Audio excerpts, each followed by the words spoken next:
Yeah, welcome back, everybody. Finally managed to catch a stream. Hey, what's going on?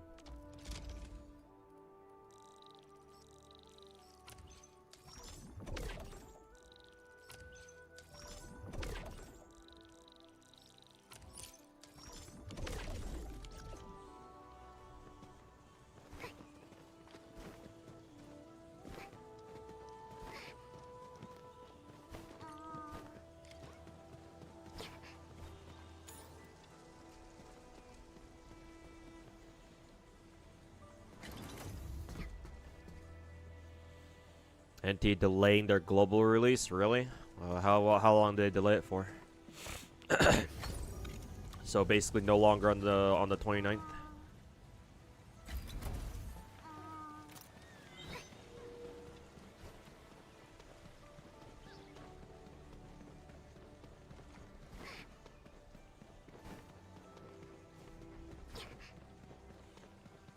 Ayo, Chucky, welcome back. Ayo, Shimazaki.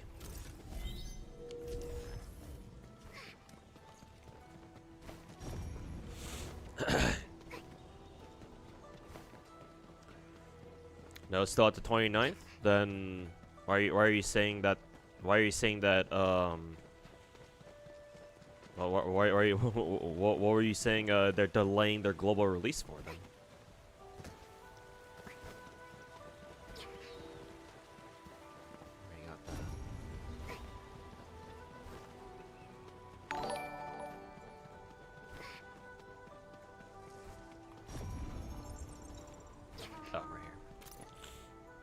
Hey, Enra, welcome back, man.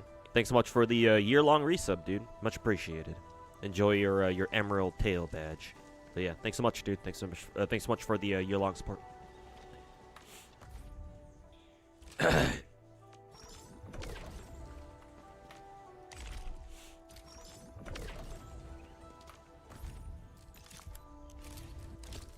let me check. Enfield events. This is just the free monthly pass they gave us. Still got 40 days left on this. Okay, we got quite some time on that. This one, not sure what this is. Oh, this is just like event. This is just patch missions. Still got like 2.5 weeks on those. We already did this. Combat drill. Oh, this is just the trial. Weekly. Oh, oh god, I gotta get weeklies done. Shit. I've already done Cryptic Delver or whatever. Okay. In that case, let me just get the trial done real quick.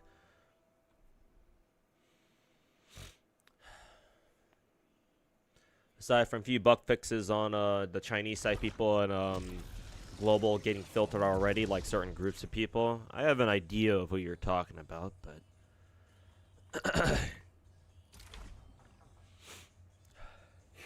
God. I think you'll watch a new video after stream. Yeah. I'll probably stream for about 5 hours today.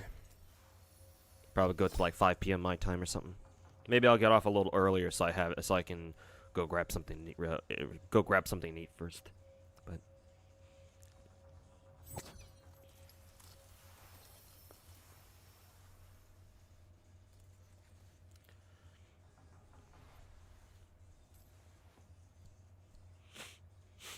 NT and Wuwa update? Yeah, Jesus Christ. Now that you mention it.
Still watching the video.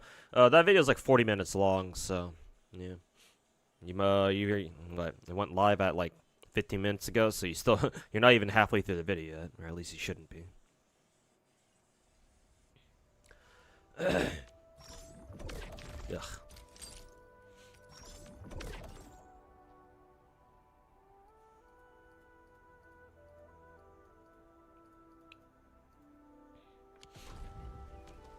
Take 10 photos. I think I could do that. That should be pretty, or that shouldn't be too bad, right? 1, 2, 3, 4, 5, 6, 7, 8, 9, 10. That count? Yes, it did.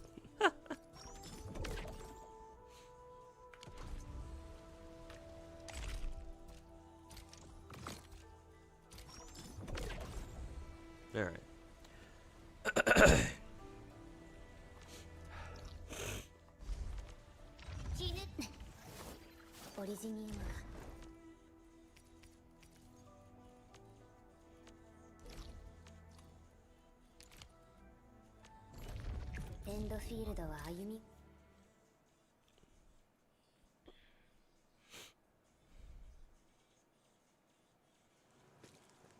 One interesting part of NT co-op, you can still use your own 4-man team in co-op. Really? How the fuck's that gonna work?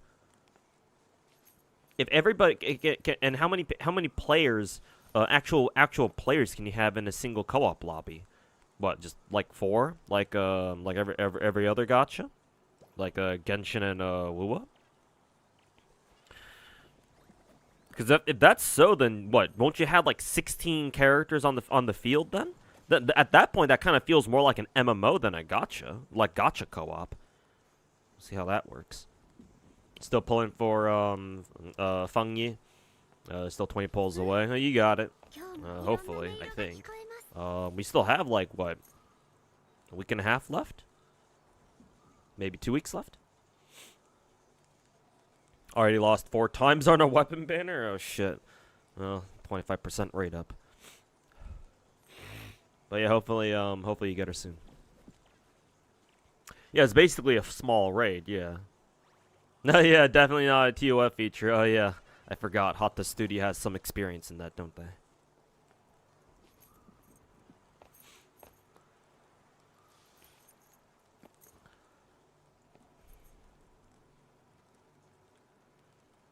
Isn't CZN updating also on the 29th? Oh yeah, they are too, or at least sometime around then. Yeah, we're gonna get our CZN will get its what, half anniversary? Is it half anniversary event like this week?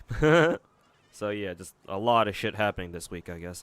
I mean, once you play enough gacha games, there's always shit happening every single fucking week. So.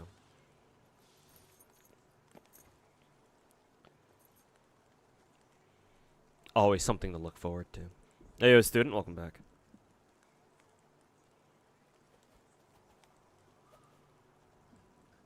Always something to look forward to.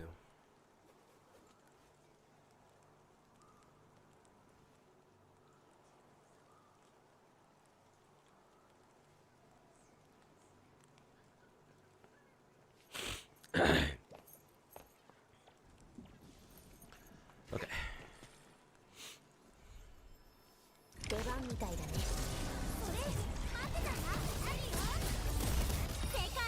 We'll get less players. I don't think we need to worry about Wuwa bleeding players right, for now. Not for now, at least. Maybe next year, but for now, I think they'll be alright.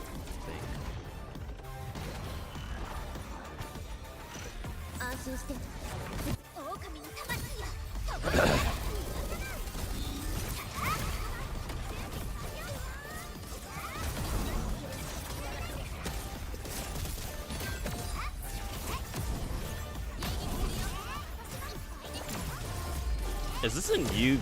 This is a new soundtrack? I don't think I've ever heard the soundtrack. Or maybe it's unique just for this fight.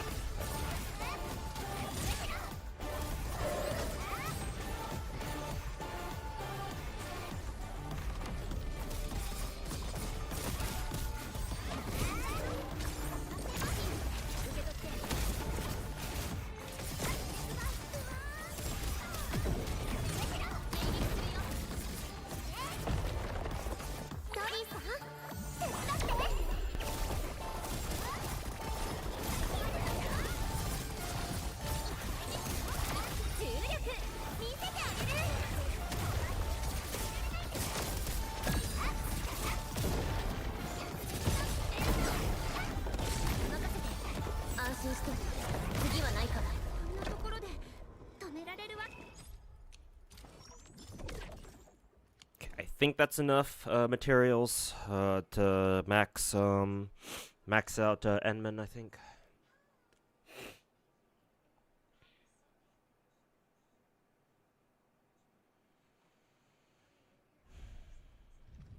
Also, Blue Archive reset. Oh yeah, that's right.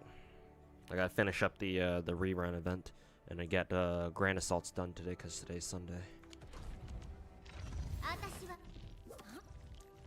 probably get all that shit done after I come back from work later today.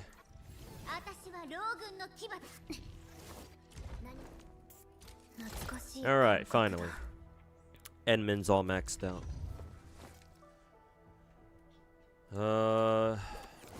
I think I'll work on Angie next. Sure, let's go work on Angie next.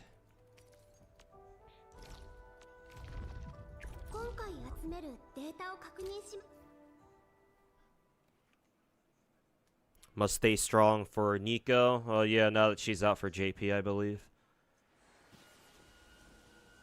She'll be in Global in about 6 months. I believe Global Blue Archive is just 6 months behind JP, right? Something like that. Or are we still like a full ass year behind?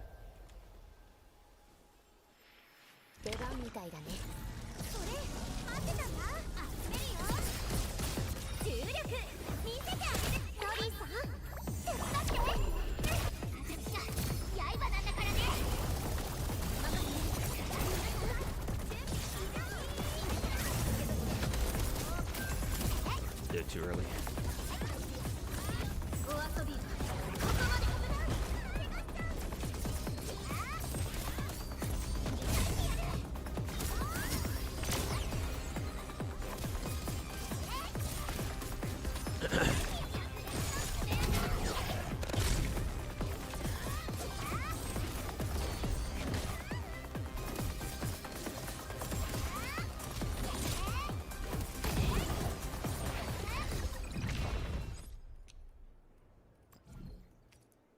Oh god, I gotta use up 26 of these fucking things. Holy shit. Fox Bros are winning. It's me. It's us. We're the target audience. Something something. Something something target audience. Something something. You just realized your Perlica has no gear. Oops. Why is my Perlica not doing shit?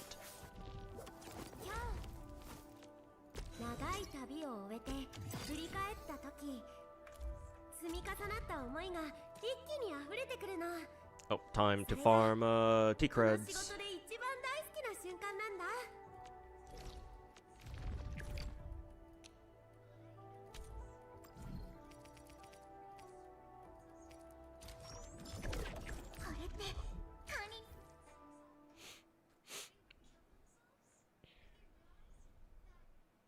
Feel like there's a lot of high quality content nowadays. Feels great. Yep. If you're a fan of, you know, juggling, you know, between a few different gacha games, chances are you'll always have something to look forward to. How do I like the new Mondstadt region in Genshin? What time and country does it represent? Is that medieval? I don't know. I'll be honest with you, I don't know what region the new Mondstadt area is supposed to represent. I know there's like a whole... It's kind of like the Natlan volcano area where there's supposed to be this whole other section to it too, I believe. I haven't gotten there yet. I haven't really played much of the new Mondstadt event or the region, so I'm still in the middle of. I've yet to you know, actually explore it myself. But I like it. Nice nostalgia coming back to Mondstadt after God knows how long.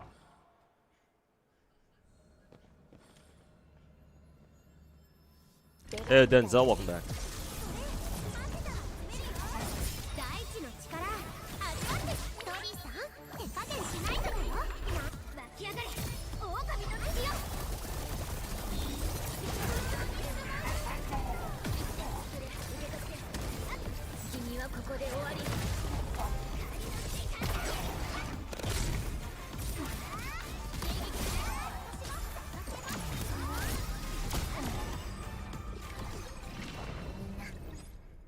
feels good being able to murder these enemies in like basically less than a minute, when it usually take me like less than half a minute, when it usually before, when I was, you know, still using Surtur, it used to take me at least like a couple minutes to clear these. Feels good, man.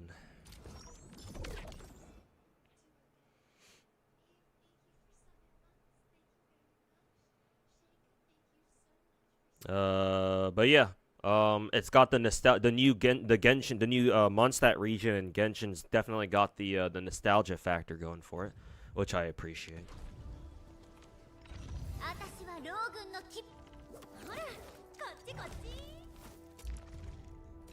あの時の感覚を思い出して、このくらいゆっくりふわーって浮かんでくる。 We need more of these things. Let's go mine these things. How do we get here again?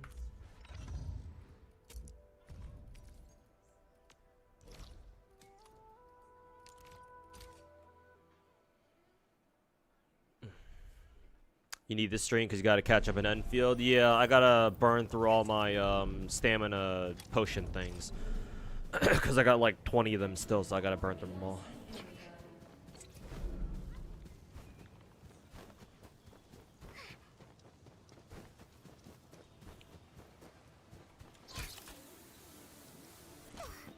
Having to go to full 120 pity, and then you lost her on her weapon for a 5th time. Game hates you.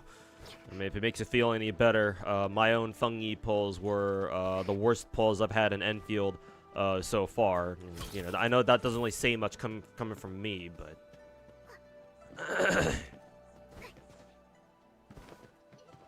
oh yeah, right. I have to go around. I have to go around on the catwalk here.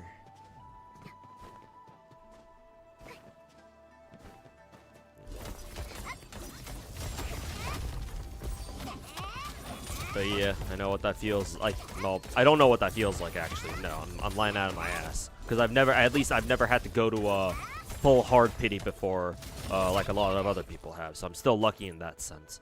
But yeah, hopefully your pulls for, you know, whoever else in the future you got pulled for, hopefully those go better at the very least.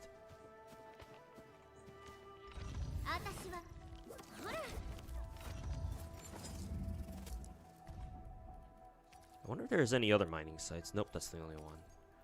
Cool. Let's see.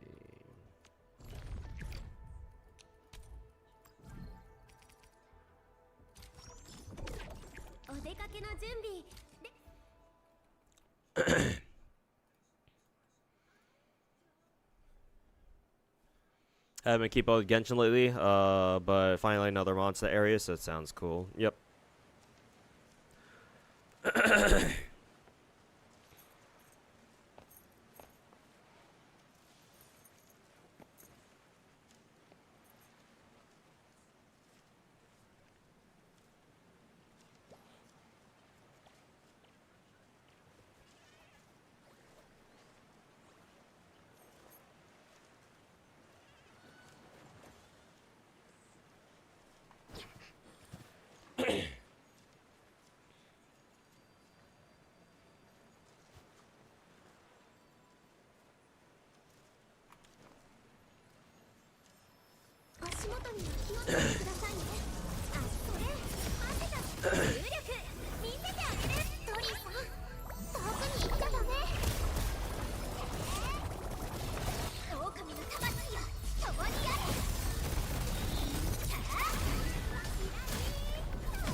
あとは両軍の牙だ。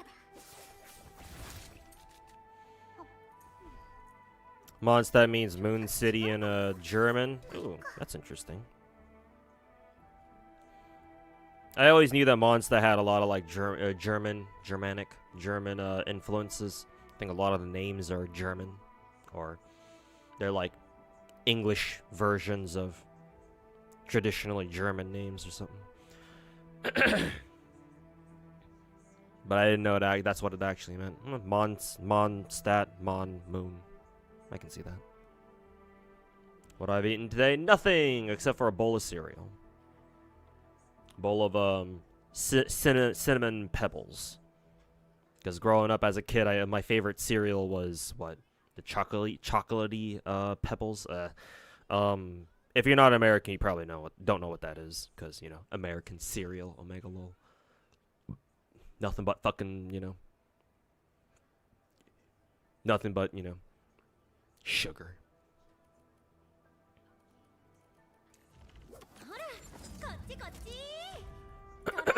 Okay, more tea credits.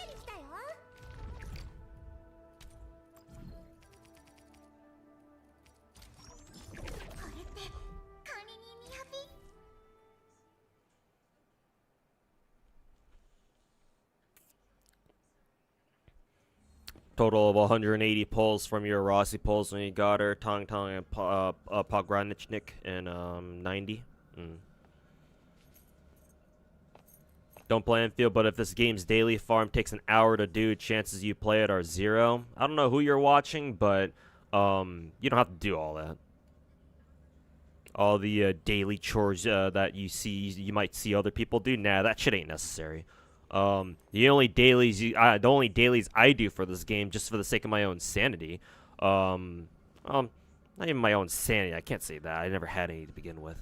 For the sake of time management, I only do the actual dailies that give you, you know, gems, that sort of stuff. I just get those done, clear my stamina, and manage my outpost, and that's it. Sell shit at the outpost, and alright, call it a day. All that shit combined takes me less than like 5 minutes if I'm fast. So all the other shit you've seen other people do, or you might see other people do, that shit is not necessary. The game doesn't force you to do that. That's only if you want to min-max your progress in this game, which is given this game, nah, you don't have to. You do have to work on your factory for a little bit at the very least. The game does expect you to work on your factory at least a little bit. But honestly, like, you can skip a lot of it, but just by copying blueprints from other people. But I say that, but even copying blueprints, you still kind of need to have a good idea of like how the base building works.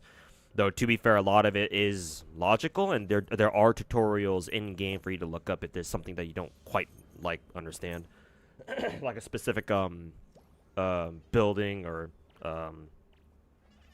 some specific building like base building thing that you're having trouble understanding or whatever. There's usually a tutorial for that.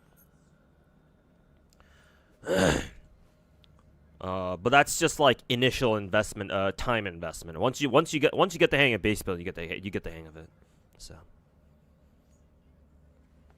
You're American? Yes. Is that not obvious by how I sound? I know I look yellow, but come on. But, you know. I don't know. I've come across some I've heard some Europeans who have a deceptively American accent. Only a few, though. But, no, I'm American. Now, if you're asking me for my ethnicity, that's a different answer, obviously, but, for all intents and purposes, I consider myself American. Because I live here. Yeah.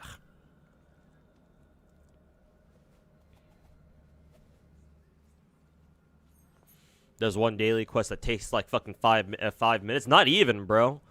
Like, I think the vast majority of like the actual like daily quests that the game gives you to like get like 80% of your entire daily thing done. You can get those done in like a minute.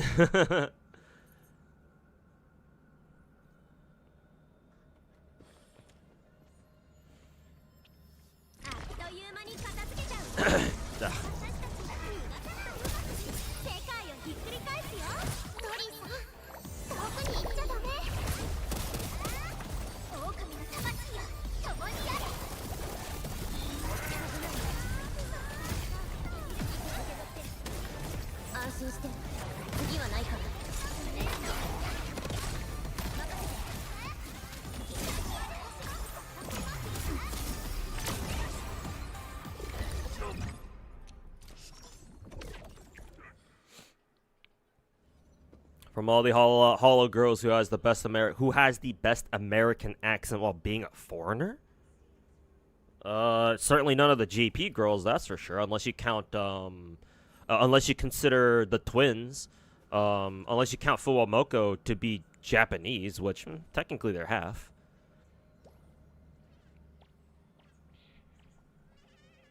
And plus, obviously, they live there. But they're considered part of. Officially, they're part of EN. So whether or not they count is up to you. If you count Fuwamoko, then yes, obviously they do. But if you don't, then none of the other JP girls really have. Do any of the Hollow JP are any of the Hollow JP girls like actually fluent in English? Maybe one of them is. I don't remember. Because I'm trying to jog my memory right now. It's like obviously some of the Hollow JP girls, some of them have better understanding of English than others do. Like I know Korone is a huge Westaboo. Like she loves Western shit. And she's kind of a nerd when it comes to. She's like their version of an otaku when it comes to like Western media and shit. But is she good at English? Nah, not really. Yeah, I don't think any. Yeah, ever since Coco left, yeah, nobody on the JP side is really like what I would consider to be fluent in English, as far as I can tell. Like, I think the only JP girl who's actually fluent in another language is, I think, Kanade. I think that's her name, right? Kanade, because she's ethnically Korean, I think. Because there's no reason for your average Japanese person to know how to speak Korean. Whereas the opposite way around, the inverse of that statement is actually less true. It's actually more common for you to find Korean people who actually know how to speak Japanese than the other way around. Oh, and also helps that Japan has a population of ethnic Koreans living there too. I forget exactly where, maybe central Japan somewhere, I don't know. Either way, Kanade is Korean, which is why she speaks it. And I think she's the only JP girl who's actually like fluent in. Actually, no, I think Kanade might actually know a little bit of English. Like maybe, I don't know if she's fluent, but I think she has a better grasp of it than all the other JP girls do. I think. Because I think I've seen a clip of her or two where she actually does speak English, and from what I remember, she sounds, she can speak English pretty well. It's just either she just has really good pronunciation, or she just doesn't speak enough English for us to really know. I don't know. So maybe Kanade, maybe. But again, assuming for the moment that she's not actually fluent, then you have to go to the ID girls.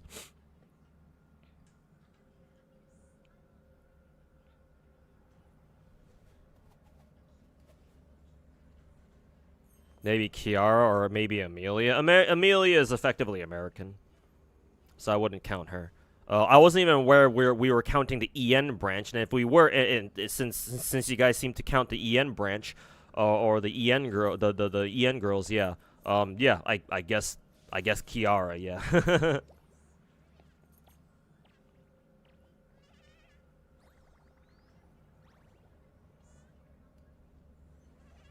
Yeah, I suppose it would have to be Kiara now, huh? Again, Fuamoko is in that weird gray area of are they a foreigner or not?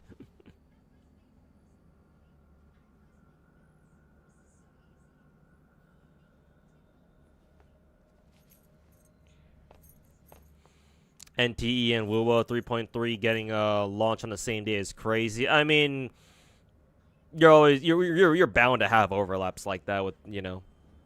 It's gonna keep happening the more gacha games get, the more gacha games we get, so. Ugh.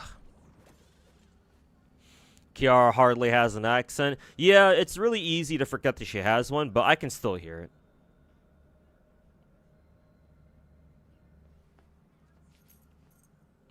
Like she's even to this day, she's still got moments where it's like if you really pay attention to what she's saying, or how she's talking, you can tell she's got an accent. Hey, Opera, welcome back. You hate Arknight's Enfield's pity system.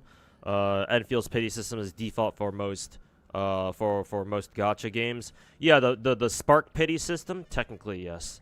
The one issue that actually there are two issues with the pity system. How should I go about explaining this? I guess it's fine if you don't like Enfield's pity system, but I think what you have a bigger problem with are these two things rather than the actual system itself. One, Enfield's pull economy is not great. The game doesn't give you a whole ton of pulls for how fucking expensive the gacha itself is. Like 5,000 gems for a single multi? Are you fucking shitting me, dude? I mean, it's even worse than the first game. It's 6,000 in the first game. So imagine that. Second, I think the other really big issue that I have with Enfield's gacha is that it doesn't have an alternating pity, where it's like, obviously for all the other big gacha games, if you lose your coin flip the first time, then your next one is guaranteed. I think Enfield could benefit from that a lot. I think that if Enfield put in an alternating guaranteed rate up, that would solve a lot of the grievances that people have with the game. I think it's either you fix the alternating pity, or either Hypergriff puts in an alternating pity, or they just increase the amount of pulls we get. Either or. I think either one would be fine, assuming, of course, that if they decide to go down the just give players more pulls route. Assuming, of course, if they do that, they actually genuinely do give us enough more pulls to where we can feel a difference, and to the point where, you know, we have a lot less people bitching about it. So they don't have to do both; just one or the other is fine, in my opinion. If they do that, if they do one or at least one of those things, then yeah, I think a lot of a big portion of the problems that people have with Enfield's gacha will, I don't want to say they're gonna be solved, but they'll certainly be a lot more alleviated. Yeah, and CZN's update comes out that day too. Yeah, so they got like 3 different major gacha updates on the exact same fucking day. Excuse me.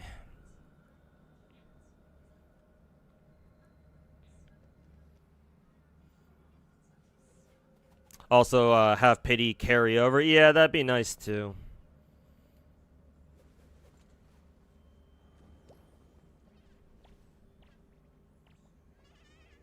And give us more Arsenal tickets. You know, I actually don't mind that we get Arsenal tickets from pulling limited character banner. I just don't like the fact that if you decide to not pull on a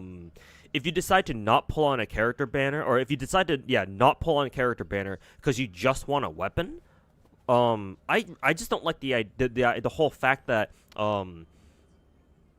weapon only pulls cost way more. It's like, why is the game shoehorning us into having to pull limited character banner first just so that we can go pull weapon banner? It's like, ugh.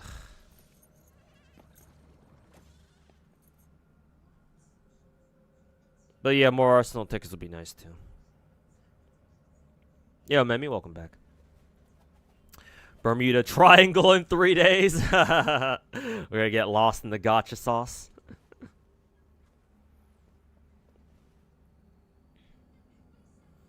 Got lucky pulling Leviathan. Oh no, not Leviathan. Levitain back in the day, a couple months ago.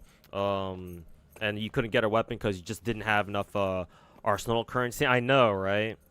I guess the one silver lining there is that at least their weapon banners hang around for a little bit. Hang around for like what, 3 banners. So yeah, like in case you didn't know that, gold for days. Characters' signature weapon banners stick around for 3 banners.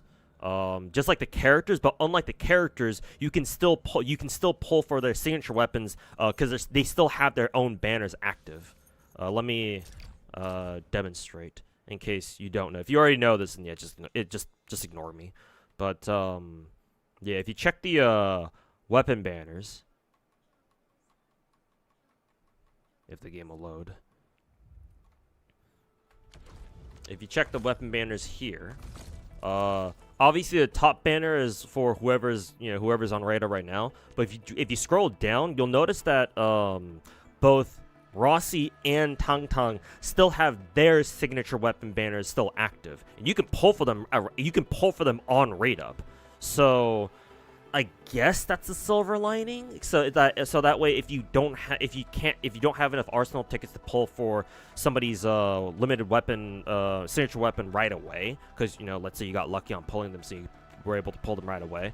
You still have like 2 more banners worth of time to pull for other future character banners and get more Arsenal tickets that way, so you can pull on their signature weapon later. But yeah, it's like, well, what if you want more signature weapons, right? So what do you do then?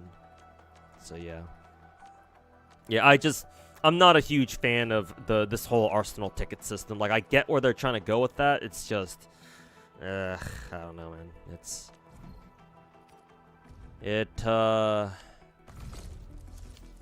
It could be better, that's for sure.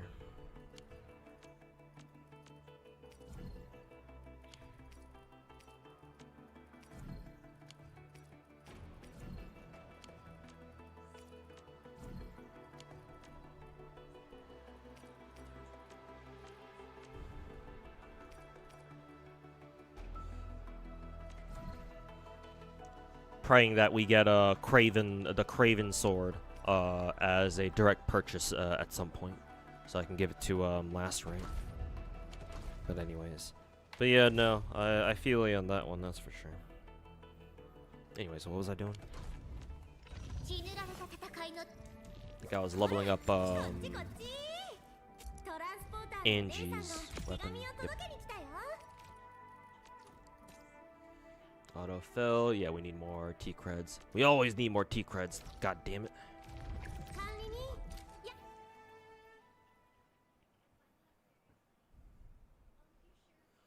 Ayo, Carafangs. Don't have a opinion on Enfield gacha so far. Haven't really pulled anything since the Levitain's gacha. Gotcha.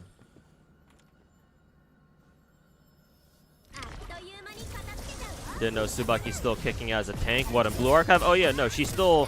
If you're only looking for, or if you're mainly looking for a defensive tank, then yeah, Subaki's still one of the best. Also, Subaki still has her taunt, which is still very useful.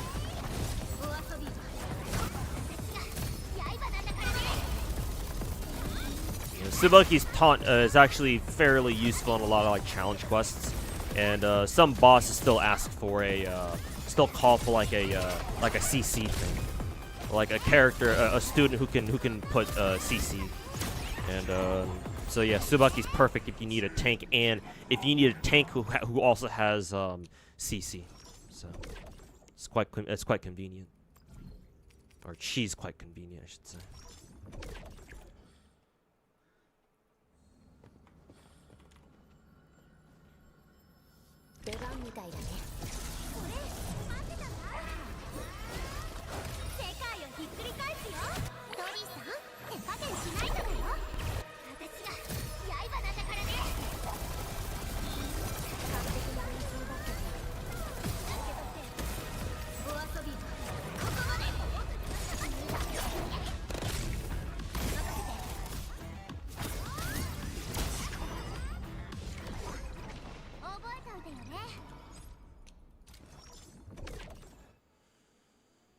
You should make a Wuwa. You finish the video. You should make a Wuwa versus PGR anniversary video. You can give me screenshots and info. I'd rather make videos on games that actually play. As much as I might be interested in doing that UI. And it's not that I don't trust your judgment, obviously, because you actually do play PGR, unlike me. I would much rather actually play PGR myself in order to make a video talking about those two. I think it would be unfair for me to make a video comparing PGR to Wuwa when I don't even play PGR. Especially when, I bitch all the time about how much other gacha content creators fucking suck balls for not even playing, not playing other gacha games. So, like, what kind of logic would that be if, I say all that shit, just to go make a video on a gacha game that I myself don't even play. I don't know. I feel like it'd be kind of contradictory. So unfortunately, I have to turn down that offer. For me to make a video like that, like I said, I'm gonna have to actually pick up PGR, and I don't know when that's gonna be. All right, weekly's done.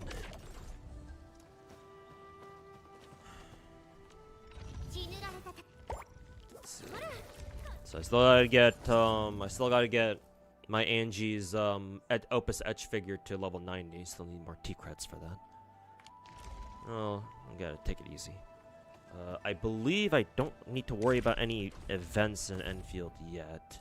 I think all the events we have are still got a lot of time on them left, so taking it easy with Enfield.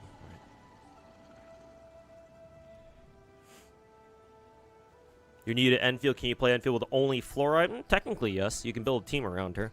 Unfortunately, I believe strictly meta-wise, Fluoride is not like the best character. She's probably on the lower end of things as far as tier goes, but it's Enfield. The tier list doesn't really matter right now. So you can just run whoever you want. And again, you can always build a team around Fluoride, or at least like build a team that has Fluoride in it where she's useful. So you can keep playing whoever you want. Enfield's endgame ain't shit yet. We'll see how contingency contract turns out to be in this game. But until then, you can just chill, just play whoever you want.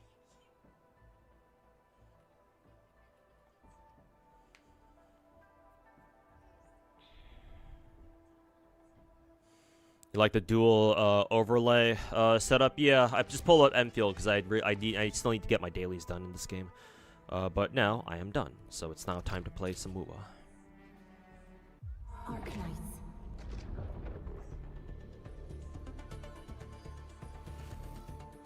I still think Enfield's what is it?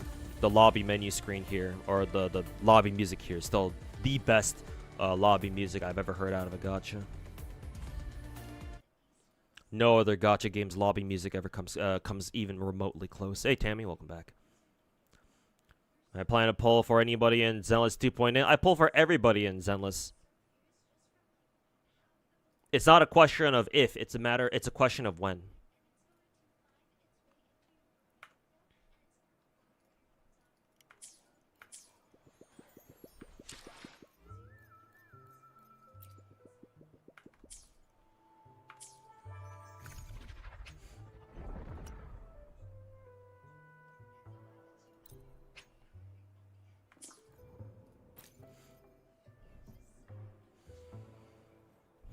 Hey, yo, Juster, welcome back. Did you do Gunsmoke runs? Yeah, I already did. I just auto all my Gunsmoke runs.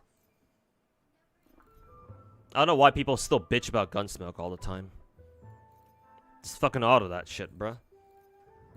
What is the actual point of trying to go for like super high scores? Like, what is the actual fucking point?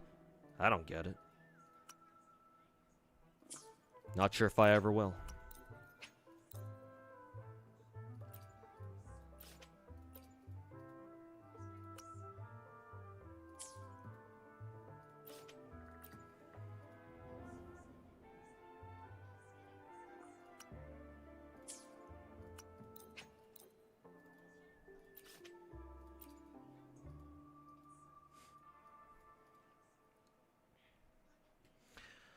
Do I still need any more Havoc Eclipse pieces or echoes? I think I still might.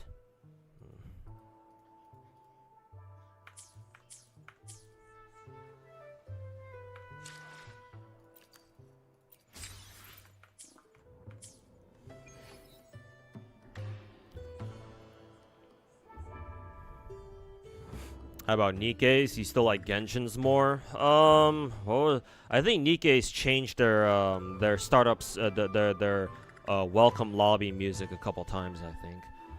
It's fine, I guess. They're going for that whole anime vibe. I get it. I don't know if I've listened to their newer menu themes lately. Maybe I'll have to give those another listen. See how much I like them. But nah, Enfield's lobby music is goated. Still by far my best, my favorite one. Roster still compete with Zenless? Which game?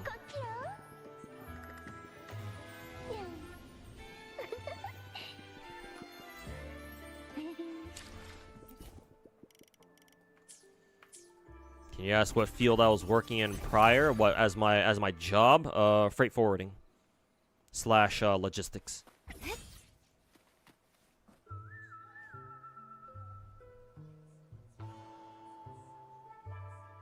Did you get Linnea and Genshin? Yes, I did. I managed to get her on the very last single pull that I did back when I pulled for Linnea, because I got spooked by Kecking, I think it was. So I had to scrape the bottom barrel for Linnea. But luckily, I managed to end the stream on a dub off of a single.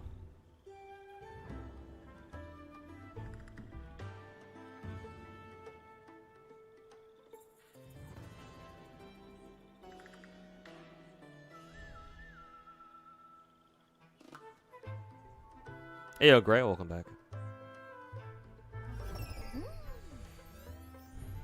Old one was peak, new one's kinda eh. I see.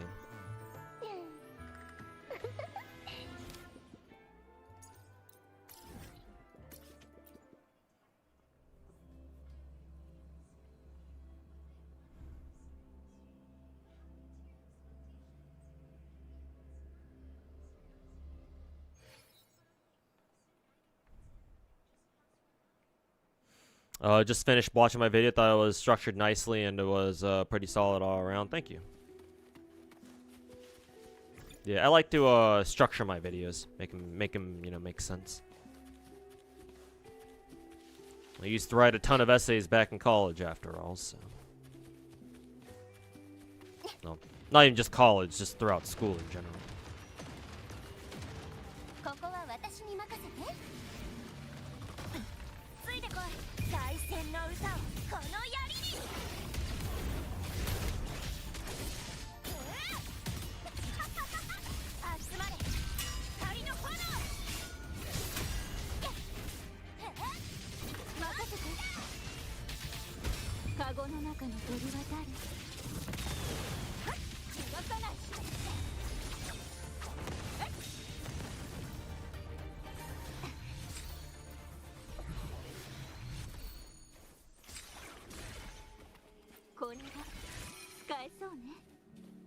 Yeah, I write my own scripts, unlike that fucking Glaive Keo bitch. That little fucking rat.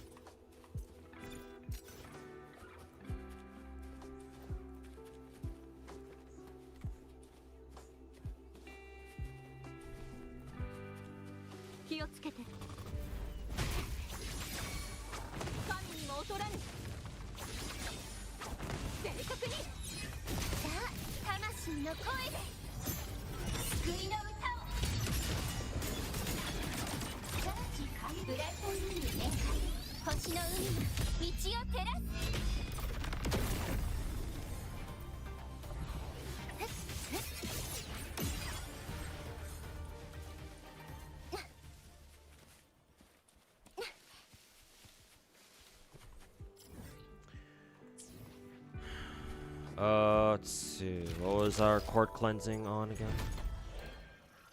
Oh, Tacit. Okay.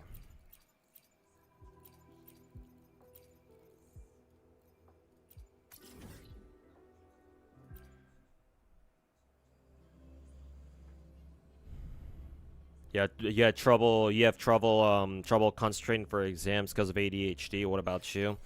Or was it effortless for you? No, I had problems with the tests as well. To the point where, yeah, my mom tried to get me tested for ADD or ADHD. I still remember going through my mom dragging my ass into those fuck ass offices where they test kids if they've got something wrong with them. Yeah, I still remember some of the tests that they made me do. Fucking stupid. I think I'm pretty sure my tests came back negative, so my mom was sort of disappointed by that. Because I don't remember having to like take any like medication for like ADD or ADHD or whatever the fuck. No, I just wasn't interested in school towards the end. Especially towards the end of high school, I was just really fucking fed up with school.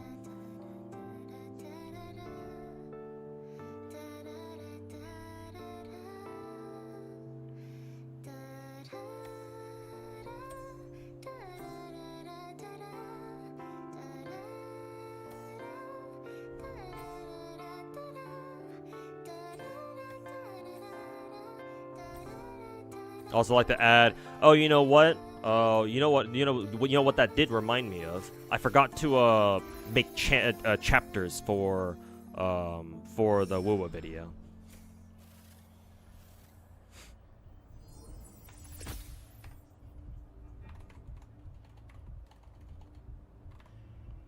Give me a second. I meant to do that before I went live, but I'm gonna have to fucking do that right now. I don't think I have the original video filing. I'm pretty sure I already deleted it because it was so fucking.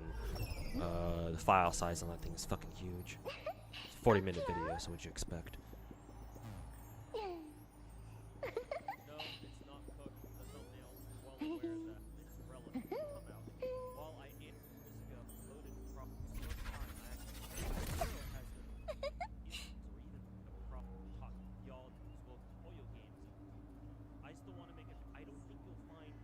Other creators or even you're gonna hear my voice because I'm replaying back my own videos, so I know exactly where the chapters are. I'm just being greedy. There's 2 new characters on top of smaller packs I don't have here if it's released about them like I am. The first and biggest problem is, quite frankly, they're who are willing to talk less than them like I am. The first first chapter is at 3:59, I believe.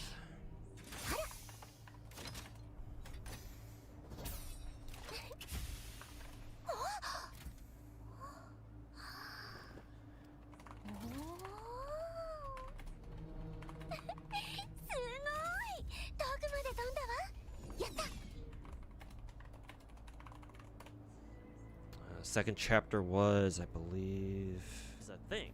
Like, I don't exactly remember what. Argue they've been doing example characters out of that, maybe even 2, and so getting some more or constant. And imagine how killers all the or constant crashing. As a side, 2 gigs RAM,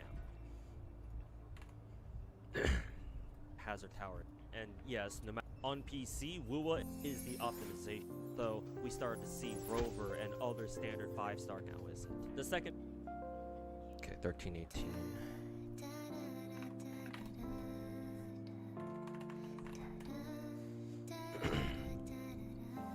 Obviously, Chapter 3 is the community part. My other complaint about those really vocal Wuwa play, it's only part of the play skins for either the wings, she still makes right else in this community will. One new Echo set, maybe, is the Wuwa community. Third and last issue. And so getting some more Echo Space expansions would be greatly appreciated. Third and... Okay, 23, 43, 46.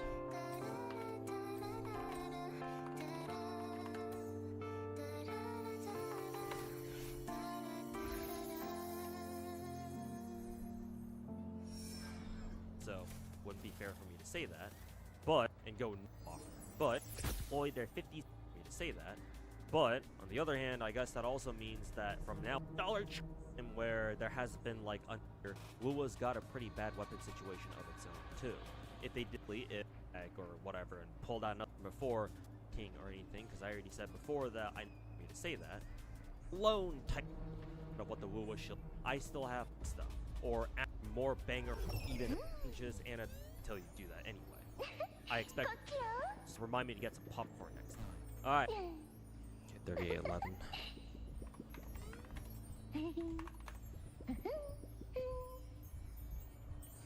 Okay, the chapters should go up. I should have done this before the video went live. I always forget to make chapters for videos.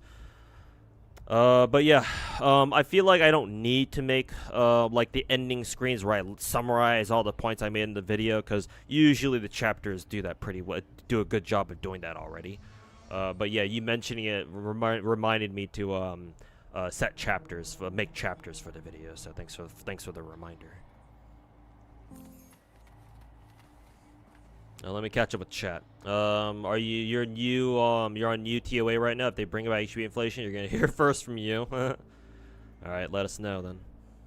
You prefer to work or go to school? Work, because at least when you work, you make money.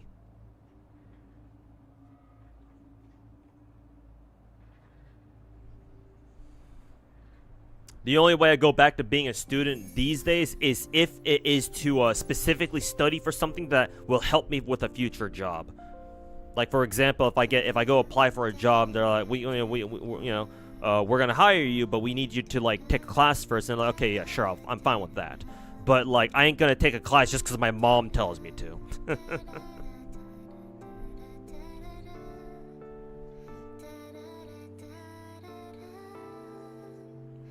Have I done the audio surf event in Wuwa? No, not yet. I gotta catch up on all sorts of events in Wuwa. Only got a couple days left to do it. It's even got limited polls? Really? Jesus. Yeah, gotta get to it then. Did you see Psyche's Wuwa video talking about its anniversary? Really? Didn't Psyche say he didn't want to make Wuwa videos? Or at least that was the vibe. Oh yeah, no. Psyche made a fucking oh yeah, I think it was yesterday somebody mentioned that yeah, he did another Wuwa video, but then it was sponsored and he didn't say it was sponsored until like the fucking last 10 seconds of the video, which is really fucking scummy.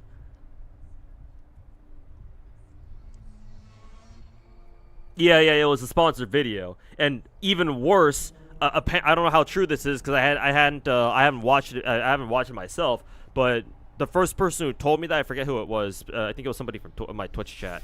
They were like, "Oh yeah, no. Not only was Psyche's Wuwa video sponsored, but he didn't say it was sponsored until the last 10 seconds of the video."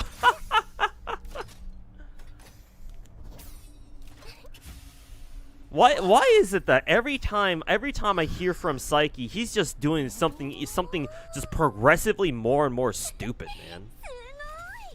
Like, granted, it's not like Saint Tonta's levels of fucking mental retardation, to be fair. He's not that far gone, but, like, every single time, man.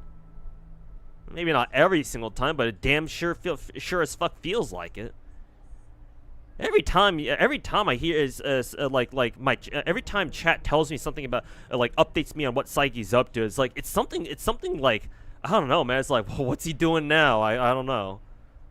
Like, really?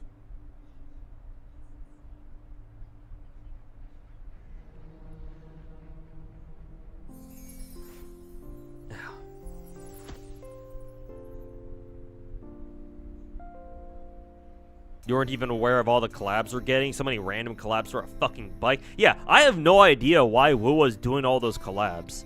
Like, the first two, I think I mentioned this in my video too, but the first two collabs, like Sonic and Persona, is like, oh, okay, that's cute, right? But I didn't expect them to keep doing it. Like, why? For what reason? For what purpose? Why are they doing this?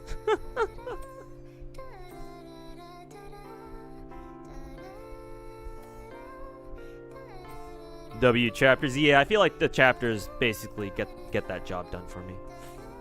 Do you see Psyche make another Enfield video?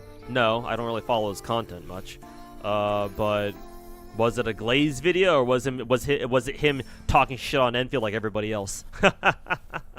I know he didn't really like the original game, so I have no reason to believe he's gonna give Enfield a W, or he thinks Enfield is a W. Was I good at math? Technically, but not really. What was my favorite subject? What was my most hated? Most hated was either like the science classes or the math classes. Yeah, my favorite subject was history, because history is nothing but memorization, pretty much. That's pretty easy. Not to mention, I was one of the weird kids in my school or my grade where I actually found history fascinating. To the point where I fucking graduated college with a degree in it. So, you know, if that tells you anything.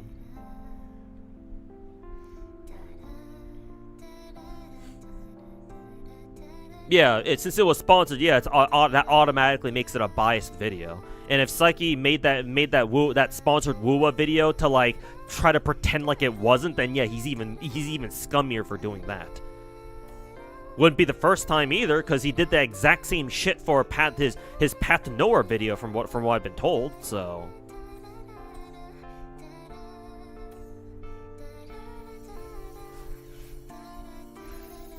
Oh, it's not Enfield? It's another OG Arknights video? Really? Another one? Why? The fuck? What's he doing making another video on that shit, dude?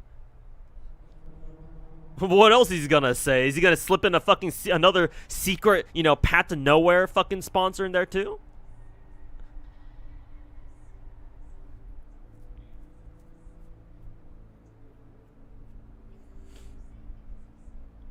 Yeah, have any ideas how to make a Wuwa better gacha game video?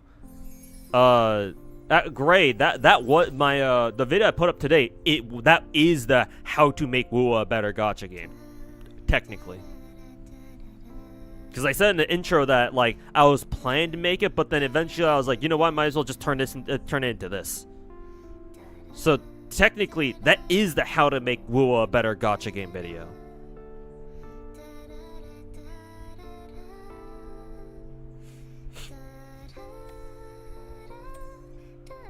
Just call history a passion of yours? Yeah, I guess.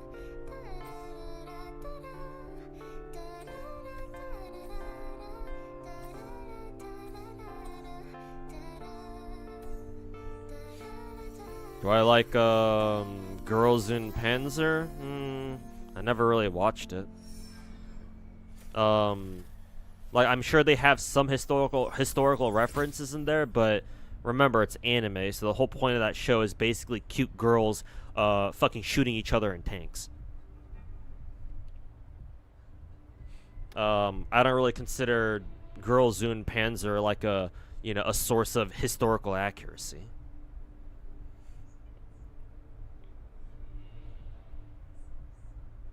But hey, some of the girls on there are pretty cute, I guess.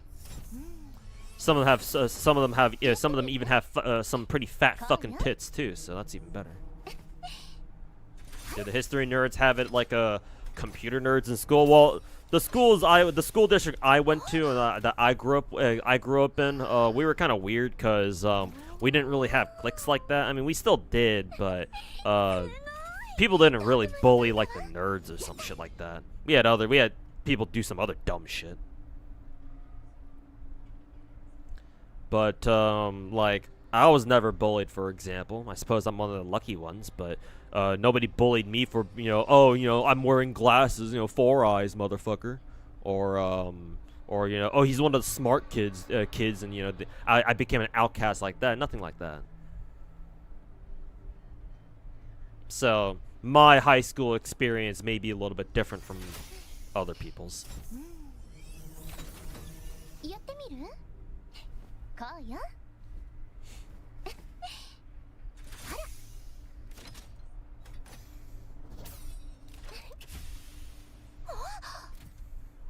Lucky you, yeah, for sure.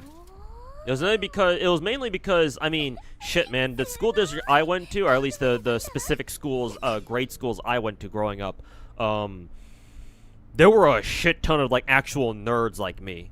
A lot of us were nerds.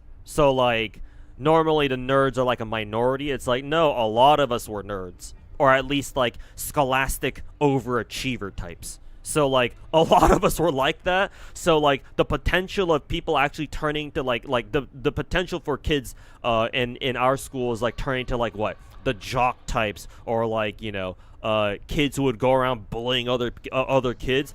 There wasn't really much room for people like that, to be honest.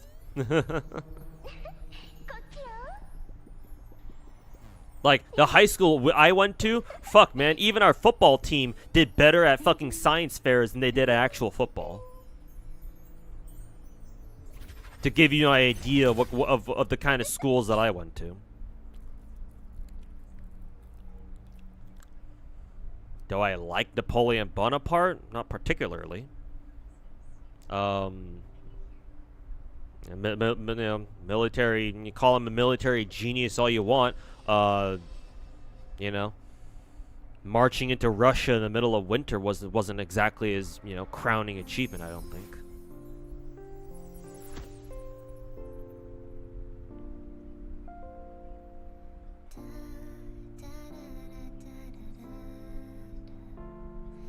If one nerd gets attacked, everyone shall. So not even, bro. We just never had any bullying incidents. Not really. Not like anything chronic. I'm sure we had one or two here and there, but like it wasn't like a how should I say, an actual underlying social problem.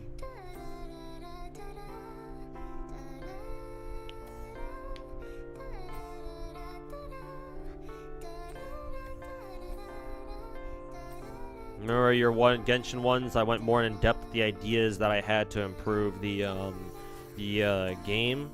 I guess I could still make another one of those things for Wuwa, but right now I've got my sights on making another kind of video right now. Maybe later.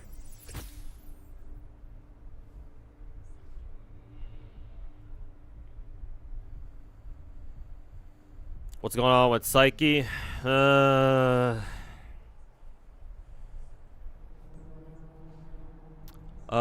I can't say for sure, but from the things that my viewers are telling me, the things that my chat tells me about his content these days, I get the impression that his content is kind of like degrading, is kind of sliding or degrading in quality.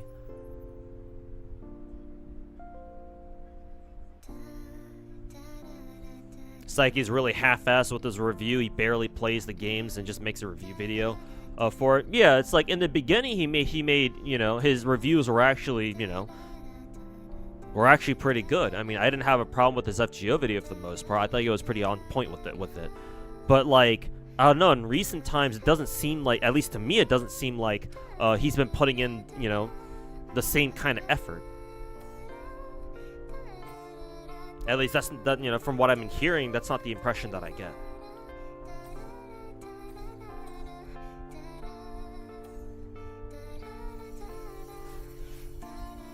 Also, Psyche reduces game tests from a month to a week? Well, that would explain part of it, then.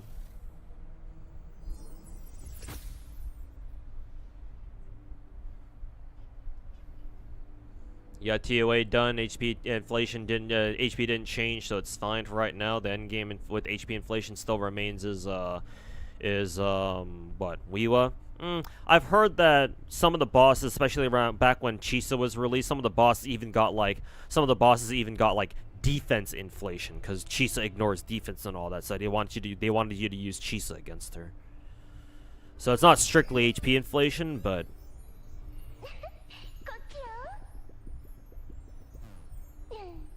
I'll take your word for it.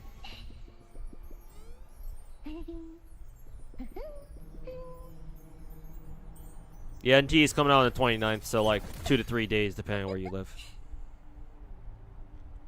Yeah, pre-download comes out tomorrow, or will be available tomorrow, I think.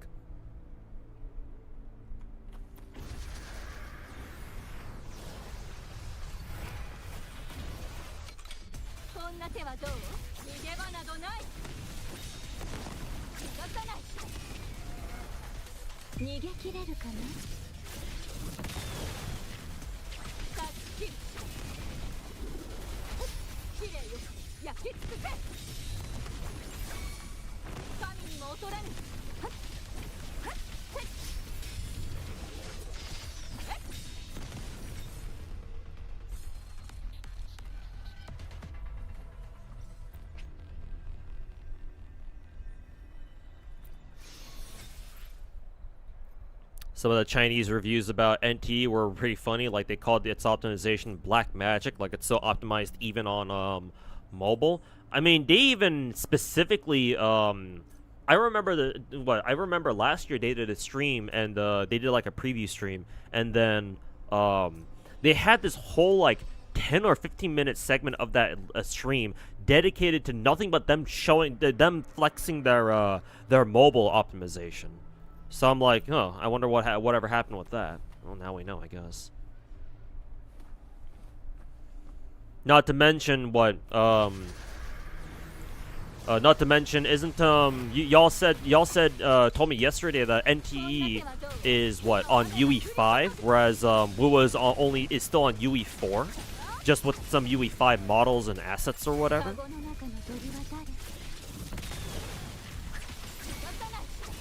Yeah, optimized fucking UE5? Serious?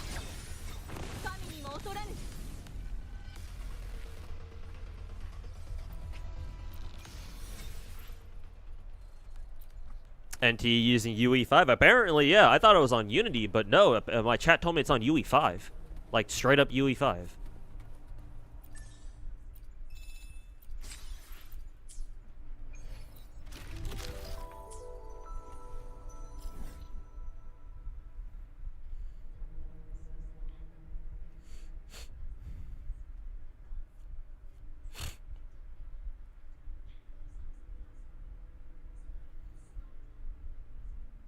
Yeah, NT's on UE5 and then Wuwa is on UE4, but apparently they're using some UE5 assets and shit like that. Again, I'm not a developer, so I don't know what the fuck I'm talking about here, but that's what I'm hearing.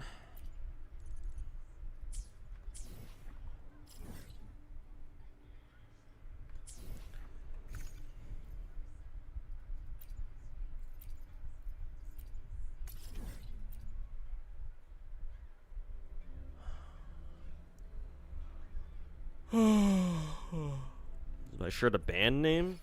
No, it's a VTuber shirt.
Also, I'm not sure if you're aware, but Saints Hidden you low calling. Oh, yeah, I know about that. People told me already. Oh yeah, no, I heard.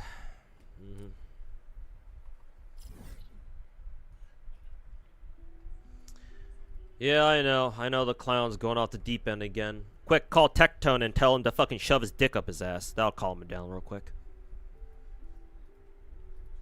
Nope, the clown's being all cranky again, trying to shove another, fucking 5-inch dildo up his ass.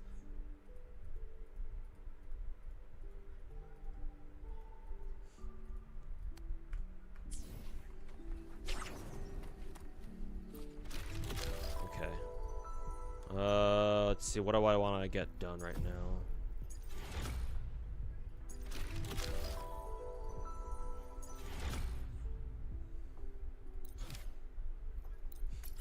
I guess I'll get some of the events done first.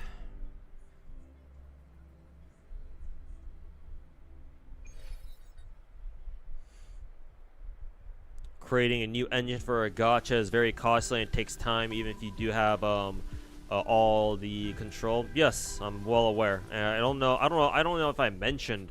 I don't even know if I even mentioned like, oh, like, you know, no one wants to make their own engine. I don't think I said that. And even if I did, trust me, I know what exactly that seems like, or you know what that looks like. I play Project Zomboid.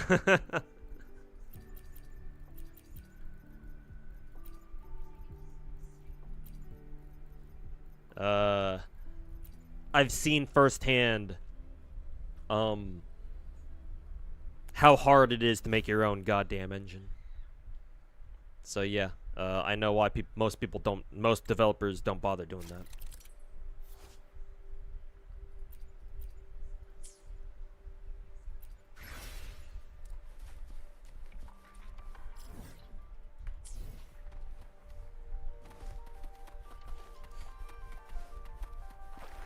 Seems like engines are a gamble. Yeah, yeah.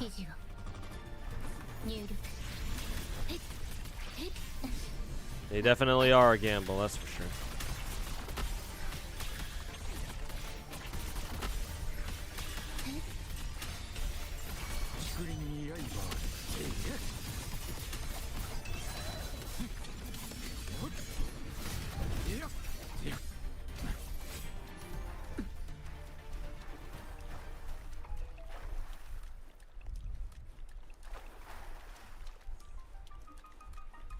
See, I guess you're meant to go on a bike here.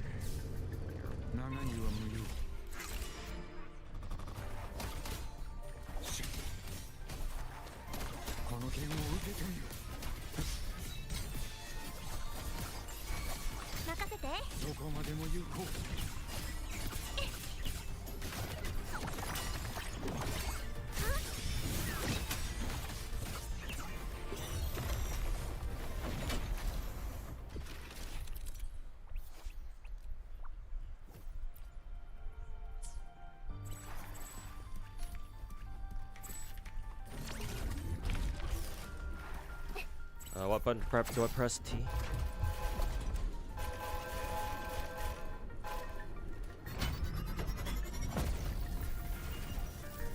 Character and NT grab your attention yet? Yes, two of them, Mint and Daffodil. I think Mint is free. I heard you'll be able to pick a free 5-star and why the fuck did the game? Oh, I think I was looking up that thing over there. Maybe I don't know. I'm supposed to go over here though.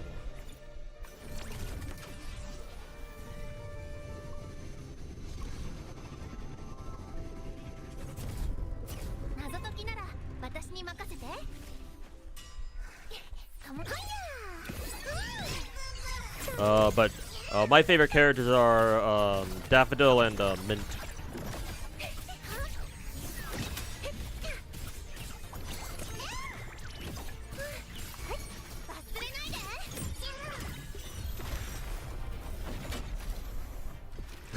It's Jover, Fadia, bros.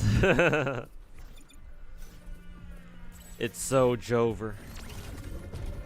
Mr. Streamer doesn't like Fadia. Oh, he didn't mention Fadia. That must mean he hates her. He hates her, bros.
Have I seen Daffodil's skin? No, not yet.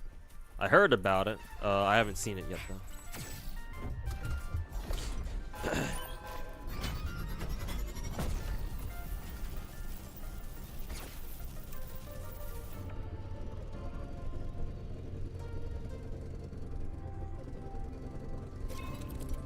Oh, is it like the final boss or whatever?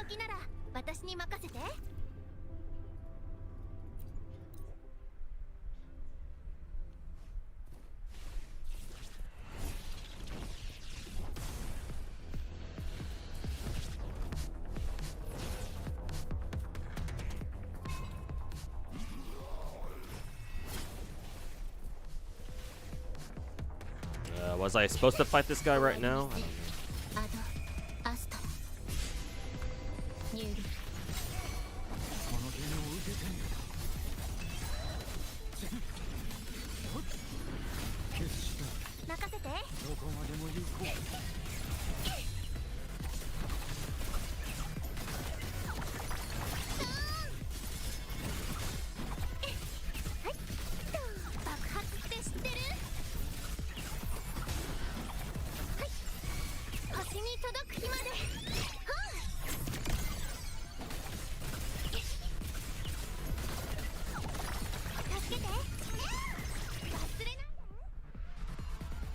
Well, either way, he's dead. So.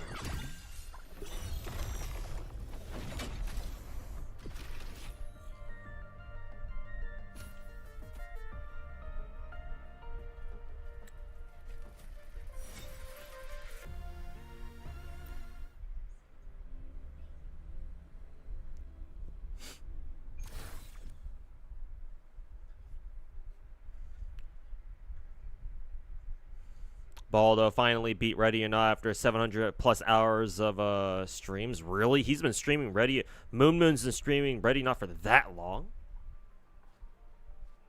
Though I do remember him, yeah. Every time I've been by Moon's streams, he has been streaming Ready or Not. But what about that game did he really like anyway? I didn't expect Moon to really like to grind fucking Ready or Not that much. Or a game like Ready or Not. The hell? I guess he must really like that game. I don't know. Makes you want to complete all nodes or make the last boss have no shield. You can go straight to the boss and ignore all the opponents fight really long because of his shield. Also, the bosses run around and can reset because of shitty berries. You can fight it now. You can speedrun nodes, clear event faster, and ignore the actual final exam. It's just 50k shell credits. Ah, okay.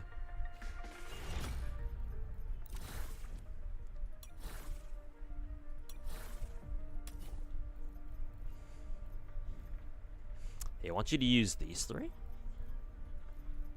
Not Shorekeeper.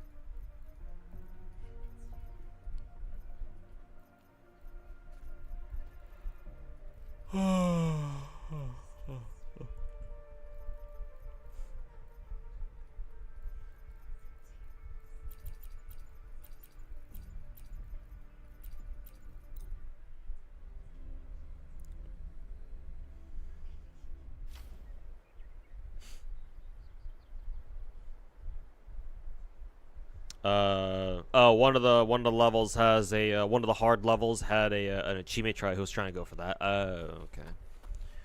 Yeah, because Moon is also one of those god gamer types, so yeah. Gotta prove to his chat that he's still a god gamer, that he still got it. Unk still got it.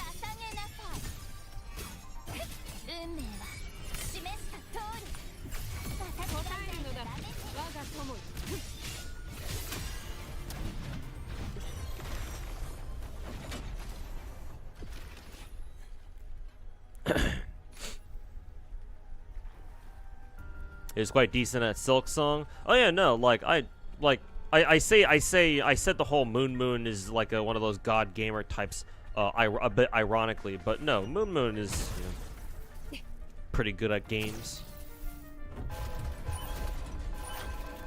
I mean, he's certainly better at games than I am. You know, with my ass just playing gacha games or whatever.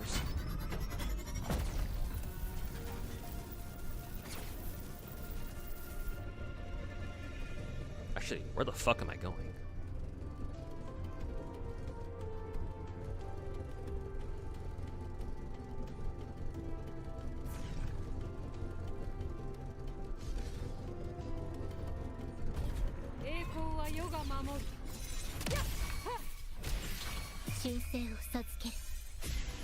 I think it was better before 2021. Yeah, because, well, he's an older guy now.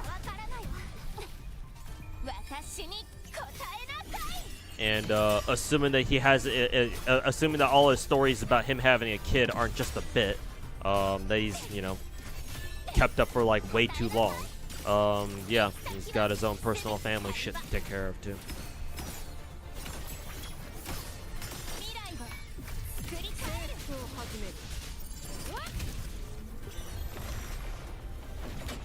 Yeah, he's gotten softer on chat and all that. Though he's still got his moments of crashing out and shit.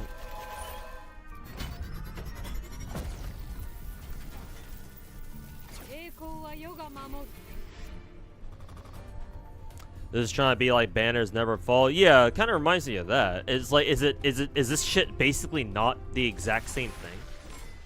Oh, I accidentally showed up to the final boss fight.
Pretty much the same thing, but it doesn't give you extra chests with pulls, but the concept is pretty much the same. Ah, I see.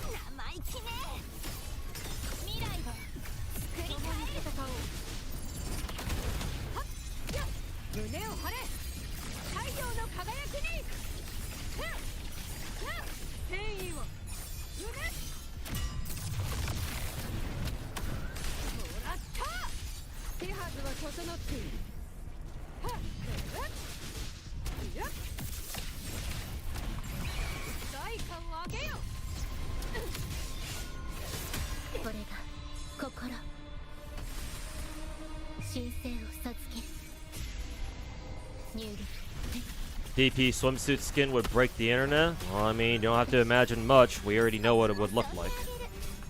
I can even show you if you want.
Alright, Galbrina this time.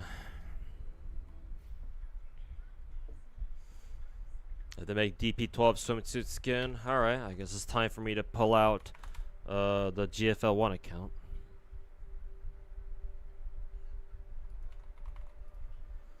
If you insist.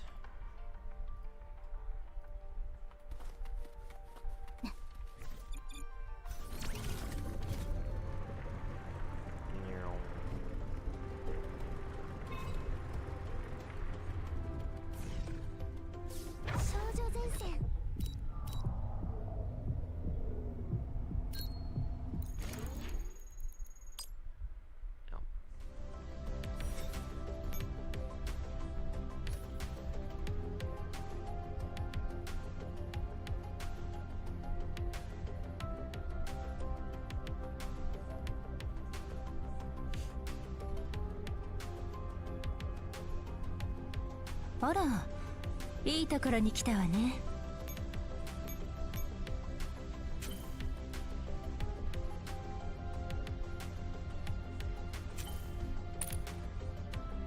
もっと。本当に嫌いだったら口も聞いてあげないの。今日も時間通りの出勤ですね。So yeah, this is what it would look like.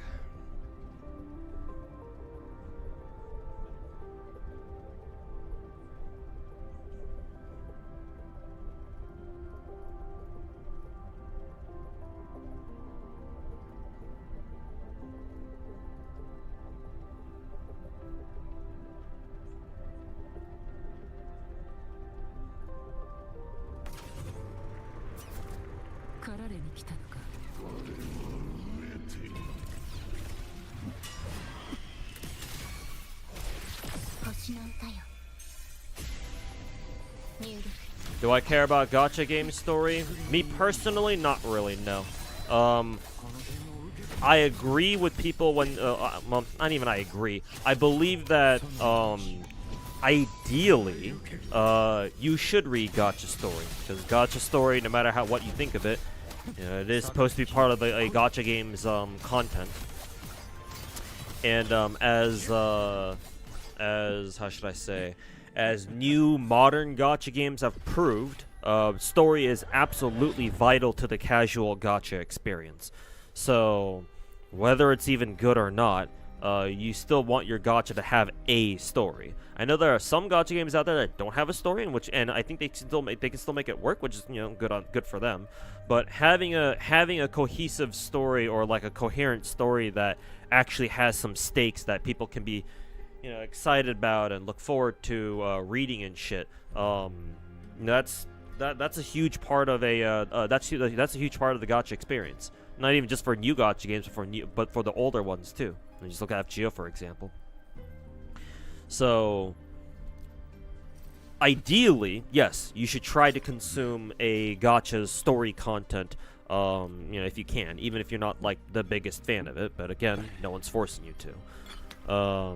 It's just that me personally, I'm not very interested in a lot of stories out there outside like maybe FGO's. Maybe FGO, Limbus Company, maybe GFL1 and OG Arknight stories. I wouldn't have a problem reading. Maybe those would be interesting.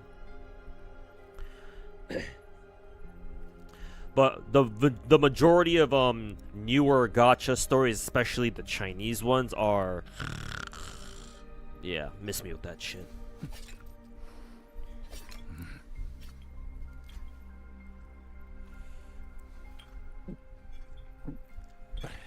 But yeah, even if I don't care for them personally, I have nothing against people who actually do enjoy that. Does that say for YouTube? Probably not. I think my the stream I did 2 days ago when I pulled for Superwolf and Anis and DP12, I think that stream got demonetized because I had VSK's titties out for too long. So, is it safe for YouTube? No, probably not. But do I care? Also no.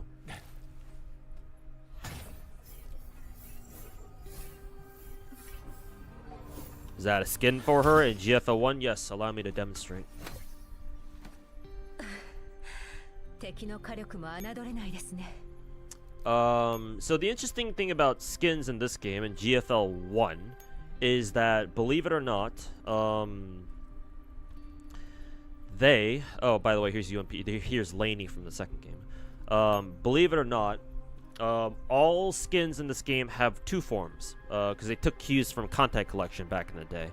All skins in the game, including characters' defaults, have a base version, where it's their default, and they also have a damaged version. Because there's a mechanic in this game where if a character gets low enough health, their damaged art triggers, and you see it in game. There's actually a gameplay reason for that, and that's that if a character reaches low health or get hit down to low health in GFL 1, the time that it takes for the game to show their damaged art actually acts as a buffer, almost like an invincibility buffer, where that character can no longer take any damage for like a split second or two, which means that they can actually tank more damage than they're supposed to. But it can only happen once. It can only happen once per repair. So once it happens, they can't abuse that mechanic unless you repair them, in which case they can do it again. But there is an actual gameplay reason for that. Other than, the developers are just feeling horny. Anyways, where was DP12? Kind of like Lost Sword. I guess if Lost Sword does the same thing, then yeah. Whatever they do. DP12 is already my 13th echelon. Okay, so DP12 has, in this game, Helen in this game has a lot of skins, actually. All these. 6 or 7? 6, 7? Yeah, 7. Default, her mod 3, so you can tell where they got her GFL 2 look from. Oh, mind you, these are all animated. The one skin that she doesn't have, or the only skins that she has that aren't animated, are her defaults, because their default skins are usually never animated. The only ones that are animated, I believe, are for the M4 squad. That's it. But everyone else's default arts are unfortunately static. But all the skins that Helen has, that DP12 have, they are all animated, with the one exception being this one, which is still half animated. Because it only has basic animation, but it doesn't have live 2D. Because there are two different levels of animation that skins have. One is either full-blown animation, live 2D, where you can hold the screen, the characters will follow your cursor, among other animations, and other skins only have half animation, where, like, they're not as detailed as the live 2D ones. DP12 for some reason has every single skin animated, and only one of them is only half animation. So that means that the devs absolutely fucking love this character. In case that wasn't obvious enough to you, or in case that wasn't fucking obvious enough for you. Let's see. You love being the target audience? Me too. So this is her hot spring skin. Her, I think this is Chinese New Year's skin. And then this is her swimsuit skin. This is her base outfit. What you saw on the home screen is her damaged art. And the damaged arts are typically a lot more gooner than the default, than their base forms. Don't think you need me to tell you that. This is her, office lady skin something? I don't know. And then this is her wedding skin. Yeah, they actually have legit wedding skins in this game.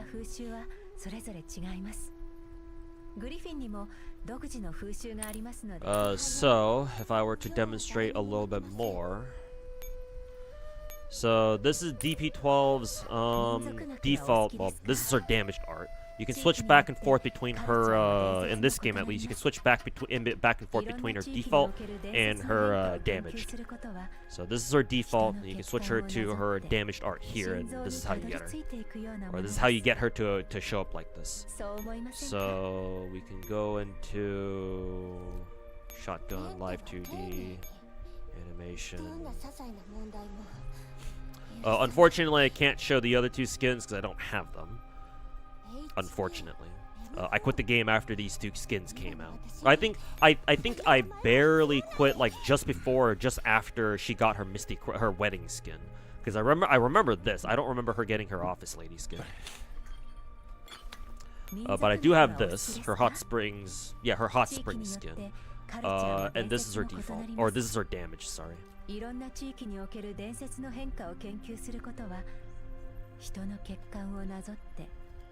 Gee, I wonder if this is safe for YouTube. I don't know, chat. Maybe we should inspect a little closer. Again, no live 2D. This is just half animation, so nothing fancy. But I don't think you need anything fancier than this now, do you? Maybe you do. Maybe you could, like, I don't know, if this were Azure Lane, maybe they'd let you give you a toggle where you could click on her knees or something and she fucking spread her legs open. I don't know. If only she were an Azure Lane character, am I right? Have I played Chibi Trickal Go? No, I've heard about it. I know about that game, obviously, but no, I've never played it.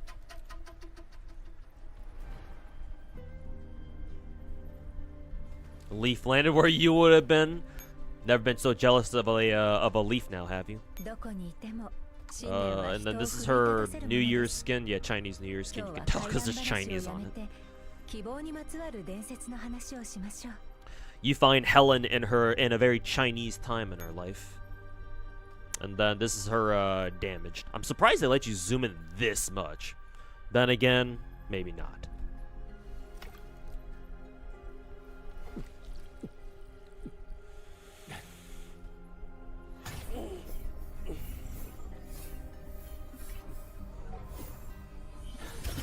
Actually, let me check IOP. I wonder if they've got Helen's other skins, her other skin CGs there.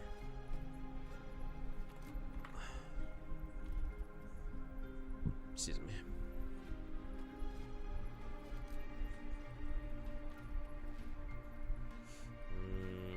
Unfortunately, I don't think the IOP wiki's been updated in a long time. They don't have the live 2D.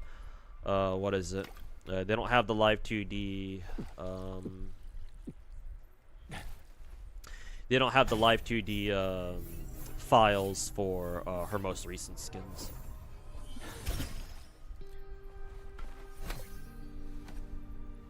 At least I don't think so. Yeah, no, I don't think they do. So you'd have to look them up on. You have to look them up on, like, I don't know, YouTube or something.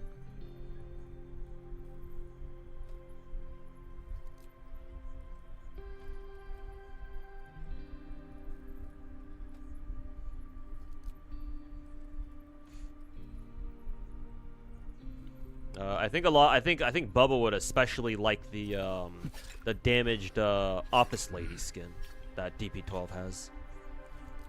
Actually, hold up. I wonder if somebody's put it on YouTube.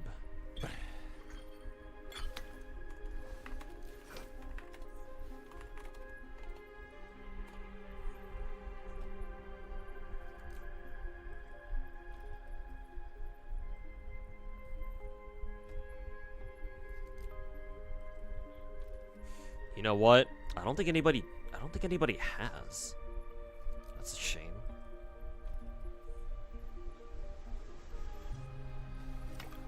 Let's see, what was the skin called again? Dangerous mission.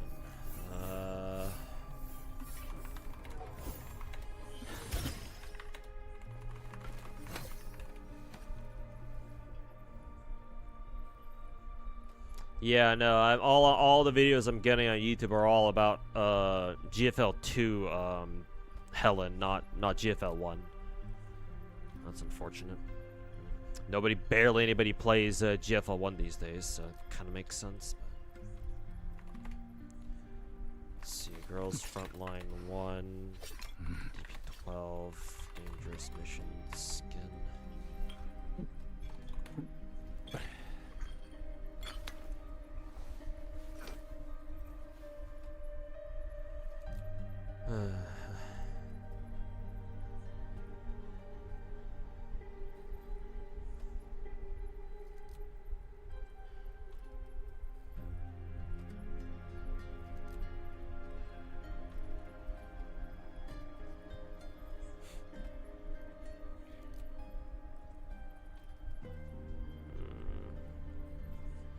Yeah, no. Nobody has a fucking video of it. Not that I can tell. Can I buy that skin? I know it's gonna cost me black cards. I think I have like 10 of them still. Resupply.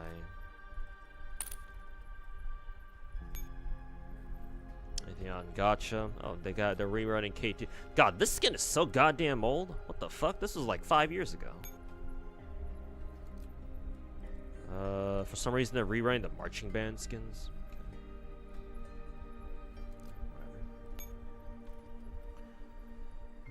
See. Oh, here's DP12's wedding skin. Kind of disappointed. Her tits aren't like twice or 3 times the size. Because I figure DSR 50 was kind of always a fucking huge ass titty girl. But I guess not in that CG. Anniversary next week. Oh, for GFL 1? Oh shit. It's been a while.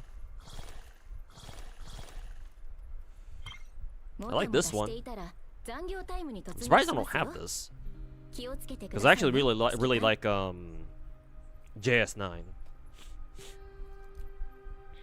I guess it's called this Bunny Girl costume came out after I stopped playing. That's a shame.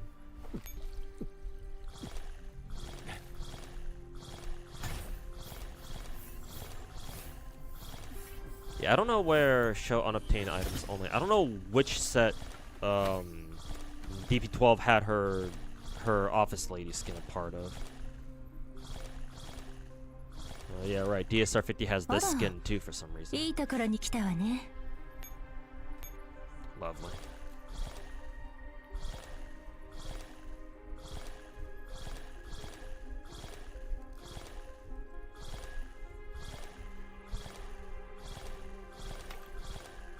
Ah, here it is. Yeah, it's live duty, so it'll cost me 8.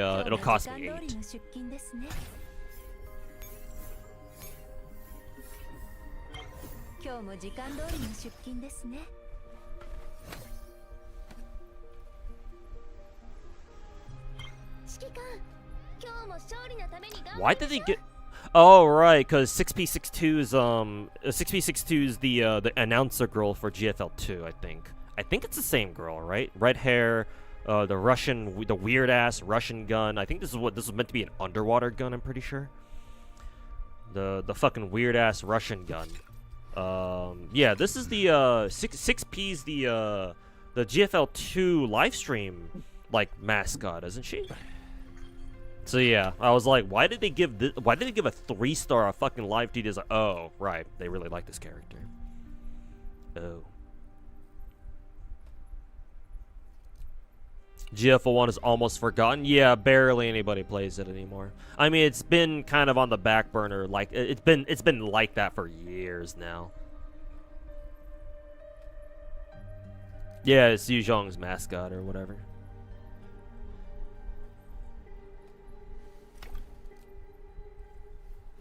What's your opinion on new units in FGO and Arknights?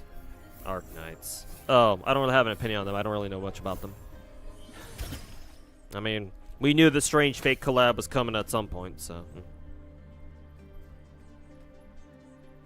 As for the new Arknights characters on operators over on the Chinese server, Cal said Altered's cool, I guess. I don't know who the other girl is though. Oh, alright, it's Closure, right.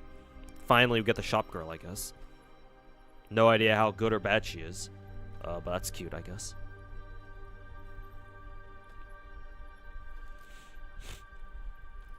About TOA, that was misinformation from you. More context on Discord. I guess next time then, Dante, if you're gonna tell me shit to put into a video, then I would appreciate it if you got your information straight.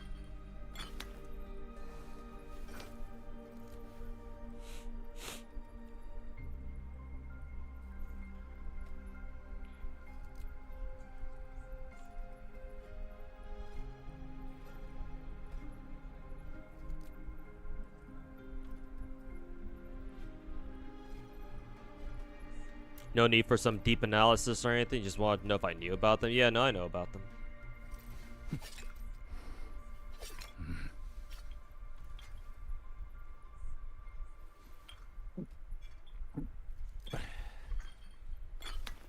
Have I tried Limbus Company? No. I would like to, but time does not permit. Anyways, you get the idea. I'll have DP12's titties up on screen so you guys can goon to them while I go take care of Wuwa stuff. LTLX? What about LTLX? I know LTLX has gotten some skins in what? Actually, she's gotten a lot more skins, I think, after I stopped playing. Yes, I think so. Where the fuck is she?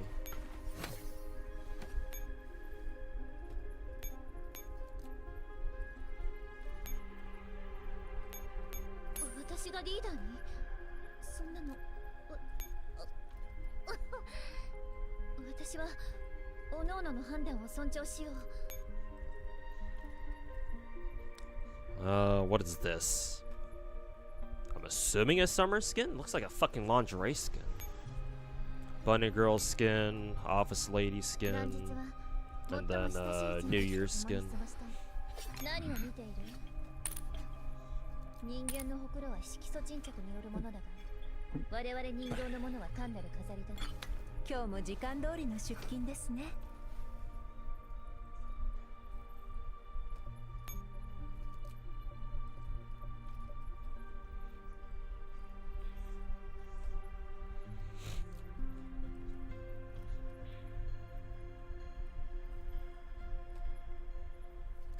Yo, first time here? Welcome to the stream.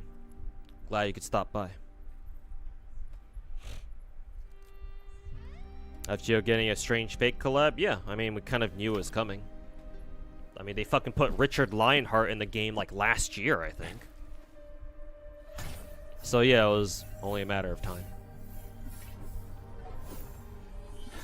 Will I have that assassin too? No, no assassin. They put in Ryder and Caster.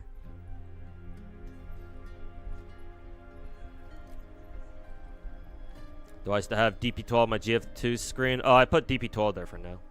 Maybe I'll switch it back to VSK now that I figure out how to... Now that I realize that you can customize how they look with their accessories and shit. But it's DP12 for now. Why did I stop playing GFL1? That game is... This game, GFL1 is way too fucking grindy. I had enough of it after like 6 years of playing. Not only that, but at the time I stopped playing, I was just starting on my second job, and so that job had quite a bit of commute to it. So like it was basically an hour's worth of driving there and back. So I was like, yeah, no, I ain't got the time to, you know, I ain't got the time to keep up with GFL1 anymore. If I'm gonna be out of the house for like, you know, 11 hours of the day, it's like, yeah, ain't no way, you know, ain't no way I've got enough time to keep up with GFL1.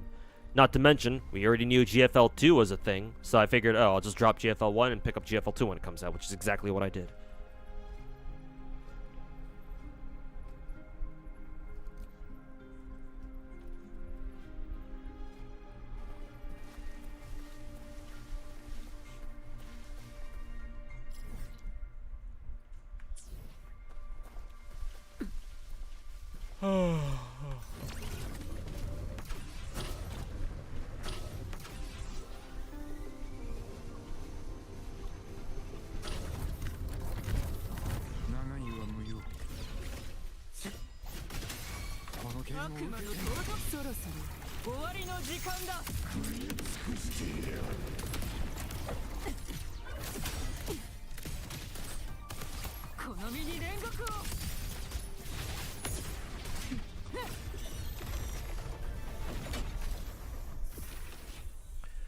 Who's my favorite idol in TT Star in Nikkei though?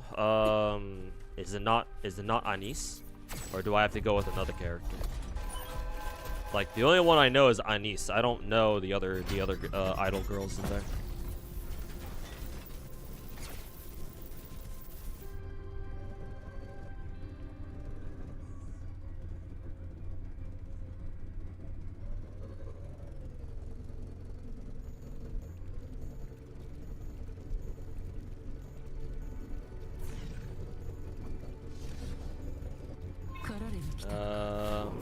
why does the game keep sending my ass towards the final boss every single fucking time? Oh, okay, if you insist, I guess.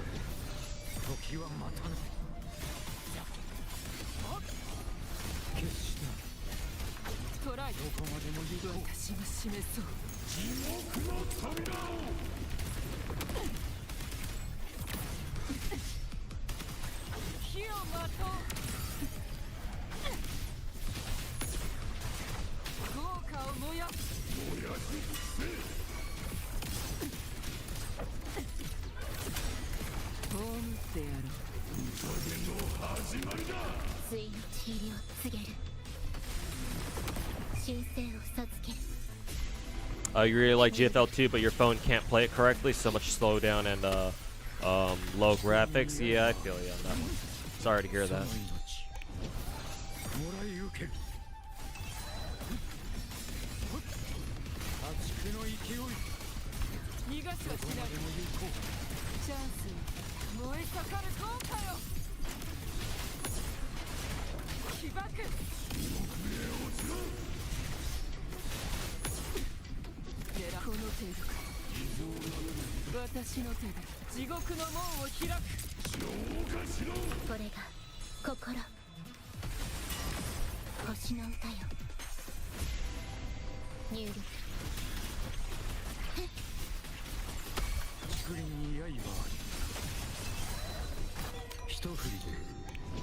Galbrina's real fucking cool, yeah.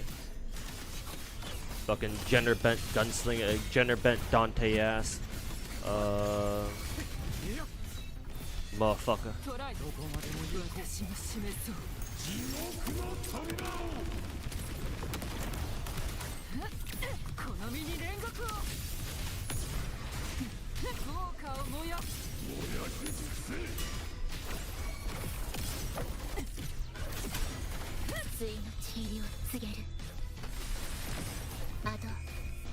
I could have actually looped Galbrina's ult again at the end there, but I forgot to do it. I forgot to use it.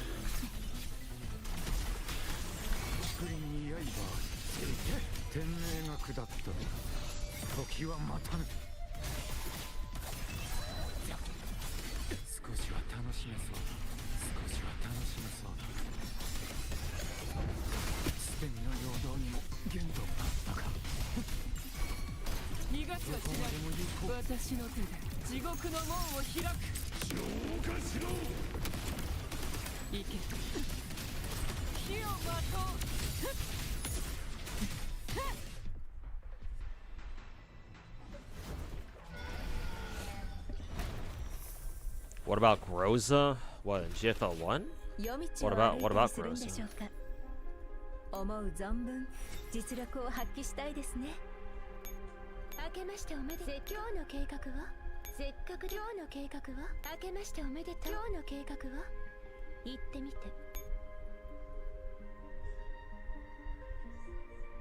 せっかくだからワインでも開ける？今日の計画は言ってみて。たとえグリフィンにいても読書と創作をやめたくありません。今日も時間通りの出勤ですね。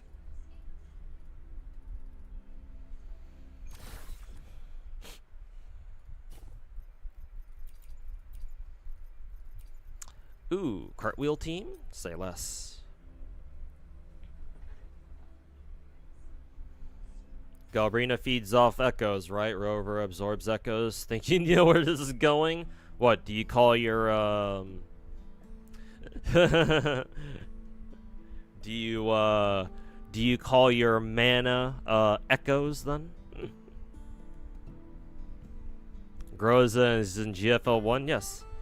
I think technically, now that the Chinese server put in OTS 14, I think from what I read online, I think the lore is that the OTS 14 they put into the Chinese server not too long ago, it's the original OTS 14. This girl. It's supposed to be her.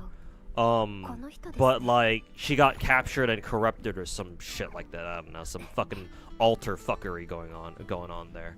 The Groza you had that you start the game with in GFL 2, she's technically a copy or like maybe a dummy Link or some shit like that. I don't know. Technically it's two different people, I think. It's just that obviously the GFL 2 Groza is based off GFL 1, so obviously they look very similar.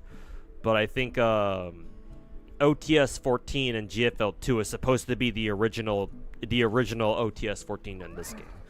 But technically, yes, Groza was in this game. She was an actual 5-star character, by the way. An actual proper 5-star, unlike Groza, who's only a 4-star in the second game. Groza's claim to fame back in this game, back in the day, at least back when I played, was that Groza was considered one of our main nighttime DPSs, because in this game, in GFL 1, there was a day and night, not cycle, but there were day maps and then nighttime maps. Nighttime maps were harder because, well, obviously it's at night, and so all your characters' accuracies were debuffed by 90%. If they do not have laser sights. So there were some characters, Groza being one of them, who were just naturally whose skills were all about them being used at nighttime. Like they got like a damage buff or some shit like that for fighting at night. Yeah. Specifically, her damage, her skill says during nighttime increased damage by 200%, or only 70% during daytime for 6 seconds. And so, yeah, you needed these things if you wanted to send, if you wanted to fight at night at all. You gave your characters these, the pecs, the laser, Are they laser sights? I guess they might be. In a sense they are. But no, you had to give them night vision, not goggles, but night vision sights. So if you gave these to them, then yeah, they wouldn't suffer the nighttime accuracy penalty. But this did mean that your characters were worse off, because normally if you have them fight during the day, then you can just give them a scope, and scopes were a lot better. Ideally, you give them a sniper scope for extra crit rate.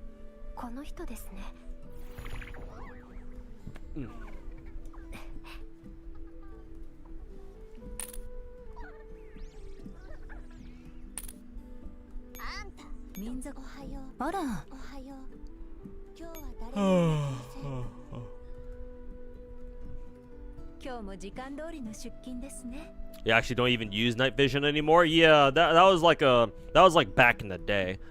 These days I wouldn't be surprised if people don't even bother running NVGs anymore, or they don't even bother running PECs anymore.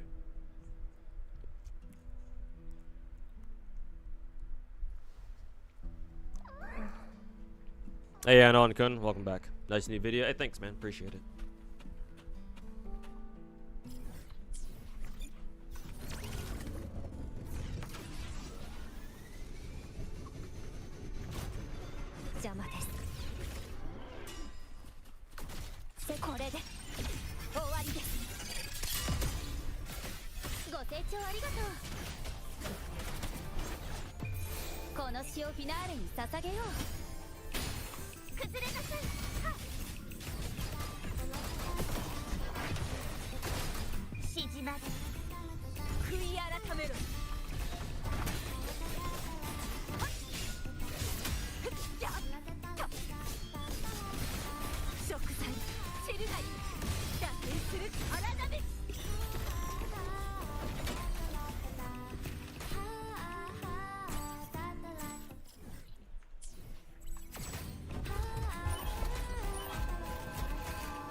Yeah, I'm supposed to go here. Why did it give you Oh, I guess these mech dudes that toss your ass. I guess you're only meant to use those guys if you feel like you're ready to fight the boss.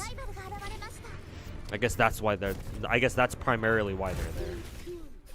I would assume.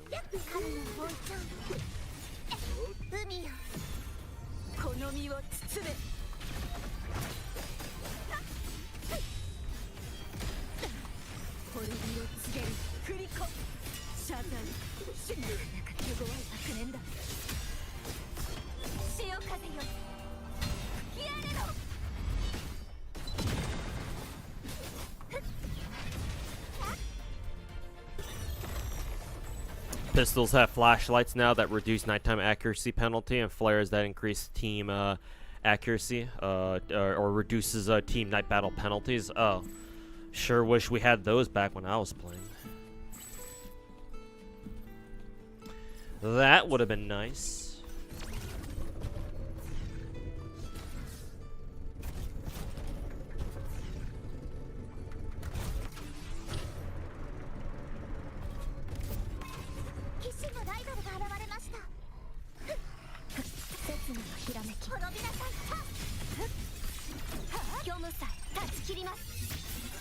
Why are people talking about Pragmata? Why are you just talking about the social media fucking quote-unquote drama that Pragmata's been getting? Oh, I don't know. It's the fucking weirdos on Twitter fucking being weird that people are having fun with a game that lets you play with a lolly because, oh, pedophiles!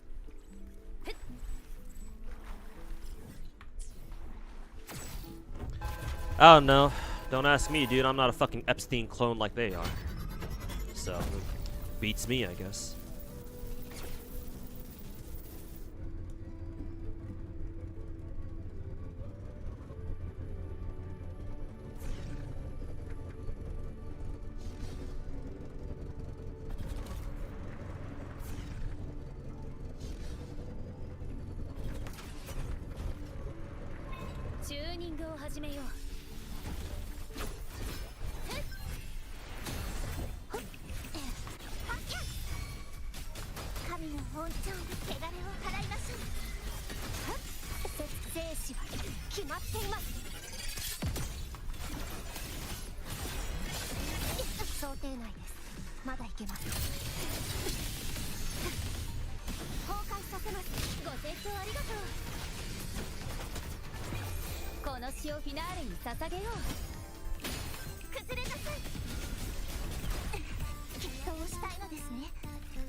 Damn, I wasn't paying attention.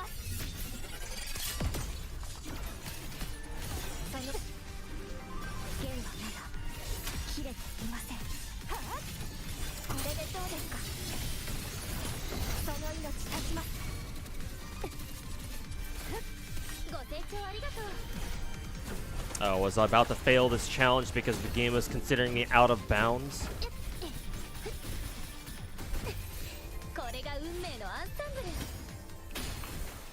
Oh. Oh yeah, that's right, I can revive, who is it? I can revive Cartman.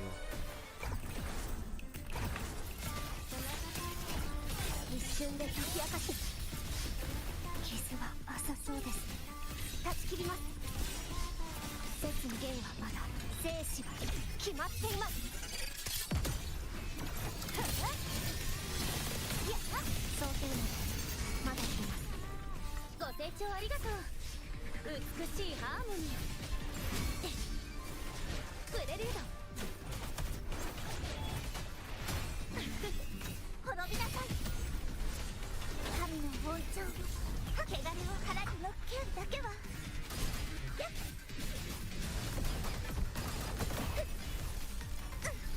縮まれ、悔い改めろ。汚れを腹に。剣が折れてしまうとは。切にひらめき、その身を切り裂きます。断ち切ります。切断全部切ってみせます。どんな糸でもこれで終わりです。ご清聴ありがとう。ピッチが低くなってる。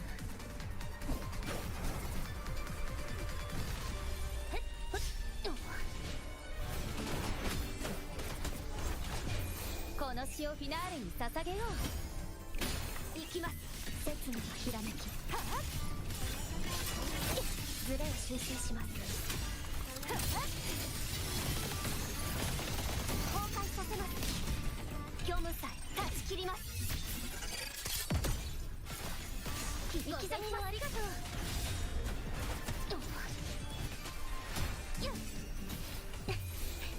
開演の時間だ。死の弦が鳴いていますね。全部切ってみせます。その命断ちます。節のひらめき。立つ。一瞬で解き明かしましょう。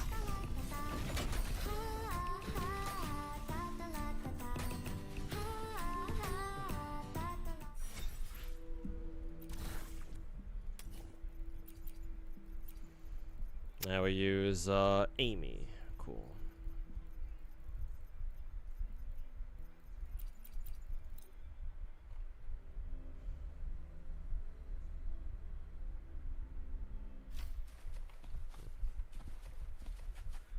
Sorry, at least some kids want at least some people want kids more. I mean, people wouldn't be so against having kids if, you know, they felt like their circumstances allowed for them to have kids in the first place. Or, you know, at least have them easier. Turns out raising a kid is kind of fucking expensive. I think on average a kid is gonna run the average household family like fucking 200K, and that was like statistics I saw years ago. God knows how expensive it is to raise a kid now.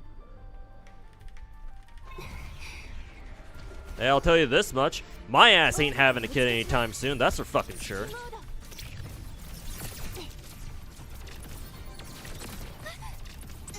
Like, I don't know. You think I'll be able to have kids? Or you think I'll be able to support kids off of a fucking DoorDash job?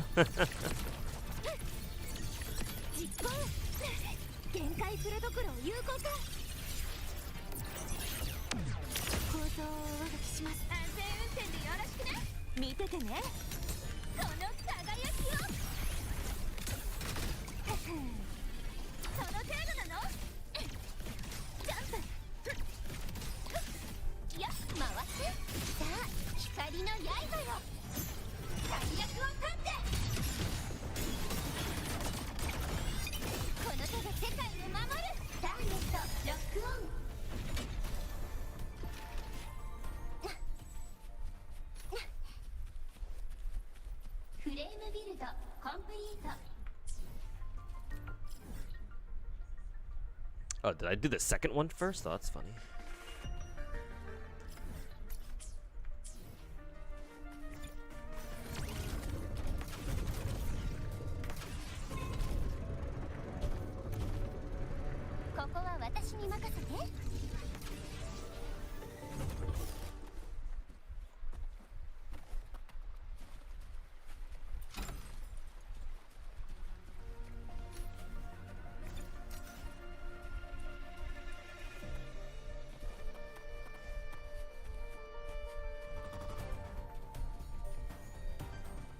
This isn't the boss fight now, is it? Yeah, no, it's not.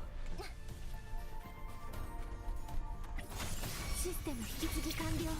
残って誘導。実行。最大出力展開。構造を上書きします。安全運転でよろしくね。ほら、私の直筆サイン入り。よーく見てるんだよ。さあ、出て星の海よ。超大天。星の湾英雄譚の幕開けよ。ビームカノン爆破。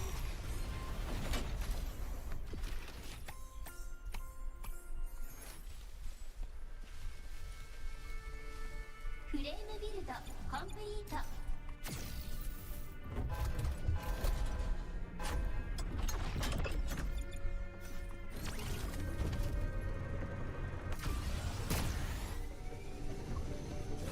I wonder if that's the one I'm supposed to go to. No, not really.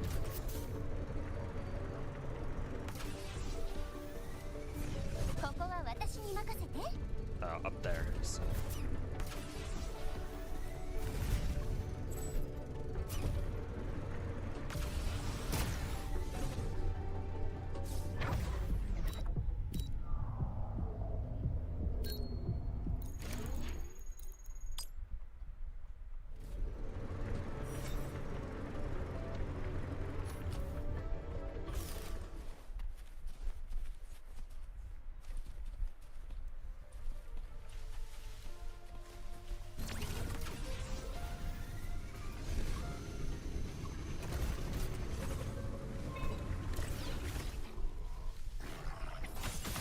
システム引き継ぎ完了。実行。最大出力展開。構造を上書きします。安全運転でよろしくね。ほら、私の直筆サイン入り。目離さないでね。よっほー。ジャンプ。新作追加。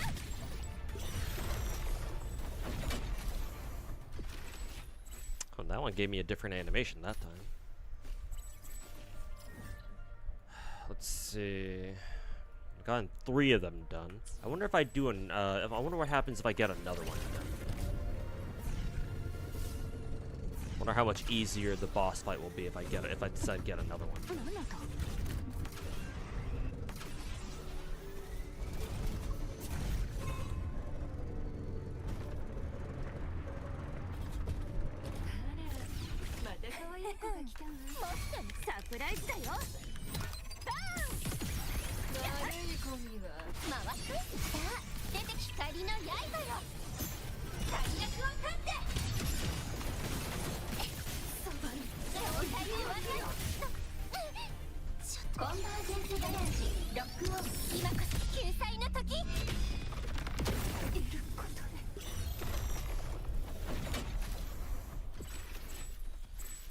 Okay.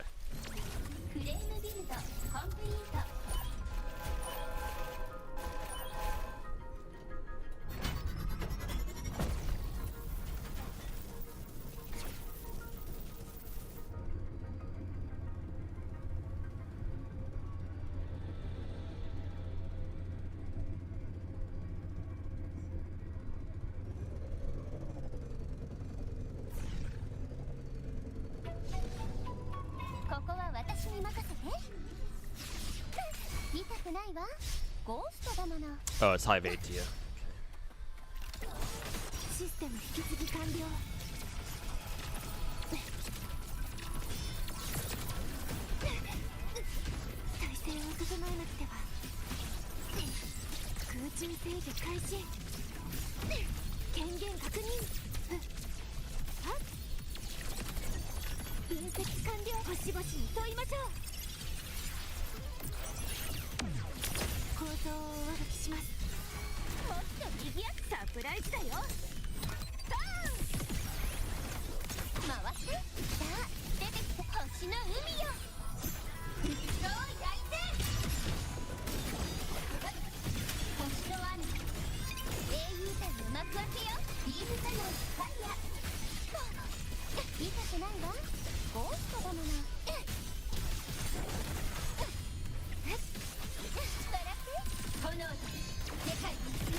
Did that even hit the boss at all?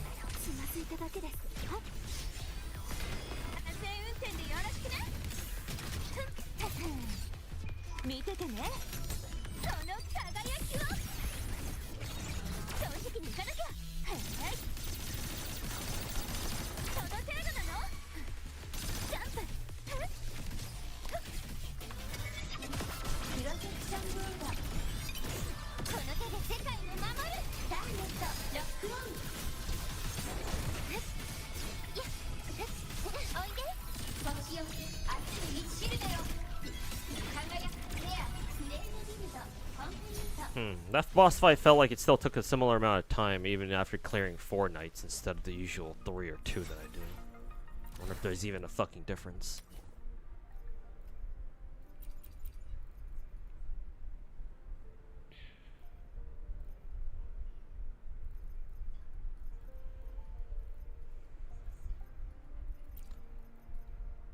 Let's use Zanny here. I'm not very good at Zanny.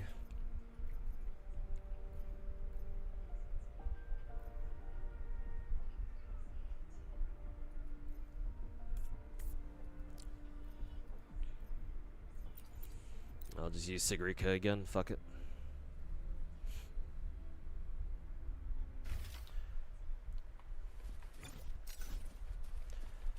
Distraction tits almost got you in the bottom left corner. I understand.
Hey, yo, Captain Goober, welcome to the stream. I'm doing alright.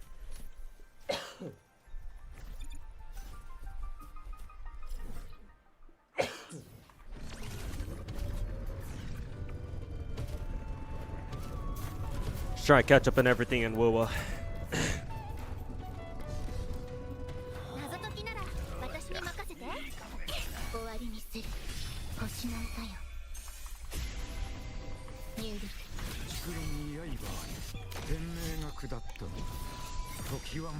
Thank you.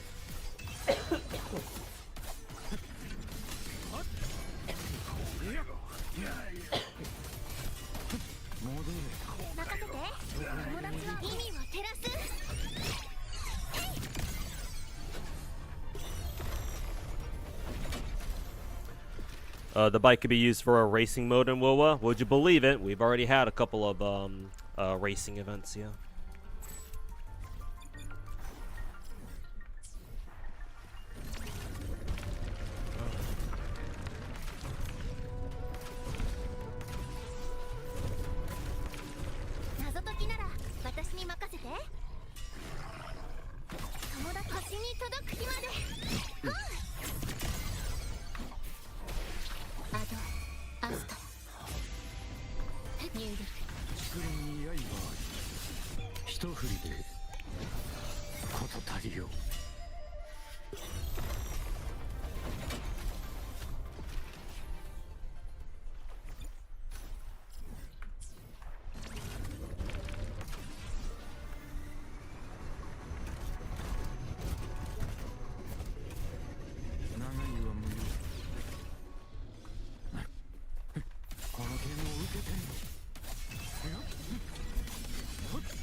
Gotta catch up on story before the update. Yeah, same here. I'm just getting the limited time events done for first, and then I'll try to get catch up the story either after I'm done with it or something. I don't know what I'm gonna do.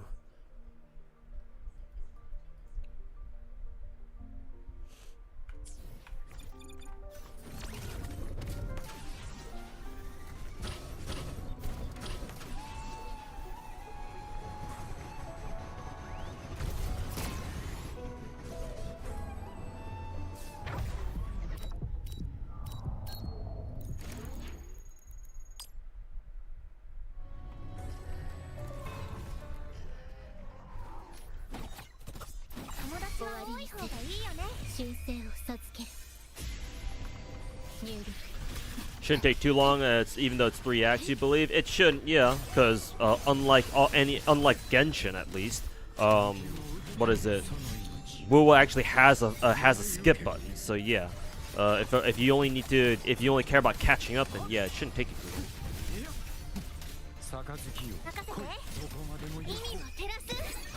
So yeah, thank God for that.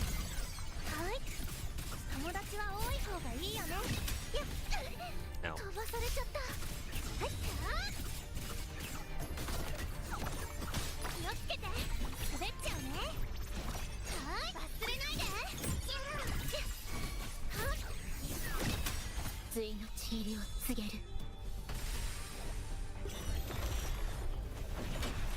Started Wuwa 3 weeks ago. Now you're around account level 44, kind of mid-early game.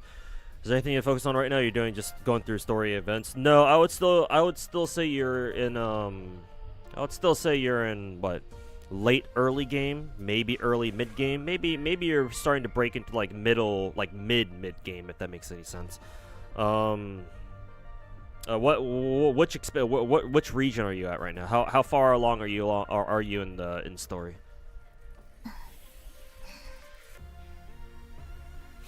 Yeah, because if you've been only playing for 3 weeks, then yeah, I would consider you still in early game.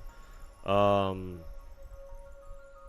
would say your focus is just to go through, just get all the limited time events done.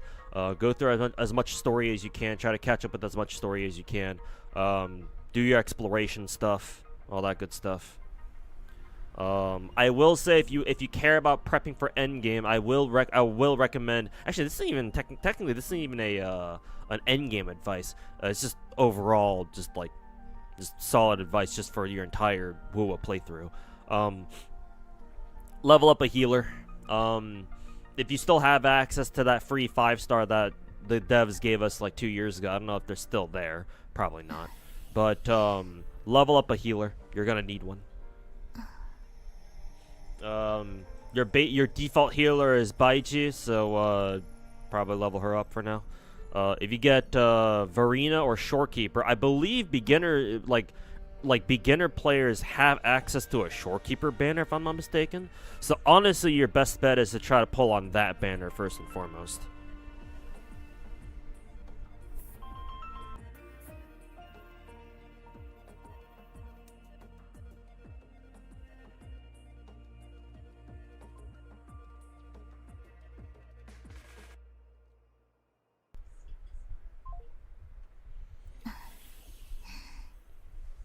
Got Shorekeeper, and that's it. Level up Shorekeeper immediately. She's going to be your best carry for the foreseeable future.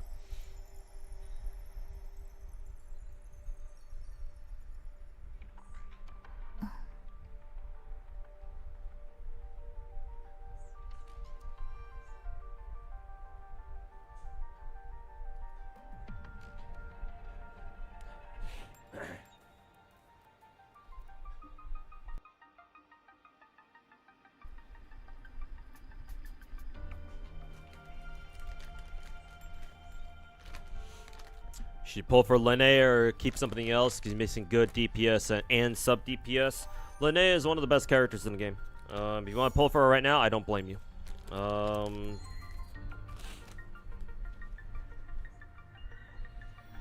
Hiyuki will probably be top tier. Probably. I would expect her to be. That and what our last serious Glacio DPS was Carlotta, and she was a year ago. So it's about time we got another we got a more up-to-date Glacio DPS. So yeah, you can go for Linnea. I wouldn't fault you for that. Try to grind as much of the game as you can though to try to pull Linnea. See if you can get her before the banner ends. And then keep grinding the game afterwards to try to get Hiyuki as well. Where should you spend your stamina besides materials you need or XP? Echo Tacit Fields, which is where you grind echoes and shit. But you don't have to worry about that for now. If you've only been playing for 3 weeks, maybe level up some like lower tier echoes. Those should be fine for now. You can focus on echo grinding later. For now, just go through the game, level up as much as you can. Try to get as much exploration shit done as you can too.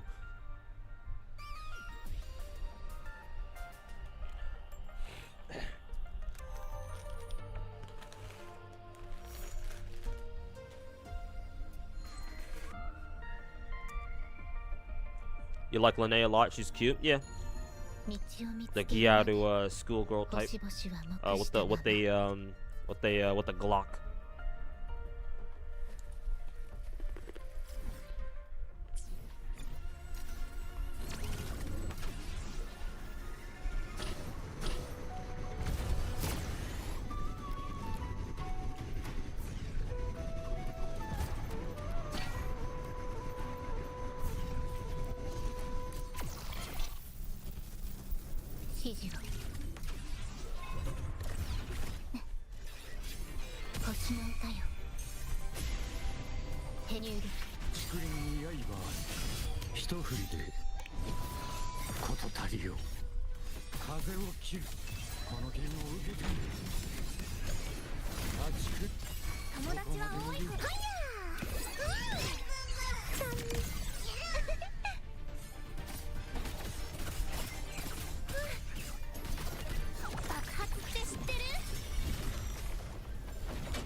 Yeah, Robo Railgun, welcome back.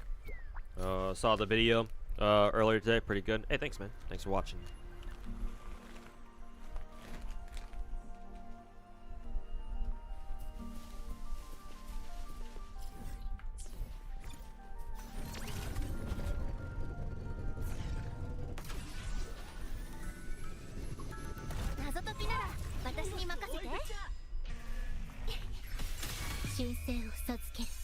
Is the Greek a top tier DPS? Yes. as of right now, before Anniversary shows up, Sigrika is our single best DPS in the game, I believe. Like, it's kind of absurd how much damage she does.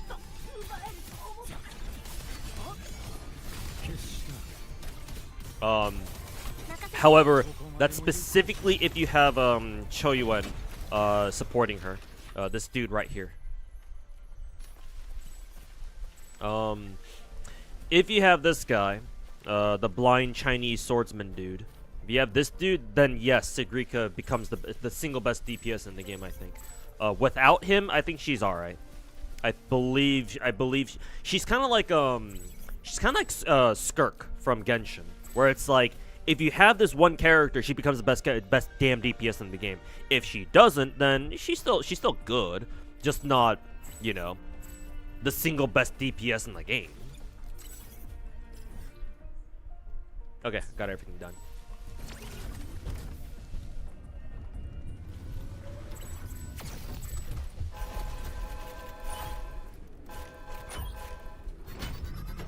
Was not expecting that from her. Yeah, looks are kind of deceiving now, aren't they?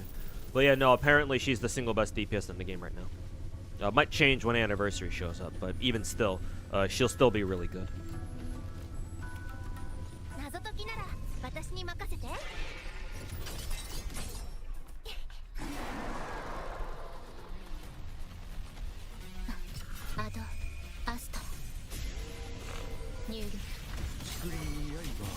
Why is Shorekeeper? I think you meant to ask why is Shorekeeper good?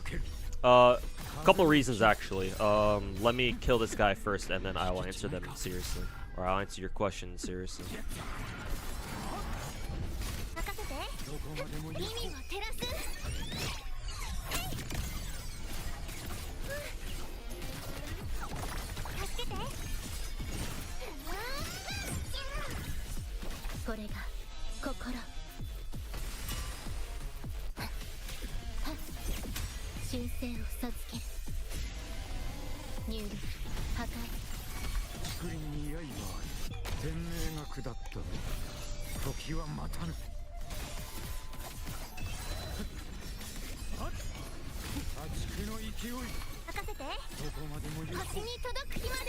Dive kick.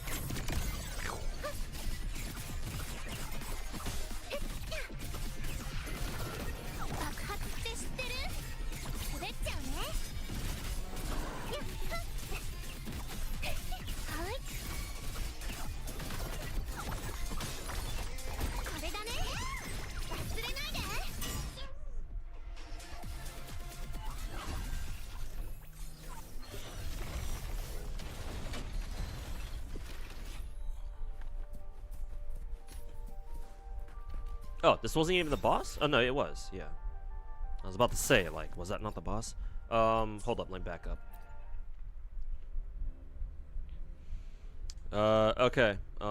Quick crash course on, my unprofessional, amateurish crash course on, Shorekeeper. So, first things first, looking at the game from a macro perspective, from a more macroscopic, lens. Wuthering Waves does not have a lot of global supports. So let's tackle that issue right now. Wuwa just doesn't have a lot of like dedicated support characters. The ones that I know of are Yohu, who's an A rank. She's alright, I think. Our by far our best A rank support though is, I believe, Booling. I'm pretty sure it's this girl. She's our most recent A rank character. She's by far our best A-rank support, dedicated A-rank support. Is she a global support? Maybe. Probably. Anyways. So I believe it's Yohu, Lumi, no, not Kaneka Lumi, Wuwa Lumi. And Baiji is your default. She's definitely a support. You start the game with her. And then Booling. So you got your A-ranks. But for S rank, or sorry, 4 stars. For your 5 stars, however, you've got Verena. Genshin is more of a sub DPS. Though I think she can heal if you need her to. but she's not like a dedicated support like Verena is. But you've got Verena, you've got Shorekeeper, and you have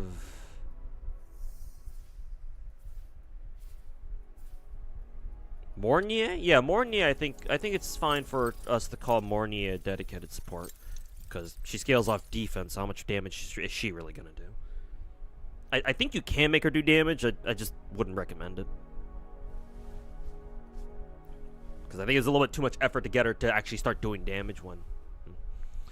Probably not worth all that, probably not worth all that, but... I'm sure some people might be able to make it work. But, yeah, that's it. As far as 5-star characters go, we only have what? Mornier, that's 1. Shorekeeper, that's 2. And Verena, that's 3.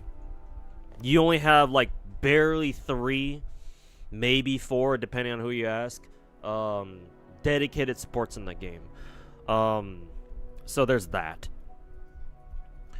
Because of that, if you don't have any of those characters, that means that you're kind of fucked as far as like support goes. To be fair, these days not as much of a problem because these days the game really wants you to like create certain teams. Like starting with 2.0, I believe, Wuwa's character designs, at least from a gameplay standpoint, began to really shift towards like, hey, this character really works well with that character. You might want to have all of them. You know, hint, hint, nudge, nudge. Want to go pull gacha for them? You know, obviously a lot of other gacha games out there do that too. It's not just Wuwa that does that, but we're talking about Wuwa right now, aren't we? So, yeah, there's that. So the whole idea of there being like a variety of global supports or just dedicated supports, if we're going to simplify the term, there's just not a lot of them. Not to mention, yeah, the phrase global support should kind of tell you something. They just kind of support everybody, especially Shorekeeper. Like Verena, like technically she's a global support, but I think she mainly buffs attack, if I'm not mistaken. So obviously you're not going to run a defense scaling or an HP scaling character with her. Like, you're not going to use Verena to support Cartwheel, for example, because Cartathia scales off HP, or her damage scales off HP, so giving her an attack buff won't really do much for her. If you played Genshin, then yeah, you should probably already know that. You're not going to run Bennett with Yelan, for example, or at least not to buff Yelan specifically. So Shorekeeper just gives everyone okay, so let's not focus. Now we got that out of the way. Let's focus on Shorekeeper herself. She buffs damage, so obviously it doesn't matter who she buffs, or it doesn't matter who she supports. Since she buffs specifically damage, she gives everyone a damage bonus. That means that no matter what you scale, it doesn't matter. She supports them all. Her ultimate, what is it? Her ult, I believe, gives everybody a 25% crit damage buff and a 12.5% crit rate buff. So in case your characters don't have the crit stats that they don't have quite the good crit stats that you're looking for on them, Shorekeeper can kind of make up for them by giving them free crit stats. Remember, it's as long as your team is within her ult field, which you've seen me use plenty of in my last fight. So as long as they're just standing within that field, they get free crit stats. Lovely. Her ult field also heals. It's an incremental it's HP regen over time. That's kind of redundant. It's HP regen, so as long as your character is standing within it, they will get healed. So think Bennett's ult field from Genshin. Just not as crazy, but it's the same idea. Yeah, I think those are the main things. Oh, one last thing. In Wuwa, if you play Genshin, and if one of your characters gets hit by a really strong attack, they get sent flying, right? They get knocked back. But in Genshin, you can cancel their falling animation when they hit the ground, right? Because in Genshin, if you don't do anything, your character gets hit, gets knocked up into the air, they fall back down. They kind of like then when they hit the ground, they do like a somersault, right? Well, not really. They just kind of like roll backwards, or like they kind of flip backwards and get back on their feet. You can cancel that animation by just pressing shift as soon as you hit the ground. So Genshin gives you a way to get back on your feet really quickly, right?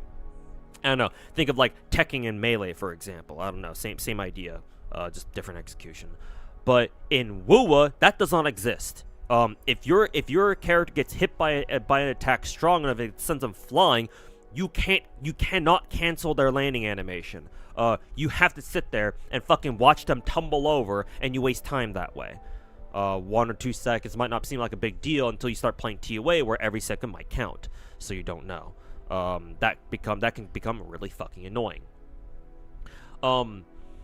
The only way to cancel that, the only way for you to be able to cancel that fucking landing animation is if you have Shorekeeper. Because if you have Shorekeeper, I believe your team gets this when she pops her ult. She gives your team 1 stack of basically get back on your feet immediately if you get hit in the face by a really strong attack. Basically, she turns the game to Genshin in that very narrow aspect, because you can only use it once per ult, I think. Once you use it once, I believe that's it. And, try not to get hit again. So, yeah. Oh, she's also got this one thing where I think you saw it a couple times in when I was playing.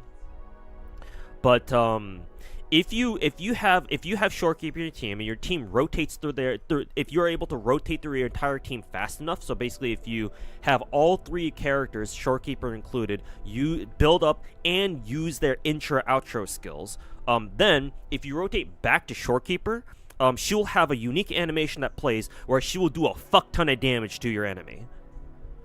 You might have seen the animation. It's like where the screen kind of warps into the middle, and Shorekeeper shows up, and she like blasts some motherfucker behind her or something. She does a ton of damage that way.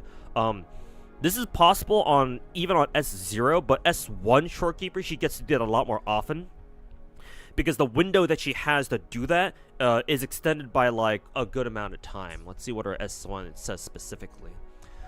Stellar Realms generated by her ult, end loop, gain and follow enhancement, effective range of healing, buffs extended by 150%, so that's pretty good. The duration is extended by 10 seconds, so you have an extra 10 seconds to get your entire team's rotation done, so she can use her ult, her Omega intro skill, again, where she just blasts the bitch in the face. And then casting intro skill determine no longer ends existing Stellar. I don't know what this means. I should probably know what that means, but everything else is a little bit more important, I think. I think so. Hopefully it is. But yeah, you will use her you will use her in every team that almost every team that you have, especially if you're an early game player. The only reason why you don't use Shorekeeper is if you already have a team that calls for very specific characters. So for example, if I look at my team setup here, this team, I used to run this team with who is it? Shorekeeper, as such, right? Because Shorekeeper works with everybody. But turns out, you actually don't want to use Shorekeeper here. Instead, if you have Chisa, use Chisa here, because Chisa works with this team much better. Excuse me.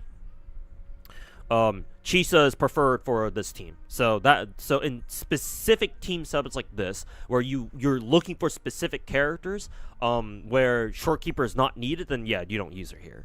But in every other team, Shorekeeper, Shorekeeper, Shorekeeper, Shorekeeper. I think I showed the same team twice. Did I? Yeah, I think I showed the same team twice. So ignore that. Actually, no, this is different. Yeah, no, this is Zeji and Jinchi. Shorekeeper. No Shorekeeper here, but pretend I have Shorekeeper here. Matter of fact, let me put Shorekeeper here. Shorekeeper, Shorekeeper. No Shorekeeper here actually. 3.0 characters can actually run without Shorekeeper, but that assumes you have all 3.0 characters. But you get the idea. Prior to 3.0, Shorekeeper is basically in every single fucking team that you have.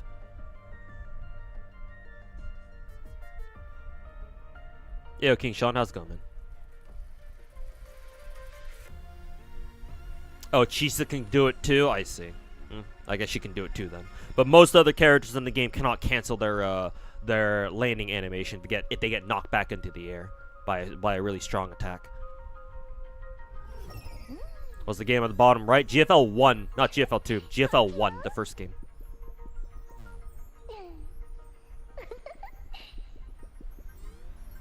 Team building in this game doesn't feel very flexible. Inherently, it's not.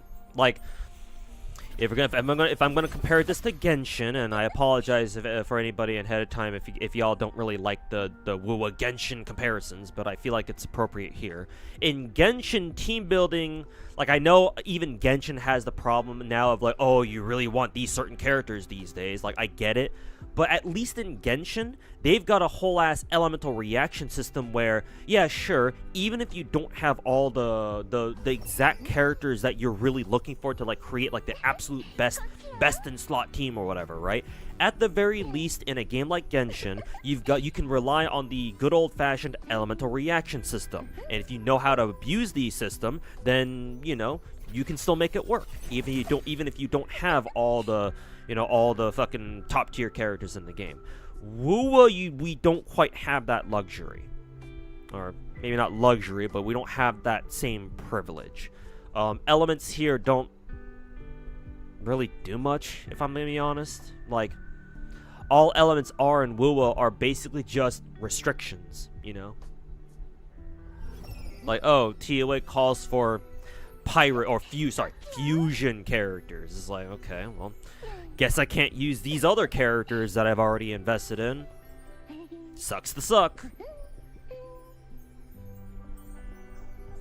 So yeah, no, I do feel like Wuwa's team building is more restrictive. Obviously, it's obviously in Wuwa 2, you can come up with some teams where as long as the characters have synergy with each other, they theoretically should still be able to work. But I think that doesn't change the fact that I think Wuwa's team building aspect is not as strong as, you know, Genshin's. That, and remember that Genshin's been out for fucking 5 years at this point, so that game just naturally has more characters that you can make teams out of. Whereas in Wuwa, you don't have as many characters. So the amount of teams that you can build out of the characters you do have, you just don't have as many.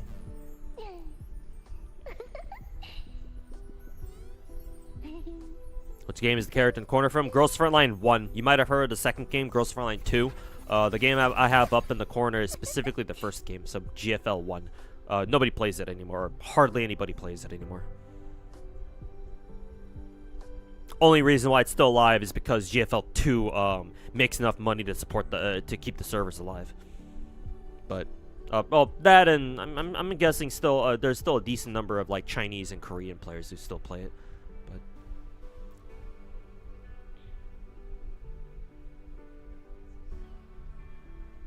when Amy goes all pixel, she reminds you of Doro. Yeah, kind of. But she doesn't feel as nefarious as Doro. Doro is a gremlin. She's always up to something. Pixel Amy is cute. There ain't a single nefarious bone in her body. Okay, time to finish up the event. Anyways, I hope that explains why Shorekeeper is so busted. Momoyas. Your issue right now is to learn combat of Wuwa combos and elements. Elements, you know, elements are pretty simple. Again, elements, since Wuwa doesn't have a reaction system, it used to back in beta, or Kura was initially planning, from what I heard, to give Wuwa an elemental reaction system, but they scrapped it at some point during development. So, because this game no longer has or never had like an actual fleshed out reaction system, all elements are just like another category for for them to put characters in. So don't worry about the elements. Only worry about them if you're worried about like endgame shit and stuff like that. At least for now. Let's see. Which one's the outro skill? So if you look on the bottom of the screen here where my cursor is, let's see. So there are two. So if you come from a Genshin background, you'll be familiar with, like, say, their ultimate, their skill. the one thing that Wuwa adds is an echo skill, because Genshin doesn't have anything like an echo skill. Echo skills are basically just if you go to your character's echo lineup here, or their echo loadout here. Remember that echoes are Wuwa's version of Genshin's artifacts, or like relics in Star Rail, or disk drives in Zenless. Echoes are Wuwa's version of that. Same idea, basically. It works a little differently, but for the most part, the same idea. Characters have access to echo skills. The way you use it is whichever echo is in their primary slot, so all the way up top right here. It's separated from the rest of their force, so you know which one it is. But whichever echo you have slotted in here, then if you go back out into the overworld and you press Q, that echo will do something. So yeah, that's their echo skill. You activate it by pressing Q. And then yeah, typically those echoes will like do something like attack enemies. They'll also typically grant your its user or whoever it's equipped to some sort of buff. Like for example, this one specifically gives Amy extra ult damage bonus, which is perfect for her because Amy's single biggest source of damage is her Omega ult, her secondary Omega ult that she can do. So her having Sigillum is perfect for her. So Wuwa characters have an additional echo skill ability. Every character has one, or they can have one. Every character in the game also has like an optimal echo that they really like to use. Most of them are like, for example, 4-cost echoes, like these ones. These are like the boss echoes. You can farm these from beating or farming like the elite bosses. I don't know what they're called in Wuwa. They're called elite bosses in Genshin. But like the overworld bosses, the weekly bosses also drop like their echoes or whatever. And so most characters, especially DPSs, run 4-cost echoes like these, like the boss echoes. But there are some characters, I think.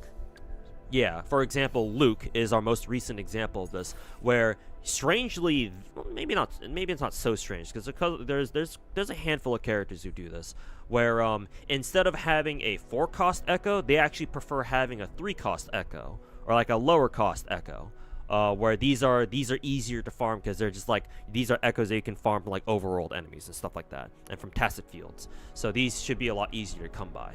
But you know, Luke, for example, prefers this one in particular because it's this echo skill synergizes with his kit a lot better. So when Luke summons this echo, it does a bit of damage, and then it also buffs him with more basic attack damage. I don't know why this one gives electro damage because Luke is Spectro, but okay, whatever. So I guess Luke doesn't really use the electro damage bonus, but he does use the basic attack bonus. That and this is his best echo for now. I get the feeling he's supposed to have a better echo at some point, but this is all he's got for now. Because like, why he doesn't care about the electro damage because he's Spectro. But yeah, that's for now. That's his best one that he can use in this echo slot, or in this echo set, I should say. So that's what he's got to deal with. That's what he's got to work with. Maybe later on down the line he'll get something better, but for now that's what he's got. Anyways, that's a little quick crash course on echo skills. Now time for the other critical mechanic of this game, the intro-outro skill. So down where my cursor is on the lower half of the screen here, where you see there your character's your HP and whatever. So two things. One, every character has what are they called again? Which one's the forte gauge and which one's the circuit gauge? Is this one the circuit gauge and this one's the forte, or is it the other way around? Where the circle gauge is the circuit gauge and then the bar gauge is the forte gauge. I always mix those two names up. Anyways, these two are your character critical mechanics. Every character, basically the game plan for every character is for them to fill these gauges somehow. And once their gauges are filled up, once these bars are filled up, then they can do like, you know, like some extra stuff, some fancier stuff that's critical to their gameplay. Or counter side EOS, yeah, or it's going to apparently. Yeah.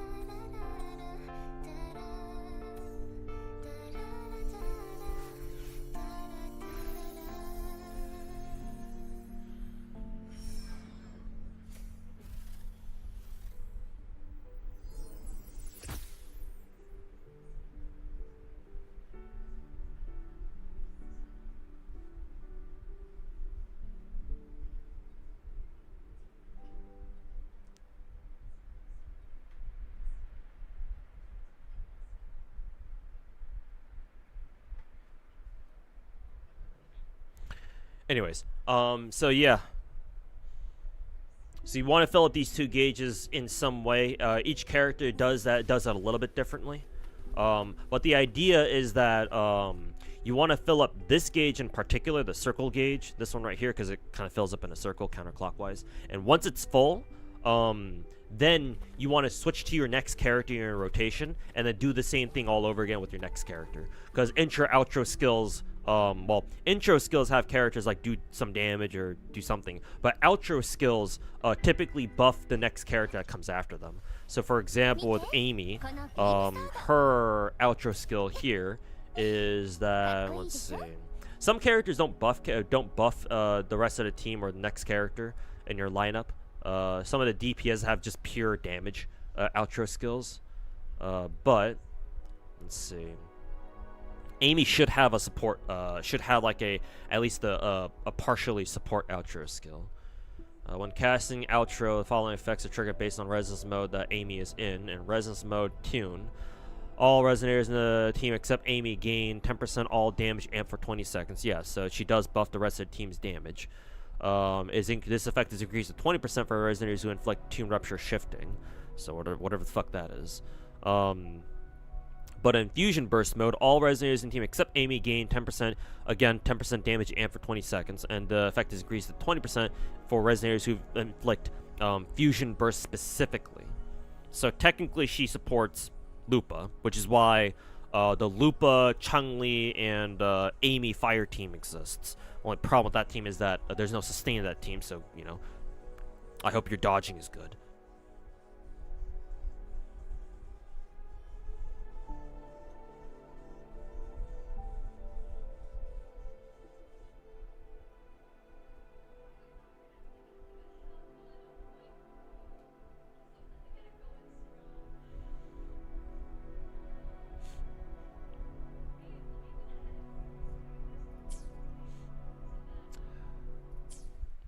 But yeah, that's like basically the name of the game for Wuwa's gameplay. The core of Wuwa's gameplay is basically figuring out what the characters themselves want to do, what their game plan is.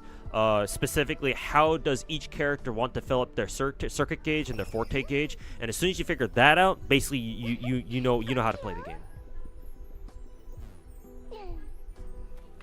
I guess I could try to give you a decent example. I can go to, you know what? Let's go over to TOA. Fuck it. Let's go visit TOA for a second here.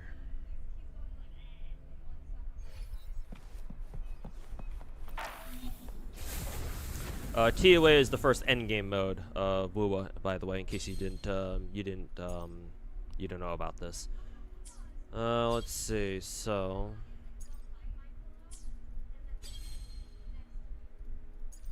Let's see. Yeah, I can do this one. Sure, let's redo this fight. Okay, so I'm using here in this team. I'm using my go-to fire team. My fire team consists of Lupa. Well, it's not my fire team. I didn't come up with this, but my go-to fire team is Lupa, Brant, Chun-Li. That's usually a team I run whenever I want to run fire team. Because all triple fire characters, sorry, fusion characters, pyro characters, whatever you want to call them. This team doesn't have a global support. It's just that every character in this lineup supports the next character after them. So Lupa supports Brant, Brant supports Chun-Li, and then Chun-Li loops back up to support Lupa. So in that sense, you got like a very constant like support, like outro train going in a sense. Technically, Brant is our like kind of sub DPS slash support because he can heal the team with his enhanced basic attacks.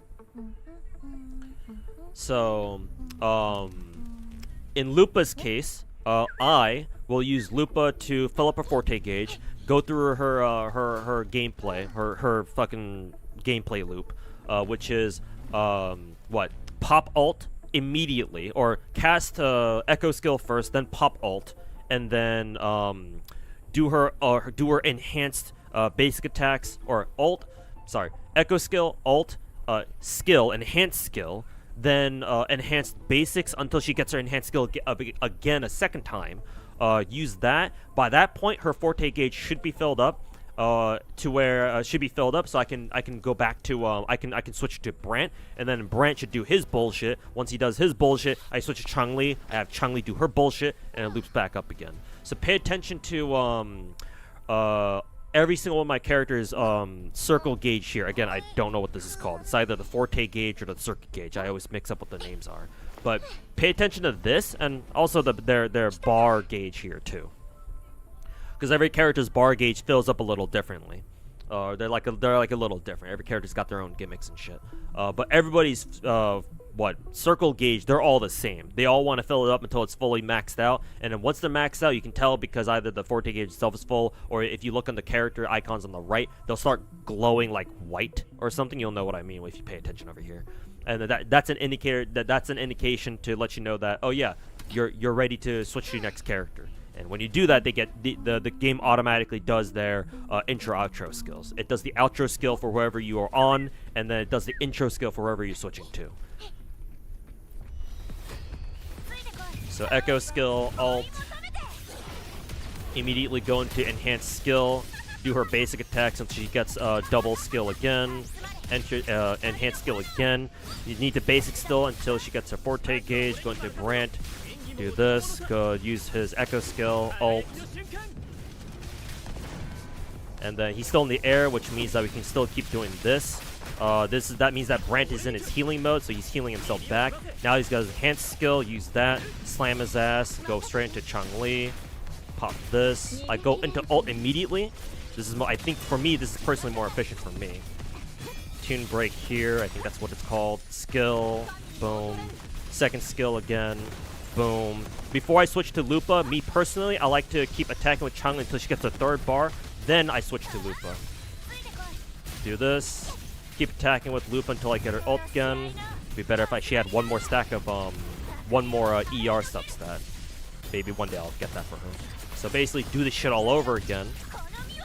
Switch to Brant again. And you just keep, basically, this is Wuwa. You basically just keep looping this shit over and over and over until your enemy dies.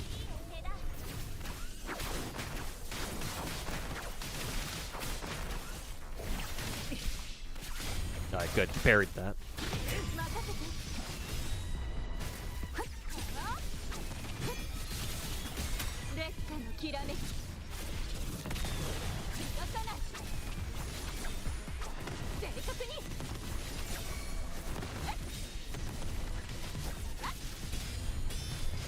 Nice. Got the counter.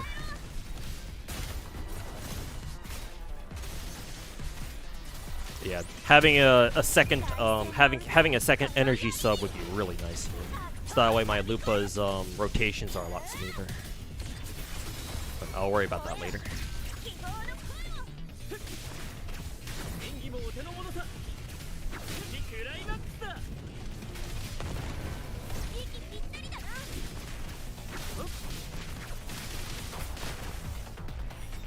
And yeah, that's basically the game.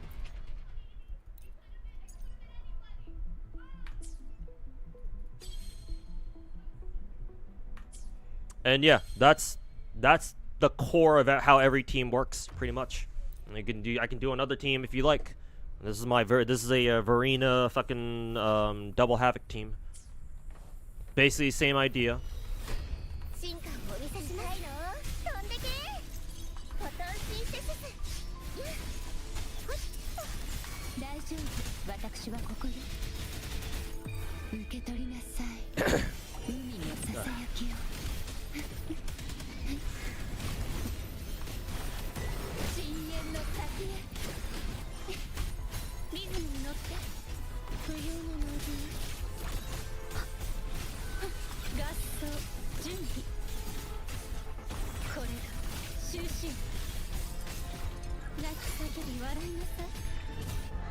Oh, that's really weird. I've never had that interaction before.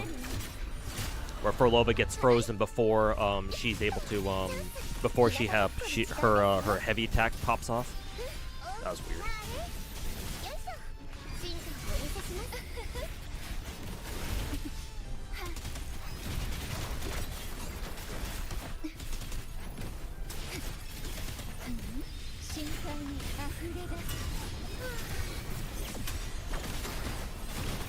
沈むのよ水底へくすぐったアンサンブ生命のシンフォニー合奏準備これが終止 That's what it's supposed to look like. 杉氏の残響任せてください植物だって生きてるんです進化をお許ししますそばにいてあげるわ楽しいわ深淵で泳ぎなさい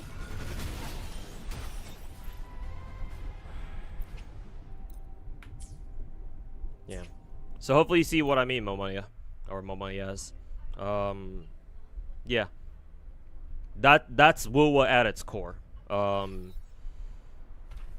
You put together a team whose characters either you have one character buff everybody. Ideally, you have all the characters buff each other in some way, or at least whoever's after them in your rotation. And what the fuck is this? Give me 1 second.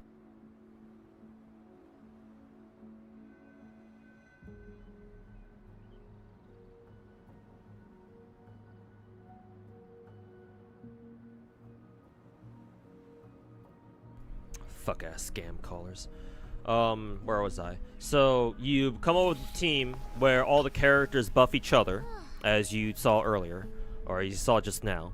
And then you want to learn how each character plays, so that way you know how to fill up their both their circuit gauge and their forte gauge as efficiently as possible. And once you learn that, and once you learn how each and every character plays, then you're ready to go. It's actually Wuwa's gameplay is a lot simpler in that sense, where there's not a lot of like mechanical like knowledge that you have to really keep track of. Like, as long as you understand that basic formula, you pretty much know how to play the game. Wuwa's difficulty is in the enemies themselves. Like knowing how enemies, like what their attack patterns are, which is why a lot of Wuwa shills out there compare Wuthering Waves to Dark Souls, which it's not an unfair comparison, but they're not. I would argue they're not using that comparison in good faith, to put it lightly. But that's neither here nor there. So most of the difficulty of Wuwa comes from like dealing with the enemies themselves, like how the enemies attack, and especially if you're fighting them in attack holograms, if they're gonna one-shot you or not. As opposed to anything else. That, and there are some fancy gameplay tricks that you can do. Well, I'd say tricks, but there's some gameplay, fancier like levels of gameplay you can do, like quick swapping teams and shit like that. I don't know. I myself don't know how to do them. I don't really have an interest in doing them myself either, just because there's not a reason to do that, so I don't bother. I played this entire game without really knowing how to quick swap, so it's like whatever. I'm still doing just fine over on my end, so. But if you want to learn that, then more power to you. I'm sure it makes the game a lot more fun that way. Me personally, I'm good on that, but it's all to you. Anyways, hopefully that, you know, hopefully that helps. I have to skip Anis's gacha costume. PlayStation put a 30-day timer on digital games. Takes away your games you're not online, but he needs to get some games moved to Steam. You're going to help him? Okay, but what does that have anything to do with you not being able to buy Anis's costume gacha? Wallenstein, yeah, he's the Zanny main, I believe, right? I mentioned him in my video. Yeah, I'm sure he knows a thing or two about that. I dare say he knows what he's talking about. Compared to, you know, my amateur dumbass.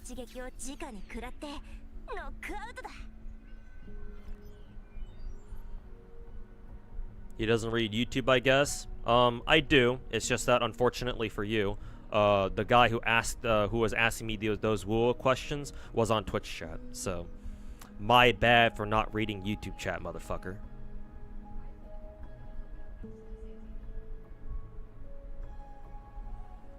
if you can believe it, I actually pay more attention to YouTube chat, because YouTube chat is typically where I get more questions. I get people asking me shit that, you know, they want answered. So, hey, congratulations for showing up to my stream for the one time I pay more attention to Twitch chat.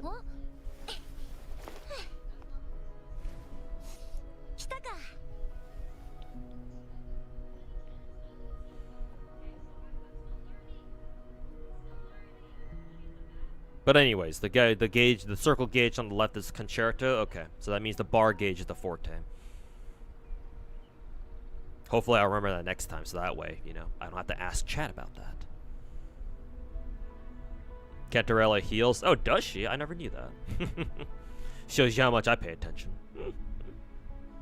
So yeah, I could probably put in somebody else there. Actually, now that you mention it, I'm gonna look up what Furlova's like premium team is then, because I know I can make it.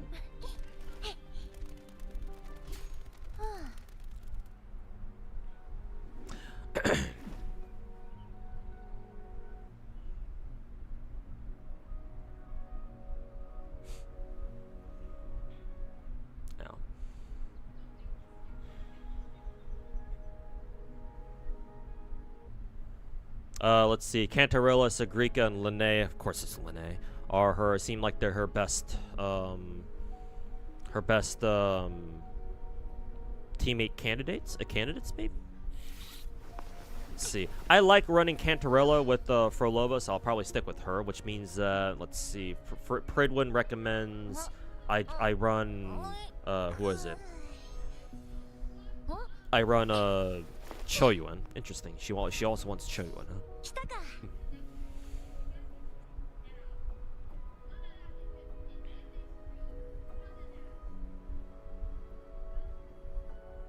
Yeah. Looks like her best team by far is Furlova, Cantarella, then Choyuan. Okay. Do you miss any characters in Wuwa? Nope, I have them all now.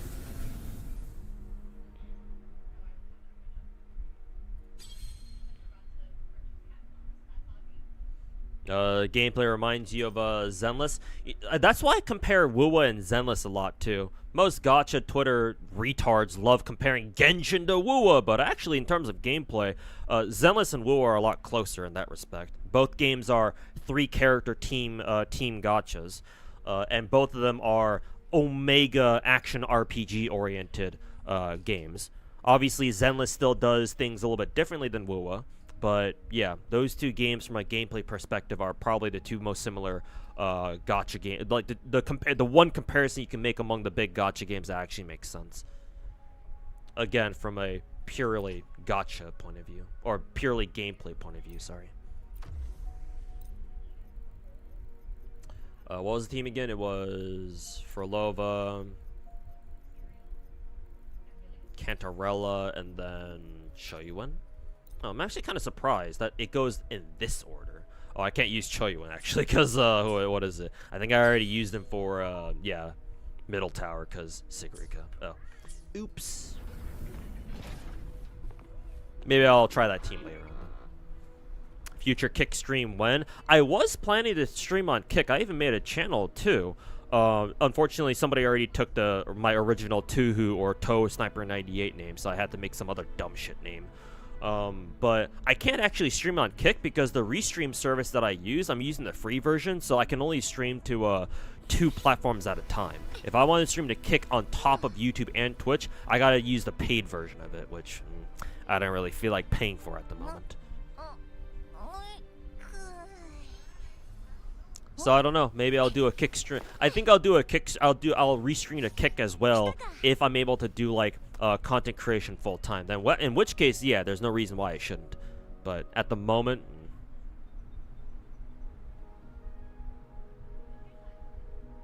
oh, you have to gift him games basically. Okay. I hope your friend is fucking paying you back for that at the very least. But yeah, no, Juster. I pull for every character in the game. Now that I finally got spooked by Calculator down here. Where is he at? Yeah, now that I finally got a Calculator spook earlier this year. Yeah, that means that I officially have every single character in the game. Is there? I think there is a way for us to see that, right? Is it in databank somewhere? Gallery? Is it gallery? Yeah, gallery. So yeah, 46 out of 46. Everybody's here.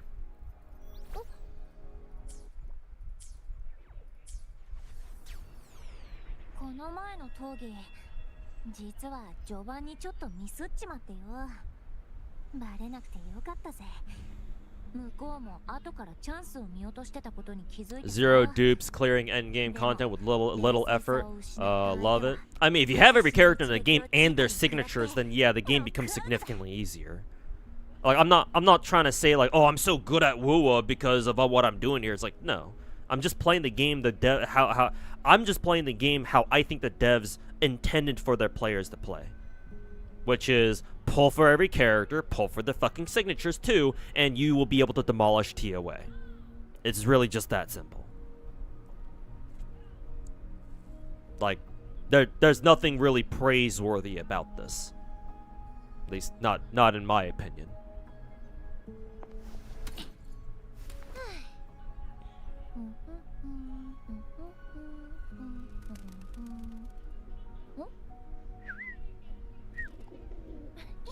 Slop Tauntus can clear endgame. That's an achievement for him. Yeah. I'm surprised he's even able to keep up with Wuthering Waves. How much shit he talks in other gacha games on a daily fucking basis.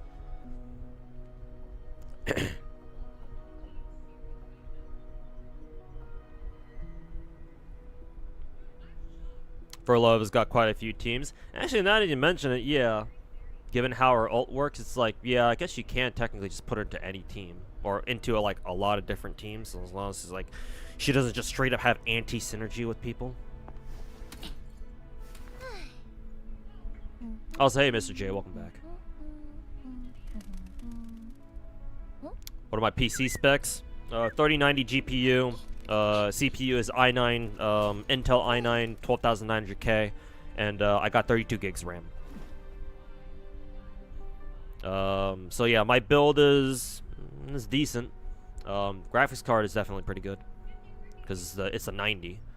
Even if it is only a 3090, still a 90. CPU is pretty good too, though it could be better. Kind of wish my CPU was better too. But yeah, 32 gigs RAM is real nice, especially with the the recent RAM prices. So thank God I got my PC with 32 gigs RAM. Who's the wife on the bottom? Her name is DP12 from Girls Frontline 1. She shows up in the sequel game Girls Frontline 2. She's called Helen in that game. So if you want to pull DP12 as I call her, or you can call her Helen because that's her human name. If you want to pull Helen, go download GFL2. It's a sequel game. It's a much better game in my opinion, or it's the much more modern gacha game, and I highly recommend you go play that instead of the first game. Mainly because most gacha players these days can't handle a gacha game like GFL 1. And yeah, go download that game, and yeah, Helen's on radar right now, so you can go pull for her.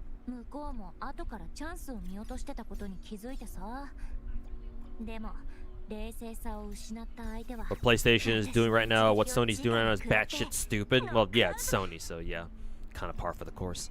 But yeah, no, I get it. Just trying to help out a friend, basically. Yeah, calculator C6. No, I think if you were listening, Juster, you'll know that I said I finally got my first calculator spook. So yeah, he's only at S0. I don't have any perma character at S6 yet. Closest I've got are like I believe Genshin, and actually I haven't even gotten that many copies of Lingyan. I think he's at S2. Yeah, S2. Genshin is by far my the perma character is closest to S6. She's almost there. She's S5 right now.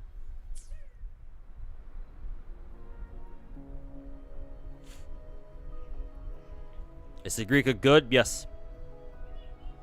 She's one of the best DPS in the game. If you have Choyo and put her in the same team, she's the best DPS in the game, I'm pretty sure. Only one lucky. Yeah, I would say my overall luck in Wuwa, knock on wood. My overall luck in Wuwa has been very, very solid. I'm pretty sure I have an overwhelming positive record in terms of like winning my coin flips. So there's that. Relative to how many S ranks I've pulled, I think I've like the number of non-limited number of spooks I've gotten is relatively low, or it's lower than what you'd expect. I think. I hope. Feels that way. Yeah, you would expect somebody who goes for every single character in the game to have more, you know, perma character copies than that. But yeah, no. All things considered, my perma characters, I haven't really pulled a lot of them. Again, Genshin's the only one who's closest to S6. I only ever got 2 copies of Arena. The first copy I got from the fucking free 5-star, just pick your free perma 5-star ticket that we got from Kuro 2 years ago as their, you know, 1.0 disaster launch apology thing. So technically, I only ever got 1 copy of Arena just from Gacha. Encore I've gotten a couple copies of, 3 of them so far, so that's something. Who else? Oh yeah, Calculator. I said I just got a copy of him earlier this year. And Ling Yang I've only ever gotten 3 copies of, surprisingly. So like, all things considered, is like, yeah, it's not a lot. Not a lot. At least I don't think so. I'm the one stealing a 50-50 luck? Yes, and I will continue stealing it because I need it. Mine! My precious. Yeah, Helen's on banner right now, so yeah, you can pull for her right away if you download GFL2. Not sponsored, by the way. Did I ever play the Codename Bakery game? No, but I know of it. I know it's on Steam. I know it's supposed to be like the prequel, not really. It's supposed to take place like in the way far future in the GFL timeline. I know about that game, just never played it. S2 Verena pretty good, yeah. Hopefully I get another Verena spook at some point. We'll see. But yeah, the game, the Wuwa just really likes to shove more Genshin copies down my throat though, which I don't mind. Genshin was my first 5-star, so I've got a soft spot for her. One of these days, I actually do plan on actually playing her seriously, but we'll see when that happens. Like building her ass seriously, but again, who knows when that'll happen. Alright, they want me to run Luke here, Mr. Luke. Is there a CC I wouldn't talk in any way? Yeah, St. Tontus. St. Tontus, Tectone, any of the fucking rats. Anyway, only way for me to legitimately consider talking to them is if I can tell that they've been trying to change their ways, if they've been trying to you know, reform themselves. But you know, it's not in the rat's nature to do that at all, so why would they? So why would I?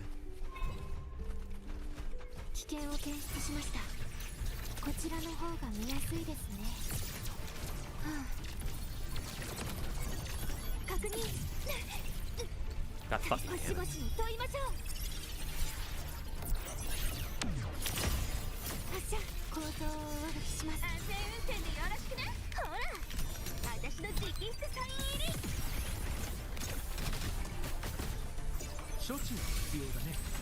I forgot how Luke's rotations went. I know you're not supposed to use his ult immediately because you can level up his ultimate, I believe.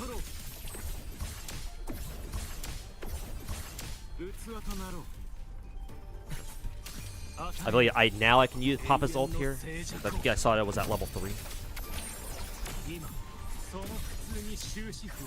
Oh yeah, you're supposed to use his enhanced skill and then use his ult, I think. So I fucked that up already. I might have to go study what Luke's optimal rotation was again.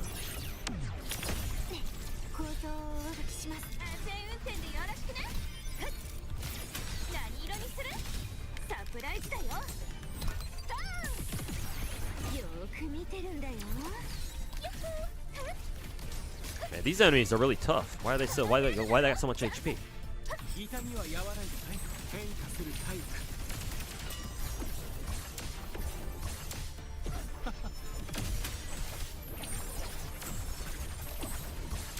器となろう静寂にキスんだ私が下そう慈悲深い死 There we go. Bit of a better Luke rotation there.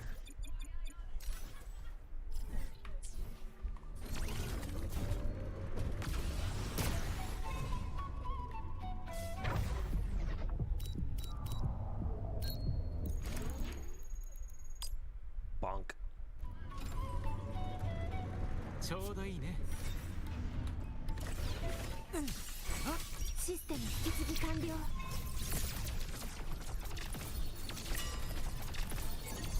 分析完了限界プレドクロ有効化構造を安全運転でよろしくね見ててねその輝きを Hope your day's been good. It's been good. It's been alright so far. Can't complain. Not yet, anyway. 捕まえたよ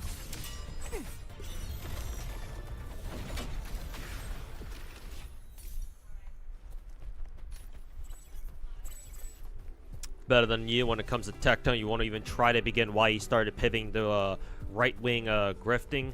Yeah, no. Like, I don't... As much vitriol and hatred I exhibit towards the rats, I don't actually hate people.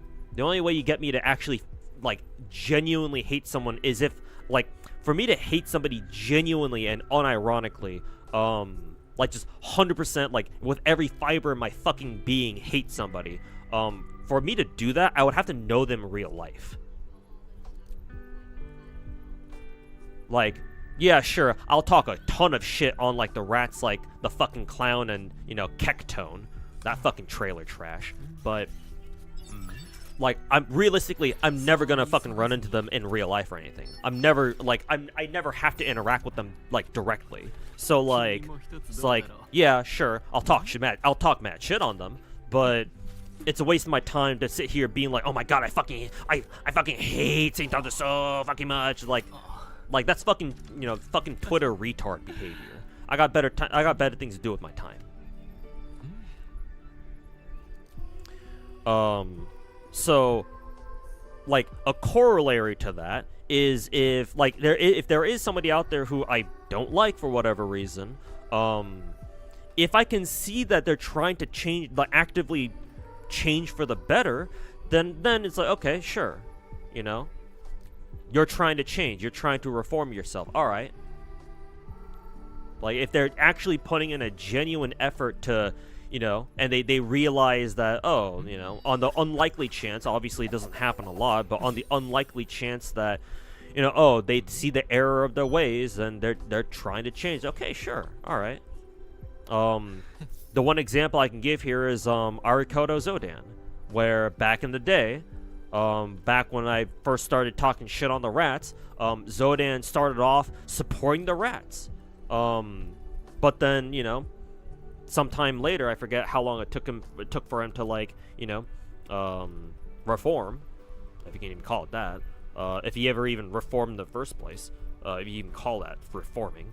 But anyways, however long it took him, sometime later, you know, he realized, oh yeah, the rats are beyond saving. There's no point in me. There was no point in him trying to support them or whatever. You know, he changed his attitude, and now he's one of us now. And he talks mad shit on the rats too. Zodan did that. Yeah, he used to support the rats. He wasn't, to be fair, Zodan, as far as I'm aware, was never fully on their side. He just wanted to give them a chance. Like, oh, like, maybe there are some things that they're saying that, like, they genuinely have a point here.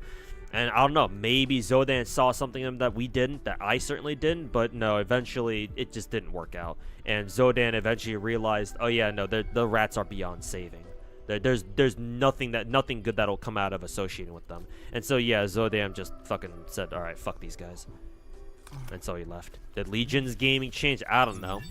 I don't know. My chat doesn't really talk about it very much, so I don't really, you know, have a good idea of what's going on with that dude. My guess is probably not. But I don't know enough about the guy to really say. What about Gacha Smack? Gacha Smack was never a true rat in my opinion, or at least not in my eyes, but he's, you know, he's another one of those fucking, you know, generic gacha slop creators. The one thing I will say about him is that at least he admits that, oh yeah, gacha games are just a bag for him. So yeah, like, gacha content is, like, literally a side job for him, I think. He's got another IRL job, like, he's like a personal trainer or something. So, you know. It's like, hey, at least he's being honest with that. He's already a lot better in my eyes than most other gacha creators out there. But he did associate with St. Tontus for a while. That wasn't great. But, you know, thanks to the clown being the clown as usual and calling him a fucking straight up daughter fucker when he just had his second kid, who is a girl, by the way, not too long ago. Yeah, I totally understand Gacha Smack being like, all right, fuck this fucking piece of shit clown. Fucking let him burn in hell. Do we still talk about Styx? Yeah, KS Lord in my Twitch chat brings him up every once in a while. But yeah, no, I know about Styx and his fuck ass, you know, wannabe fucking Tectone ass piece of shit behavior.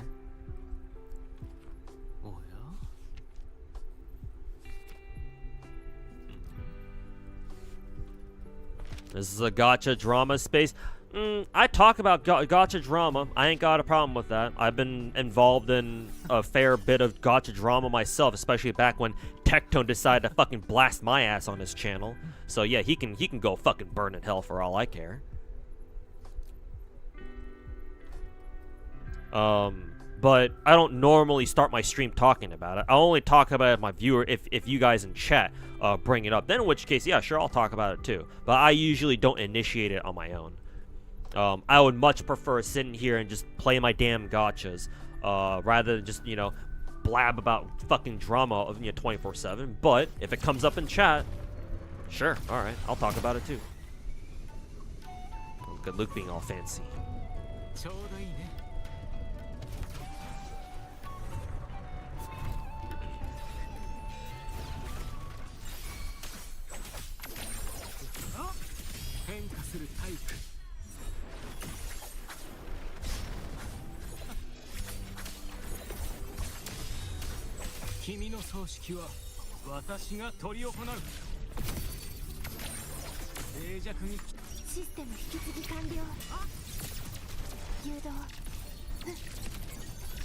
You didn't like it when Tectone played Uma Musume? You shouldn't like it if Tectone plays any gacha game. Also, I think I remember seeing a tweet on my Twitter timeline, not from Tectone himself, but just from somebody talking about his ass. Somebody QRT'd Tectone, one of Tectone's recent tweets where it was like, should I come back to Star Rail? I love Yai Miko.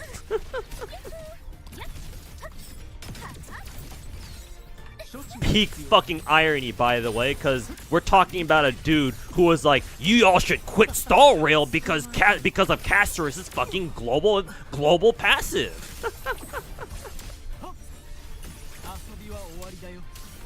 Yeah, but you know, trailer trash will stay trailer trash, I guess.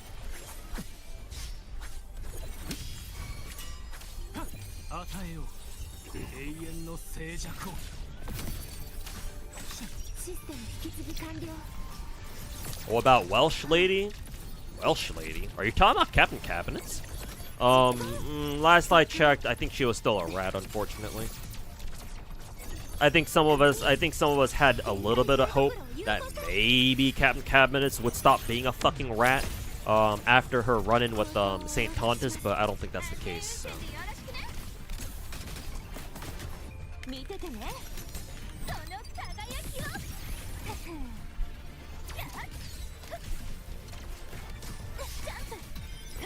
No, I was about to tomb break that bitch, but didn't.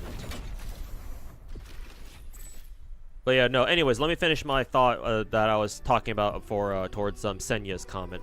Like, if I knew that people were trying to change and they knew the error of their ways and they're trying to reform for the better, then yeah, that's one thing. But the problem is that most people, most content creators on the internet, they're not obligated to change. At least not until they get caught. Saikuno. Oh shit, that's not what I meant to do. Guess we're killing these guys.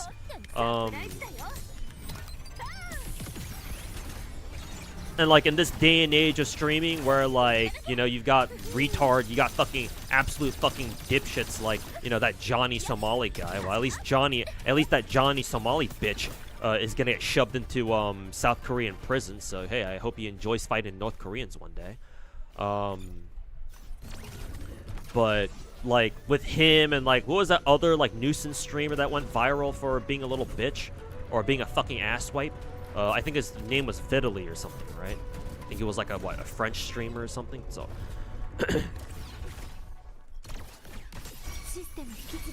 but like now that we have streamers like them, it's like, do you really think that people like Tectone and Saint Tontis will stop doing their shit just cause it's bad? Like shit, bro. I used to remember a time back in my day, when if you as a content creator got caught doing some dumb shit, it's like, no, that was it. That was the end of your career, man. You ain't coming back from that. But times have changed. Like you don't have to automatically cancel yourself if you get caught doing some dumb shit anymore. You know, for better or for worse, usually for the worse. Because hey, it turns out nobody can force you to stop streaming. You can keep streaming if you want. And hey, if you have a big enough delusional fan base or a viewer base to keep streaming, shit, bro.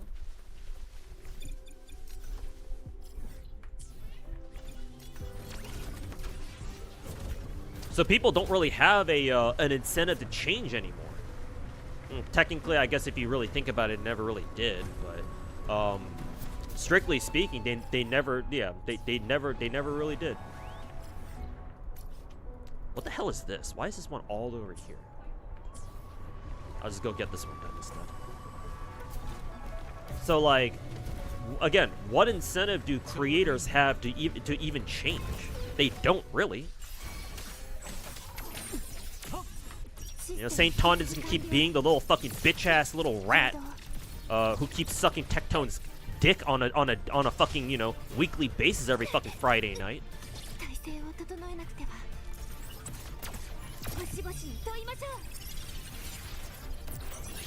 You know, Tectone can keep, you know, doing his right-wing fucking political grifting every single fucking day and talk about, you know, oh, the low-hanging fruit, like, oh my god, look at how bad this other streamer is, guys. And he's gonna keep doing that still. Yep, accidentally pressed the alt on accident.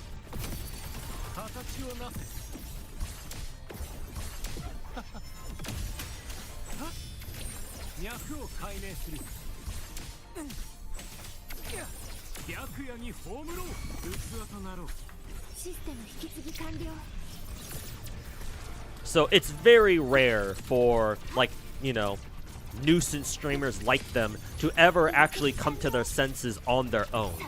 It's very rare.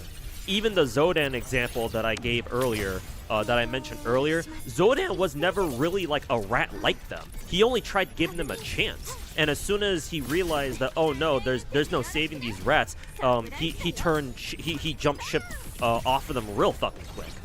So like Zodan isn't even like a super pure example of like, oh, a nuisance streamer like reforming, like, because technically he never was a nuisance streamer. He was only trying to give him a chance.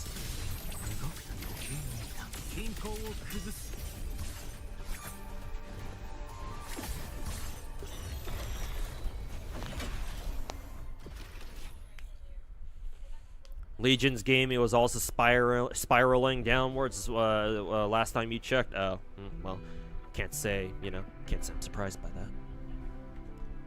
He's got some dumbass tourist 6. Yeah, Gacha Smack can, like, you know, I don't have a lot of respect for him as a gacha creator specifically.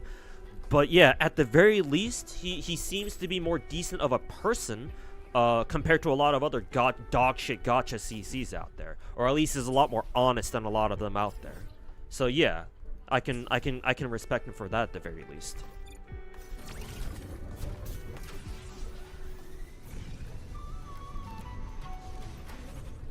Like, dare I say, he at least comes off as a creator who, like, if I can get into like a Discord call with him or something on stream, if he wants to talk about gacha one of these days, and he wants an actual like informed gacha opinion, he's, you know, actually willing to listen to somebody who knows a thing or two about what he's talking about when it comes to gacha, right? If he's open to a conversation, then yeah, I wouldn't mind going on stream with him and be like, hey man, let's talk gacha. And just like hanging out with them and stuff like that. Like, I wouldn't mind.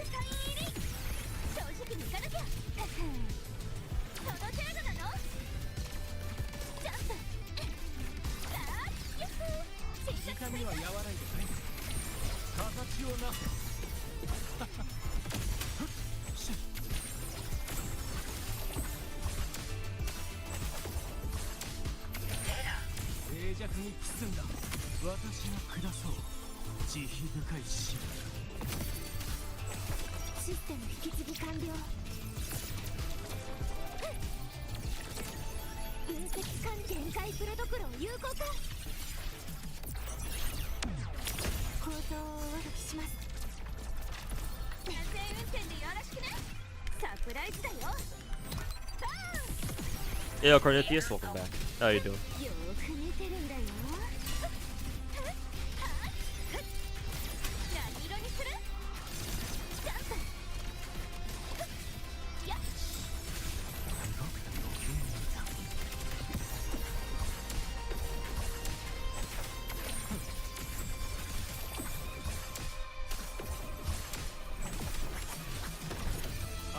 Was that his level 3? I don't think so. Probably popped it too early. Yeah, I did pop it too early. That's fine.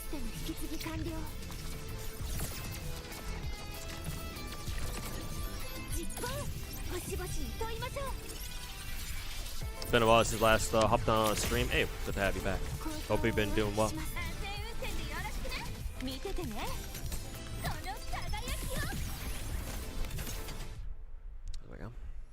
Alright, that should be the end of that event. Where am I? Was I not interested in Stardive? No, I wasn't, unfortunately. It looks cute.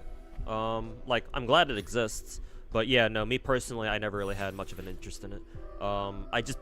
They just didn't do a lot of, like, marketing or advertising for their game. Like, I knew about NTE because NTE's done consistent marketing over the years, so my interest in NTE has always kept up. Not to mention NTE actually provided it looks like it's providing a kind of gacha that I don't think has ever been done before. Well, it's still a Genshin clone, sure, but like its premises and like, you know, the fact that it's, you know, supposed to be a GTA clone, or that's part of its appeal. It's like, well, we haven't had another GTA clone style gacha before, so I don't know. I feel like there's a reason for me to want to try out NTE. For Stardive, I don't know what that reason would be.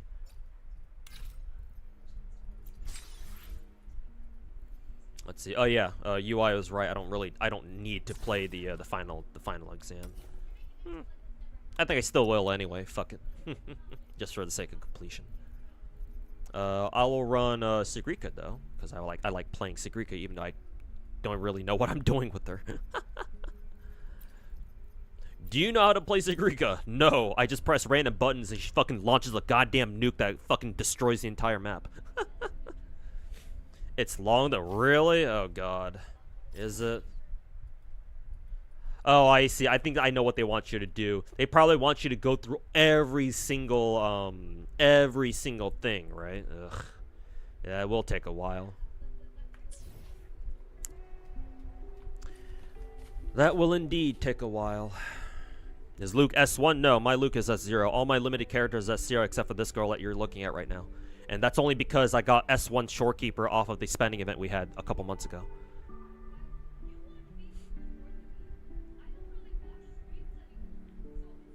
Oh, Vili is Russian, not French? Okay. Well, I guess that makes even more sense.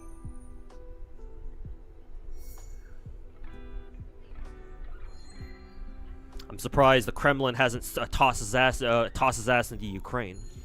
I heard the Russians kind of need more bodies for that.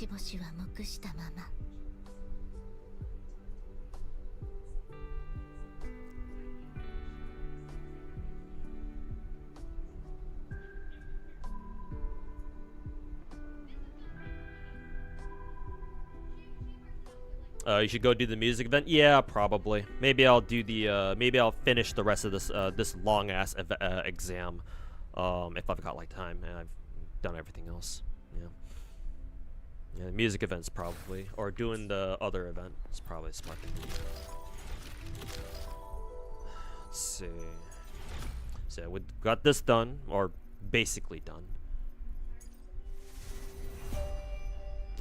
Oh yeah, I gotta get the fucking main story done too. Ugh, fuck. Attack holograms. This is just the update, the upcoming update. Oh yeah, this one too. This is the music event, right? I'm assuming. What is this event then? It feels like I can get this done pretty quickly. Actually, it looks like I gotta do. They want you to do story first. I guess I'll get started on the music event then. Actually no, you know what? I'm gonna fucking go through story. I gotta leave in like an hour anyway, so I'll just get story done. Just fucking skip through story and shit.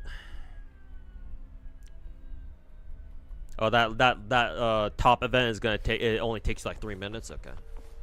Then let me go through story first. Catch up with story a little bit. Oh yeah, it's this girl, Lucilla. This is one of the girls that I said I was looking forward to throughout the 3.0 patch. Oh yeah.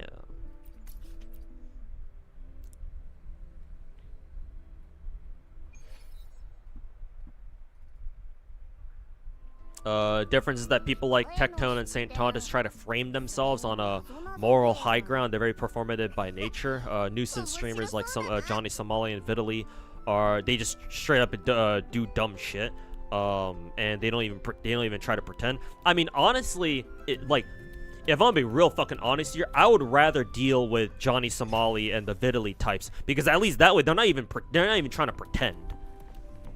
Because at least that way, if they're not even trying to take like a moral high ground here, and they're just out there fucking doing dumb shit all day, then yeah, no, it's real easy to fucking toss them in jail, and you know, fucking both of them prove that. Yeah, I fucking wish I fucking wish Tectone and St. Tontus were nuisance streamers just like them too. Though to be fair, I think that's exactly kind of proving your point. But yeah, I kind of wish they were like that, so that way, yeah, it'd be real fucking easy to just toss them in jail. It'll be a lot easier to fucking deplatform them both. Fuck ass retards.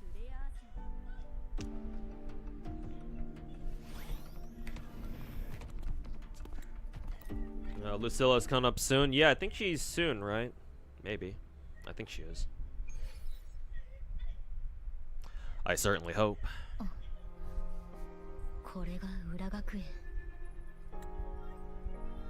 Have I tried New Tower? Double the end state matrix? No, not yet. I have to get that done soon. Maybe I'll do it tomorrow. Well, not maybe. I have to get it done tomorrow.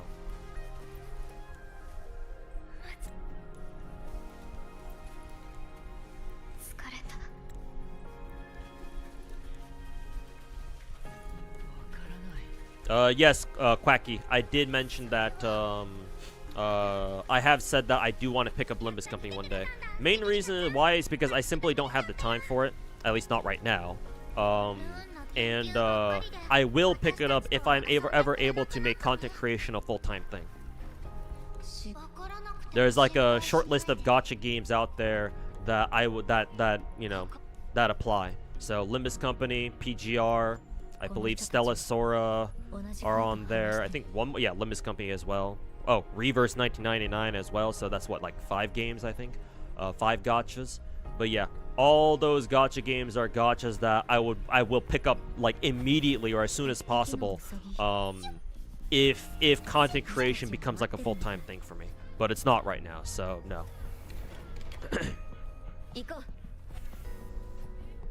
And what I think about its community, I'll be honest. I think the Limbus Company community, it feels a little bit, not a little bit. It feels very cultish. I equate it to, I compare it to Wuwa in the sense that a lot of people who talk about it online, on social media especially, they glaze Wuwa, Limbus Company to no fucking end. Like, bruh, Limbus Company is, I think, the first gacha game whose community unironically floods their developer streams with nothing but like fucking glory to Project Moon, glory to whatever their lead developer's name is, glory to this, glory to that, like, and it's they do it unironically too. Like, what the fuck, man? Is this not a fucking cult at this point? Not to mention, I actually made a video sometime last year where I criticized Limbus Company for, and specifically their collab with Arknights, because they did a collab with Arknights last year. But I criticized Limbus because why the fuck did you not put in any Arknights characters like proper into the game?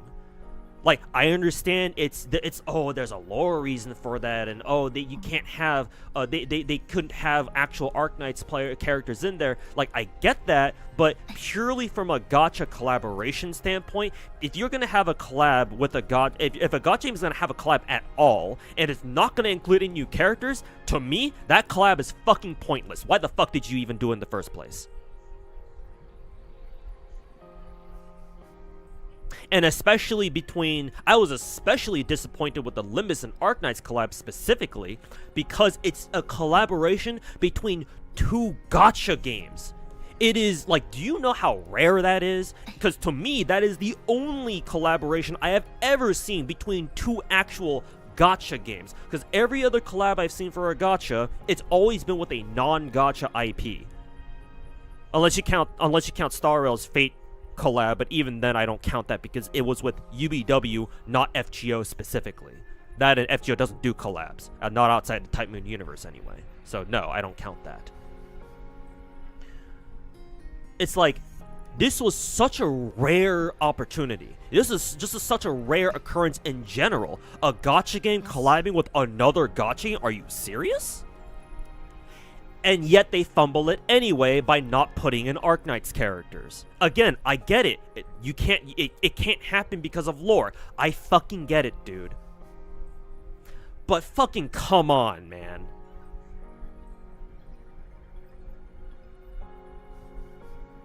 Honkai had a collab with Genshin. Oh, I guess that counts. But same publisher or same developer company, so. That's like saying, oh, but FGO collabs with, you know, they had FGO had a fucking, you know, MiHoYo collabs. Like, okay, yeah, all right, buddy. Was that really a collab to begin with? Really? Well, I guess Honkai Impact having a collab with Genshin makes more sense.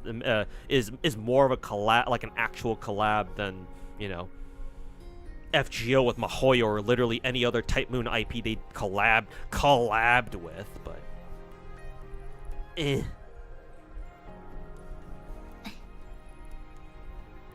don't know, man. Samurai Kagura has gachas, by the way. Yeah, but for example, did Brown Dust 2 collab specifically with the Samurai Kagura gacha games? I don't think so. Well, maybe. I don't think they did. I don't know for sure, though. I've never played any of the Samurai Kagura games. But anyways, when I made that video, like, I can pull up that video right now, and it will still have a 10% to 90% like to dislike ratio, because the Limbus Company players found that shit, the cult found that shit, and they fucking dislike bombed it to hell and back.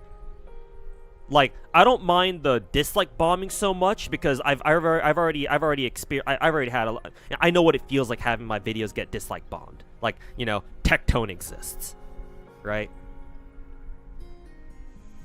So it's not so much the fact that my video on that topic about Limbus Company's collab with Arknights got dislike bombed. It's more the fact that the Limbus Company players behave that way. Like, they're a fucking cult. And I don't know if I fuck with that. Especially considering I have a huge fucking problem with the rat creators who are also basically cult leaders too. So yeah, no. I think I'll hold the community itself at, you know, at like arm's length away, preferably with me holding a fucking yardstick or a meter stick to hold them back to. And yeah, I'll try to enjoy Limbus Company if I ever do, as independently as possible. I don't have a great opinion of the community, that's for sure.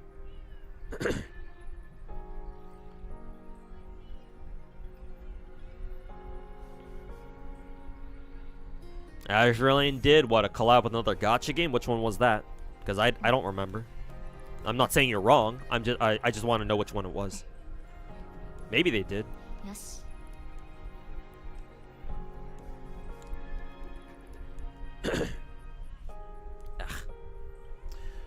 No, TOA? Oh, no. Adrian, you're on Asian servers. I'm on American servers. We don't have new TOA yet.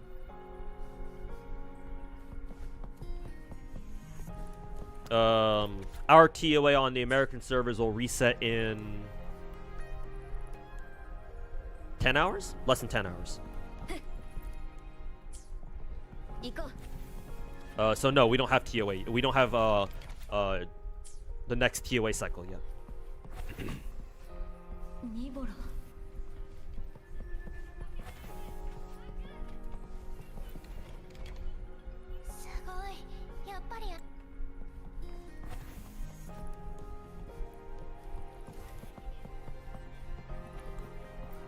Azraelane collab with Hololive? Yeah, I was there. I was there for it. But Hololive isn't a gacha though. It's a VTuber agency.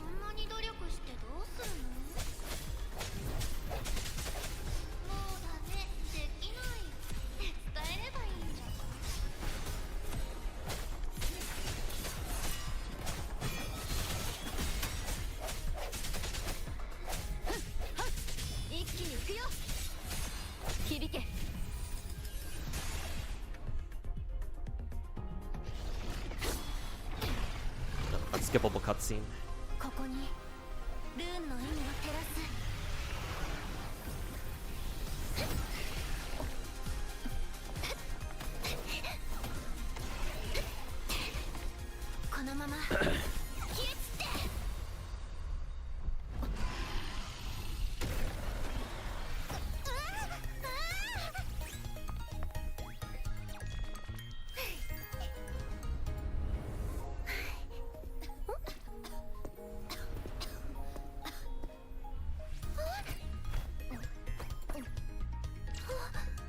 The collab part, you don't think it's really a problem? No, that's a line that I make very clear. If you're gonna collab, if a gacha game's gonna do a collaboration, I better see a fucking new character.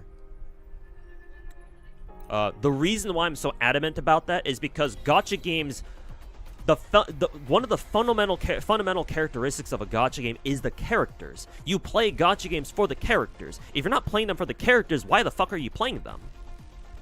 Because gacha games, straight up, are just simply inferior versions of regular video games. Like, if I'm being completely brutally fucking honest here.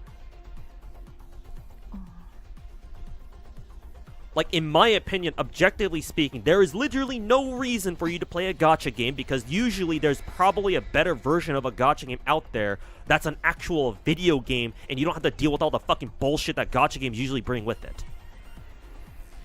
So that means the only advantage that gacha games have, maybe two, I'll mention the second one, but the major, primary reason, the primary advantage that gacha games have is the characters, because you want to goon and jack off to one of the characters.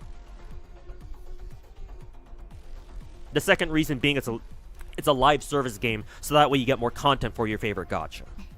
Like, you know, it's cool having, you know, it's cool having your favorite video game be live service if the developer's actually good. You know, typically for gacha games, there typically are. So yeah, it's a great feeling to knowing that, oh yeah, your favorite gacha game is, you know, well supported, and it's got, you know, strong support from the devs, and you know you're always gonna get new content in the, you know, for years to come in the future. You know, obviously that's a luxury that normal video games, a lot of normal video games out there just don't have. So, you know, if you want to see it, if you look at it from that POV, then yeah, that's certainly a disadvantage that regular games have, where, you know, once you play through a regular game, all right, that's it. You know, you beat it. There's not really not much else to do with that game. Just move on, unless you just want to keep playing it again over and over, in which case, you know, no one's stopping you. But, you know, live service games are kind of cool to play, so that you can, you know, always have content. Those are like the only two advantages that gacha games have. So focusing on the character advantage again, because that's what we're talking about. That's why I even brought this shit up. If you have a collab in a gacha game that doesn't give you a brand new character from the IP that you're collaborating with, again, what the fuck was the point? And again, I understand the Limbus company collab with Arknights. They brought in new egos and shit like that. That's fine. That's cool. Oh, and that's not fine. It's cool though. But to me, it's not good enough. It is simply not fucking good enough. Yes.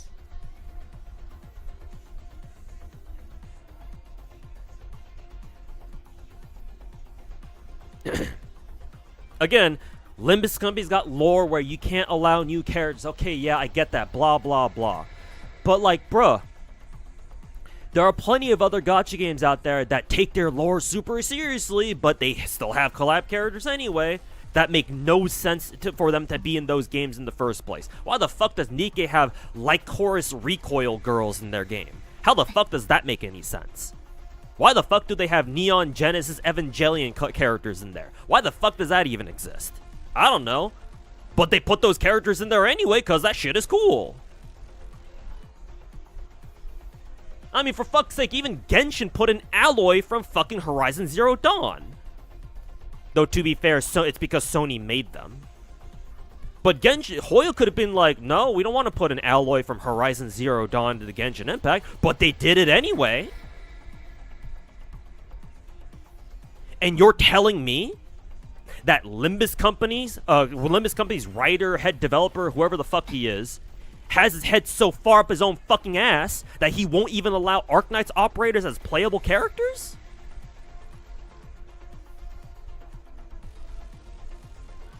I think, though, now that I think about it, the one thing that might alleviate my absolute contempt for that collaboration, that, you know, absolute pathetic fumble of a fucking collab, is if Limbus Company keeps doing more collabs like with other IPs and they keep doing the same thing. In which case, okay, then at that point it's a pattern. If Limbus Company keeps consistently doing collabs, like, I don't know, every year they do a collab with like another IP, right? Then okay, over time I think I'll be able to let it go. But as of right now, I think Limbus, the only collab they've ever done was with Arknights, right? To where, oh, they put in new egos and shit. So until Limbus Company gets into the pattern of like collabing with other IPs, and they also do the same thing where they also keep giving their characters, their already existing characters, more egos that are exclusive to the collab. Until that happens, no, that collab was an absolute fucking failure, at least in my eyes.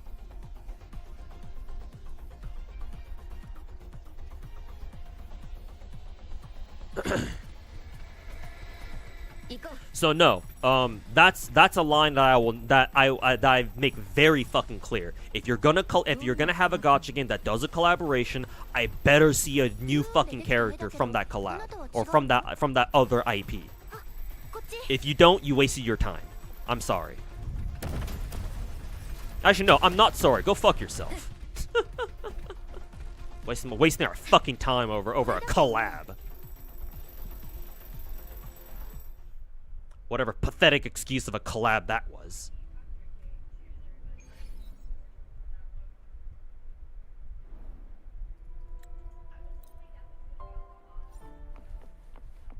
Again, I'm gonna keep saying this over and over because I love fucking repeating myself. If you don't play gacha games with the characters, why the fuck are you playing them?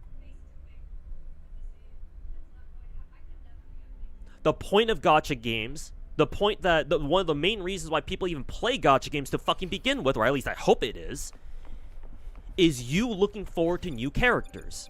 If you're not looking forward to new characters, why are you even playing, bro?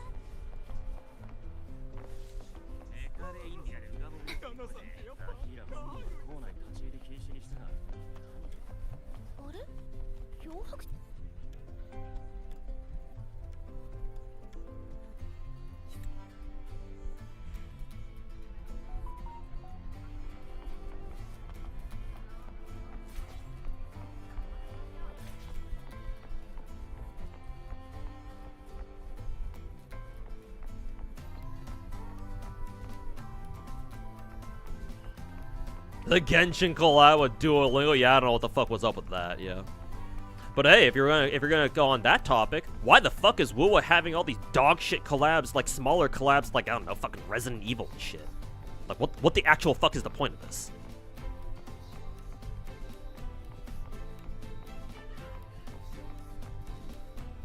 This combo is reminding you of like leftist propaganda and Western video game culture?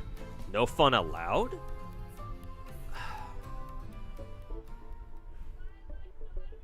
Man, Gray, I don't know where the fuck you got that from, to be honest with you. Where did you make that jump in logic?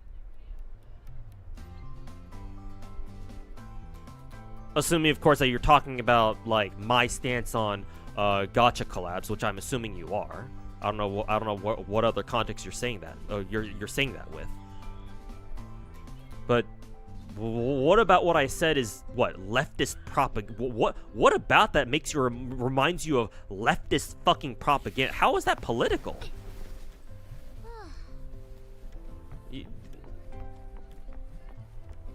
Like, I think that's the first like dog shit comment I've ever seen out of you, Gray.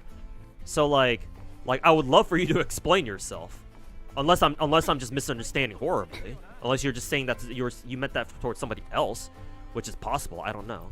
So I want you to explain yourself.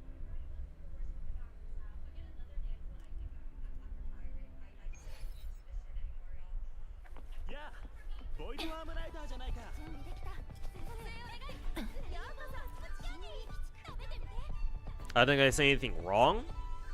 I mean, I'm not expecting people to agree with me. Certainly, no, certainly like 90% of the Limbus Company players certainly didn't. So, you know. It's like, it's of course, obviously it's just an opinion, but, you know, given how many gacha games I play and how long I've been fucking playing them for, I think my opinion, you know, I'm not even trying to say this to be egotistical, I think my opinion has a little bit more weight than most other people's, no?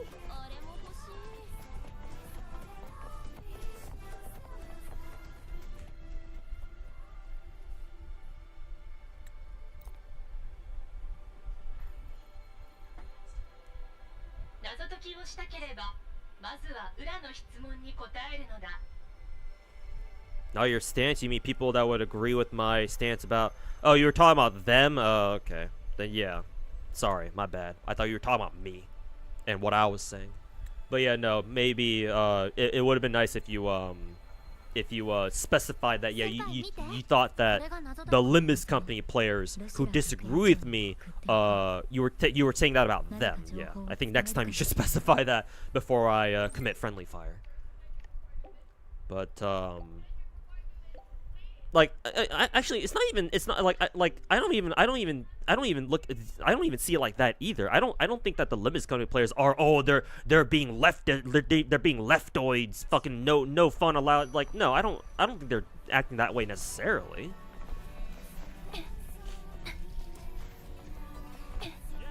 Like, it's fine if they disagree with me. That's fine. It's, you know, technically it's their game. I don't even play Limbus, so it's like, yeah. You know, if I say some inflammatory shit about their game, you know, you think they're not gonna fucking clap back? Yeah, of course they will. Again, it's not even that I think they're being all like, oh, no fun allowed, you know, type bitches. It's just like, it's just this is just my own stance. I would have loved to see actual Arknights operators in Limbus Company. Like, no matter how unlikely it would have been great if the Project Moon guy, the Project Moon CEO, like, could have done something to make that happen, but he didn't. So to me, unfortunately, it's a disappointment.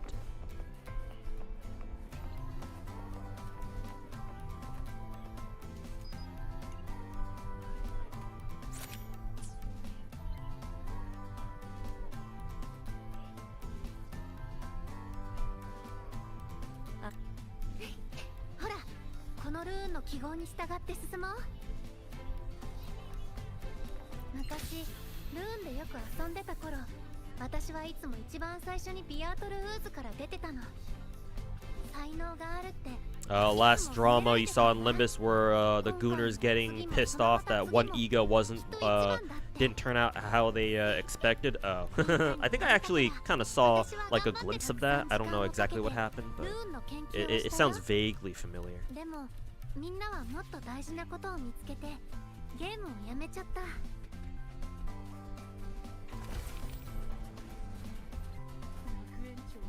Has Psyche incurred the wrath of the Wuwa players again? I don't know.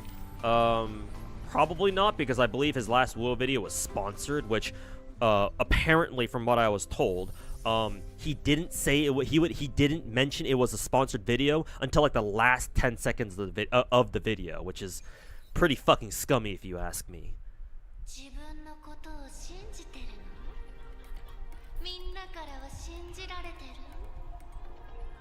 Some Limbus players have, some Limbus fans have a fixation on hating Blue Archive, which you don't understand. Oh, it's because I don't know how exactly it started, but I'm assuming it started with Limbus Company fans roasting Blue Archive players and calling them pedophiles and shit, because you know everybody does that. And so when it turned out that you know, there were a couple of actual groomers in the Limbus community, you know, from all their Roblox dog shit, or even on the official Limbus Company Discord server itself. Oh yeah, no, the Blue Archive players have never let that one go. So yeah, I'm assuming that's where the animosity between them comes from.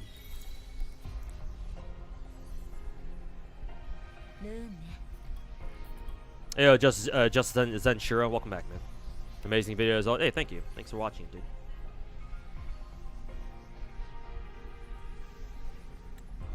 Guitar Rock collab when? Hey, I'm open to that. He's never reached out to me, at least not that I'm aware of. Maybe again, maybe I should be the one to reach out to him, see if we can get something going, but I've been just super busy, so maybe one day.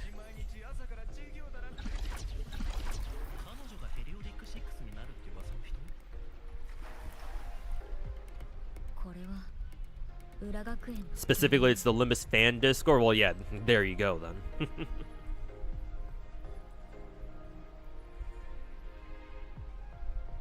There you fucking go then.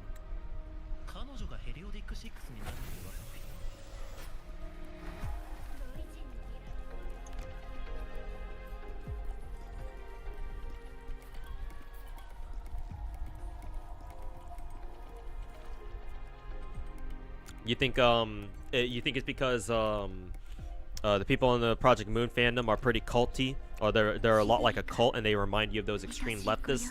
You have cults on both sides of the political spectrum, though. Whichever end of the spectrum you go, you're always gonna find cults there anyway. You're gonna find cults there regardless.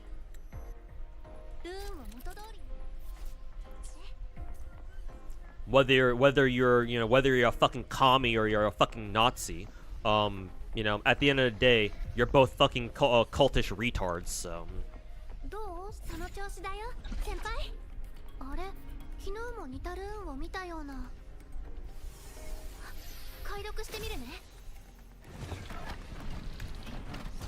Fucking same shit, different flavor of autism. Maybe do an interview-style gacha poll video with them? I don't know what that means.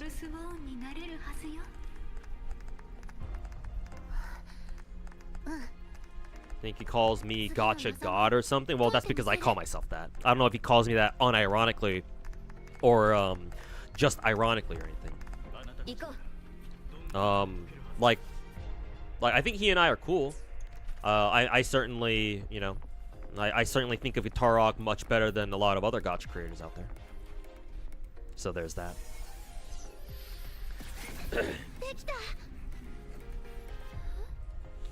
Problem with Psyche's video on Wuwa was that he made he framed his Wuwa video as like analyzing Wuwa's shortcomings, but then he announced that Nia was sponsoring. It was actually he was light on the actual criticism. I guess it was a good thing that I made my video today then,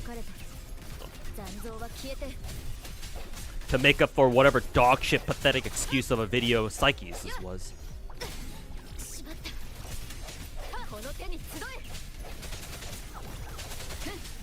やれなかった時、お母さんはこんな気持ちだったんだね。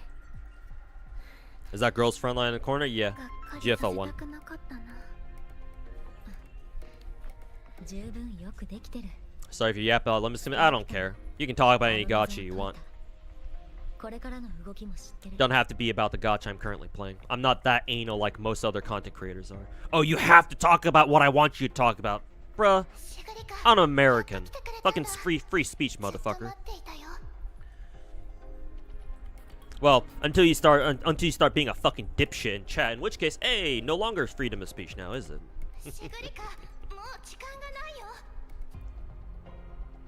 But no, you can talk about whatever you want.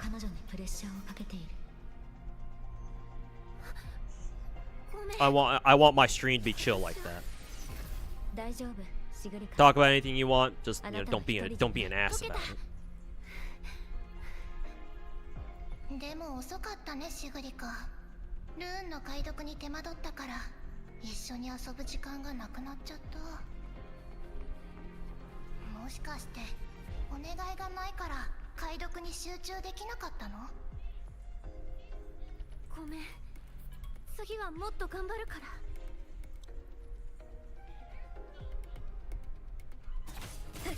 聞いてみよう。 Did Sagrika's friends all turn into tacit discourse or something?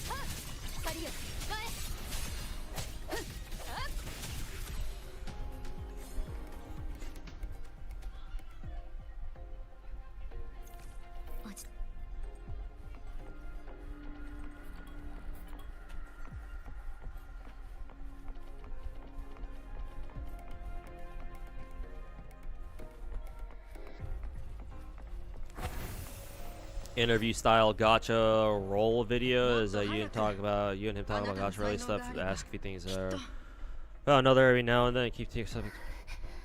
A gacha roll video? That's just an interview then, or that's just a podcast then. All the while you two play side by side gacha pulls. Oh, talk about shit while we're pulling for stuff? No, that won't work.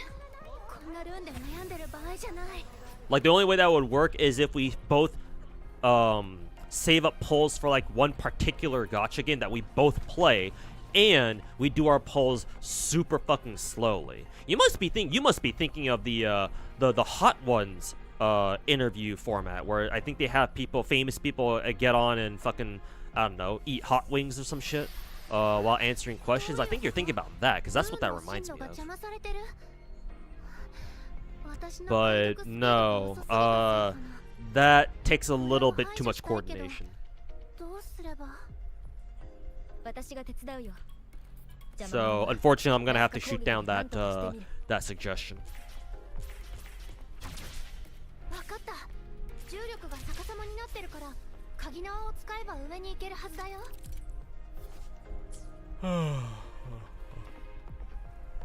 Use plunge attacks.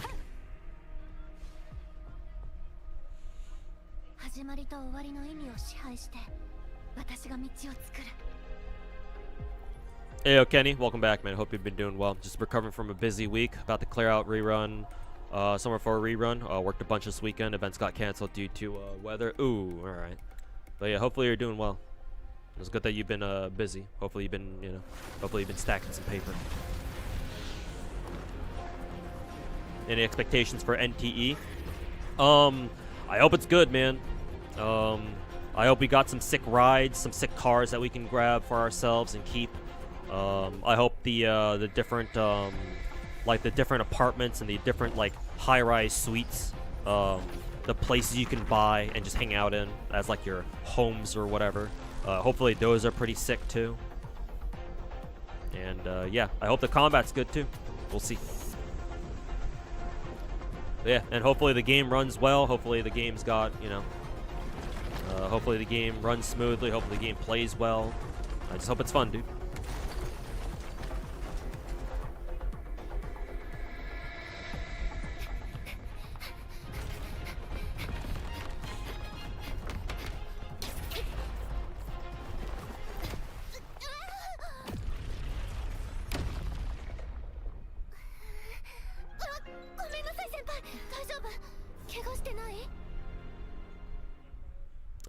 PM games and lore is pretty dark, but the way they glaze it as peak writing kind of puts you off. Yeah, because you don't really see that people behave like that towards FGO's writing. Because whenever you see people, the few people who glaze, you know, FGO's writing, for example, they never behave like that. They don't immediately, they don't start and end their arguments about why they think FGO story is really good with peak and writing. Whereas for a lot of the Limbus Company story discussions or discords, like, yeah, a lot of them unironically just throw their hands up and say peak writing, absolute cinema, and that's all they can say about the story.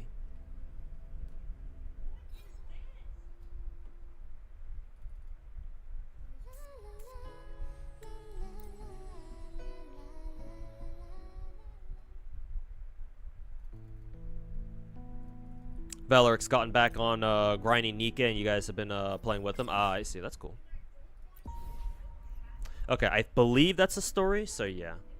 And this is the, I believe that ties into whatever event we have right now,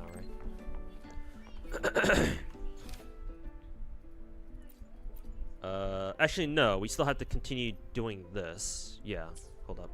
I guess main story isn't done yet.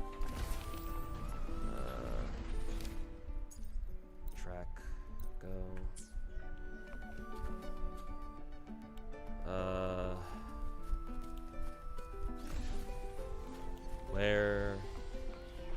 Oh, I think I have to go into this event here. Yeah, and then do this? Yeah, okay. Is this still part of the story then? Or... I'm assuming it is. I guess we'll keep doing this. I gotta leave in like what? Technically I have to leave now, but whatever. I'll see where this takes me. If it doesn't look like it takes me anywhere, or it doesn't really progress the story, then whatever. This is a long one. It's not part of the story. Oh god. Okay, then fuck this shit. I'll take your word for it. Then I will just get this one done then.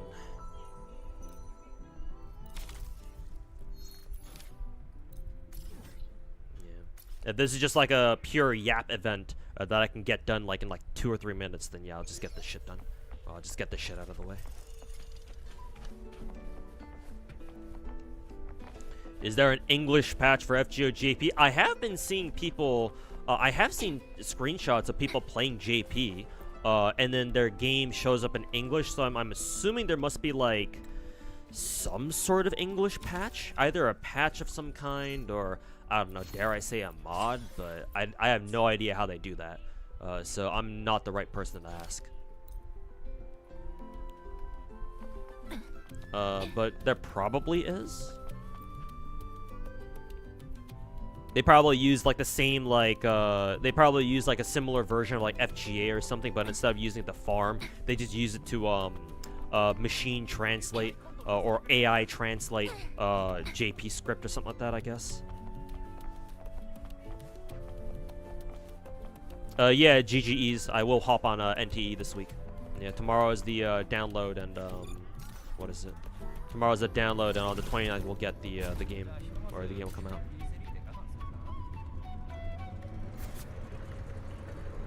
out. But yeah, you'll find my ass on NTE on what, Wednesday?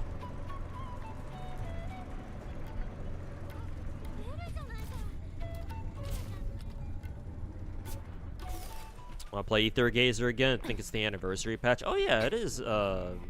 Ether Gazer anniversary is coming up now, isn't it? Yeah.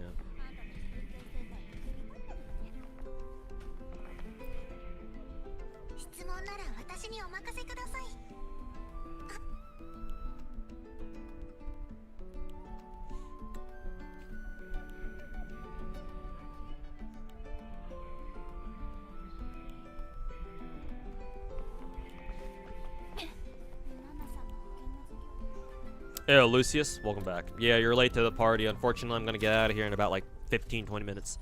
So yeah, I guess enjoy the stream until then. But yeah, sorry about that.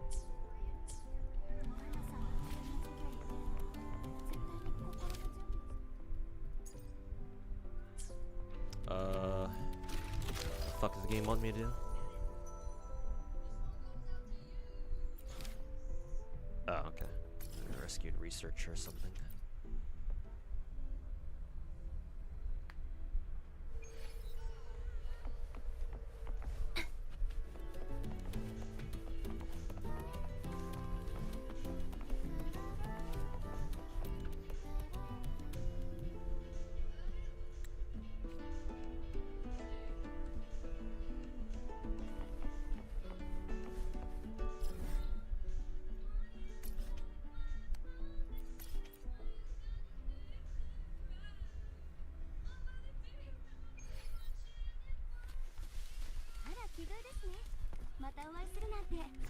Censor. Fat Finger Ultimate. Billions dead.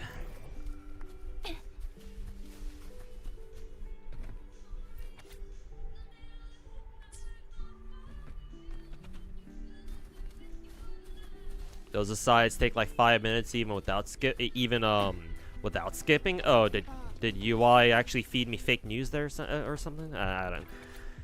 Doesn't matter. I'm still getting this shit done. So, and I don't have much more time. So after I'm done with this, I gotta get off stream. Go eat something. Go grab something to eat, and then go off to work. You're excited for NT? Yeah, same here, man. Same here. Hopefully, it's good.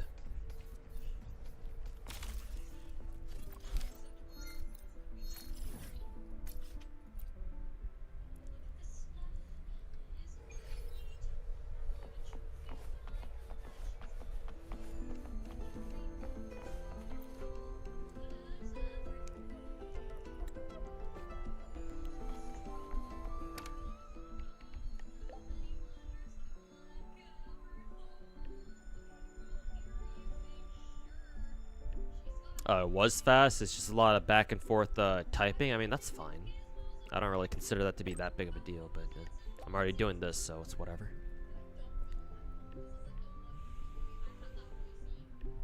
All right, take care, ladies. Share when the next gacha pulls. Probably when all the gacha games update. So CZN pulls for Hyde Murray. I think her name is Hyde Murray. How do you say her name? Hiyuki pulls. Who else? This week we should be getting Neon Alter and Nike, whatever her real name is, whatever they call 5-star Neon. She should be out this week. There's probably some other gacha games that we'll probably pull in. Probably. So yeah, probably around Wednesday or Thursday. Will I stick with NT if the gameplay is to my like? I'm going to stick with NT even if I don't like the gameplay, dude. Though, obviously, it would be nice if I actually did like the gameplay. But, no, I will stick with NTE. I think NTE's got enough potential. I see enough potential in NTE where I feel comfortable sticking with it long term.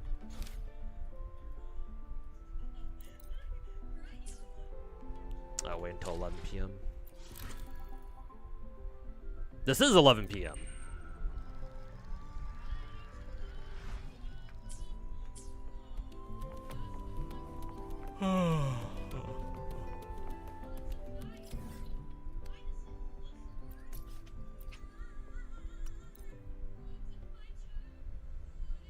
Yo, 10, welcome back.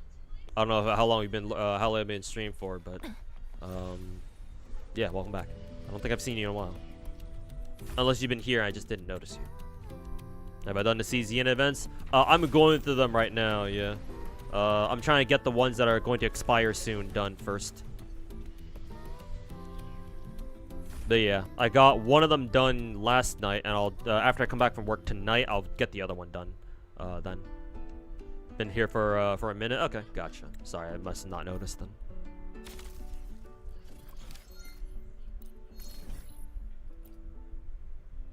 What do I think about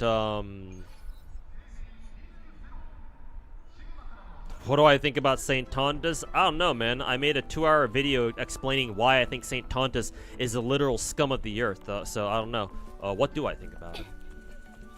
More specifically, what do you think about the drama between him and Gacha Smack? Well, Gacha Smack should have never associated with Saint Tontas to begin with. But hey, you know, better late than never.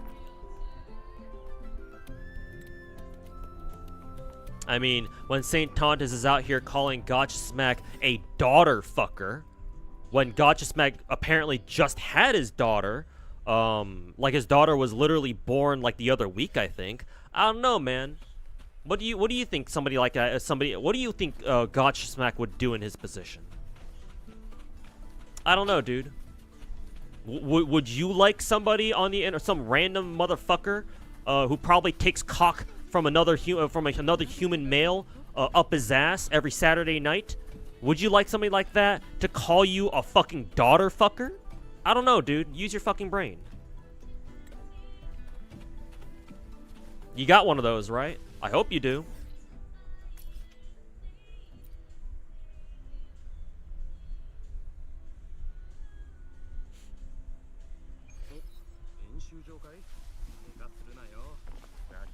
No. Saint Tontas can burn in hell for all I care. Fuck that bitch.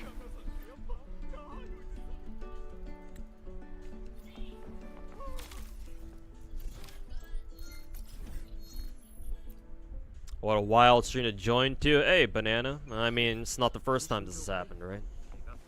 But yeah, I'm gonna end stream pretty soon anyway, so. No, well, you know, kind of a bad time to join the stream either way.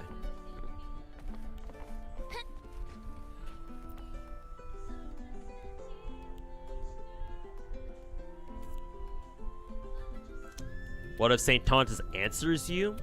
What does that mean? Well, what's that supposed to mean? As in, like, what if Saint Tontas responds to me? Do I fucking give a shit?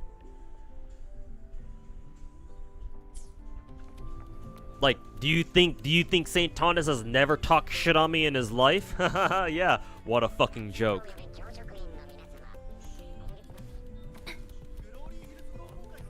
Gee, I wonder, what will you find if you go into Saint Tontas' YouTube channel and type in my name? I wonder how many videos he's made about me. Do you think I give an actual flying fuck about whether or not Saint Tontas talks shit about me?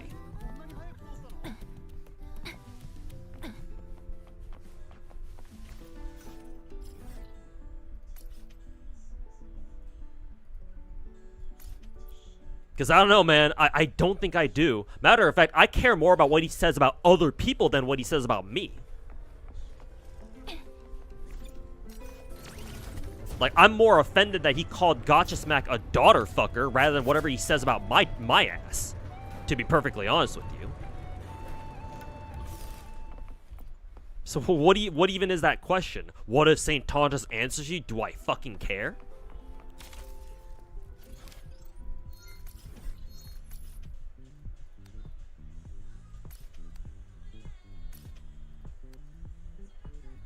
Like, what do you want me to tell? What do you want me to say to him? What? See you in hell, I guess.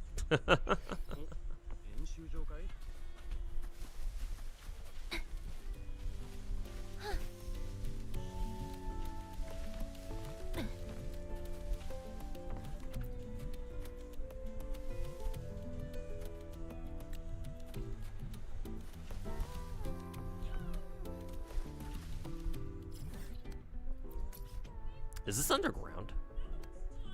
No, it's not. It's just above ground.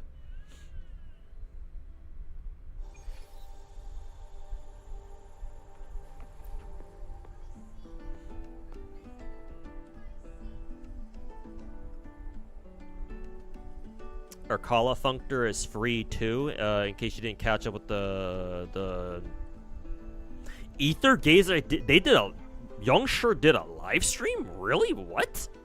When? I didn't even know they ever did streams for their to preview content before. What the fuck? How many people were even there?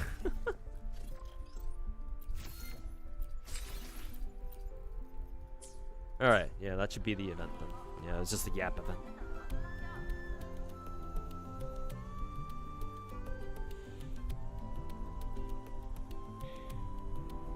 It's about my 2-hour video. Oh, you're saying what will I do if Saint Tontus makes like a response video to my 40-minute Wuwa critique video that I put out earlier today? Oh, again, do you think my answer changes? Do I give a shit? Like, I don't fucking care, dude. Let him make a fucking video about it. How is it going to be any different from all the other dog shit slop he puts on his fucking dog shit YouTube channel anyway?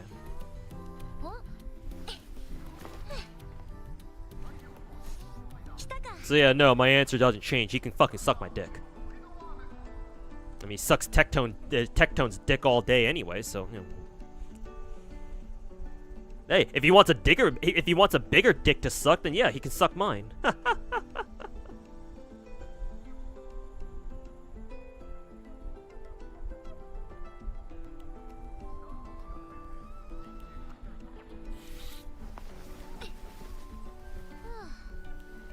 They've actually been doing it on their Ether Gazer YouTube channel, like, for a while? Huh. Interesting. Doesn't get much views, though. Yeah, no, I didn't expect it to either. But basically, free SSS, triple S tier, triple S, Urkala, and then free signature functor. Oh, so they're basically giving her the S rank Kali treatment from last year, I think. That's good.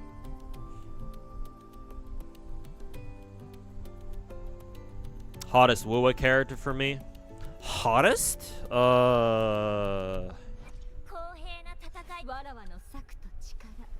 見てこのビームサード重厚の先は分断と融合神様なら未来を予言できるあなたのことは本日もこれが飾り焦らないでゆっくり待てば敵はおのずいい天気エネルギーレベルやりたいことありすぎてやばいかも人巡るこの剣に神様ならあなた分かったあなたがそう望むのならあなたのことは Probably Cantarella. Probably. Yeah, let's go with let me go with Cantarella. Cantarella for 500 final answer. Personal favorite waifu is Chun-Li. But if we're going straight off of just pure fucking sexo, then yeah, this girl. Would have been even better if Kuro didn't censor a camel toe, but Chinese gacha, so wasn't gonna survive for long. So if you're bothered by that, you can always mod it back in. I'm sure there's a mod for that then.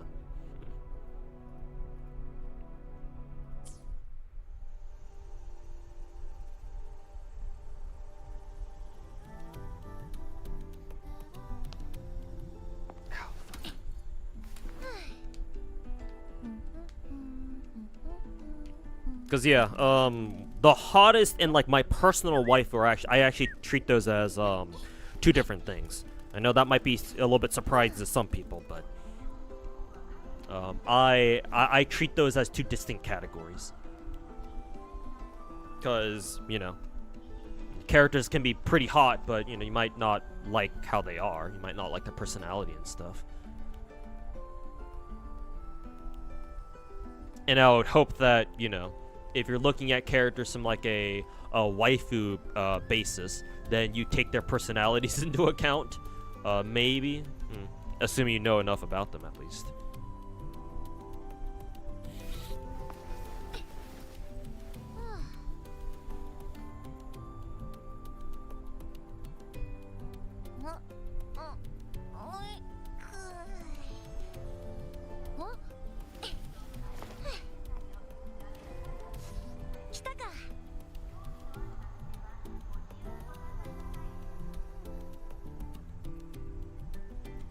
I would actually argue Lupa. I would actually prefer Lupa in terms of just sheer sexo over Changli too. But you know, Changli's still the waifu for me, so gotta stay loyal. But yeah, I got a lot of bias for Lupa too.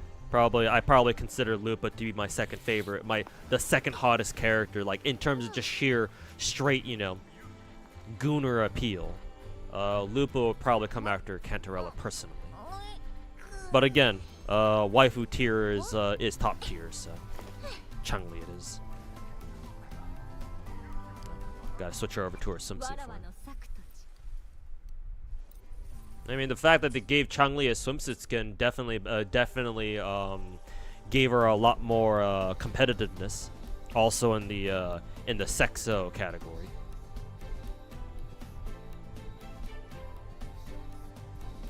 Ether Gaze is giving out a ton of shit this anniversary. Top is gonna reset too, in case you're interested. Oh yeah, I do want to spend to grab who was it? EC's the new gunslinger girl character. I want to pick up her skin because I think her swimsuit is pretty fucking sexy. So yeah, I'm gonna have to spend to grab that real quick. Oh god, I just realized I got so much money. I got so much to spend on in all my gachas next couple of weeks. Not gonna be fun. But yeah, thanks for reminding me. I'll probably pick up a pack before daily reset or the anniversary resets come in. Hey, do you like the Mornier skin? The Mornier skin's cute. I don't have a problem with it like a lot of other people on Twitter seem to.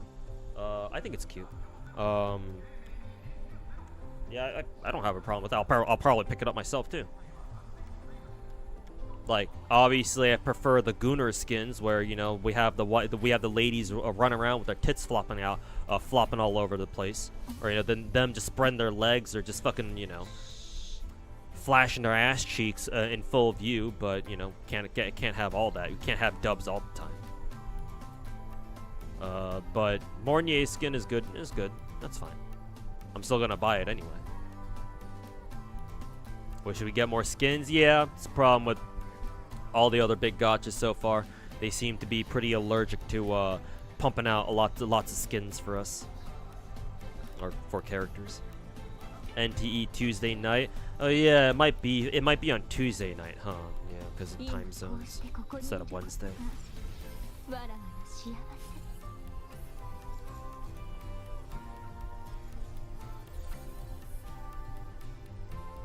Except for Zenless, baby. Even Zenless could do a better job of pumping out skins more often.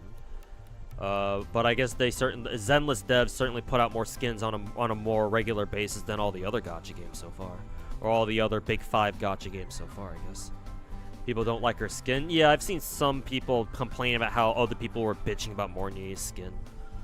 Yeah, don't worry about it. Don't let them fucking, you know, don't let them get you down.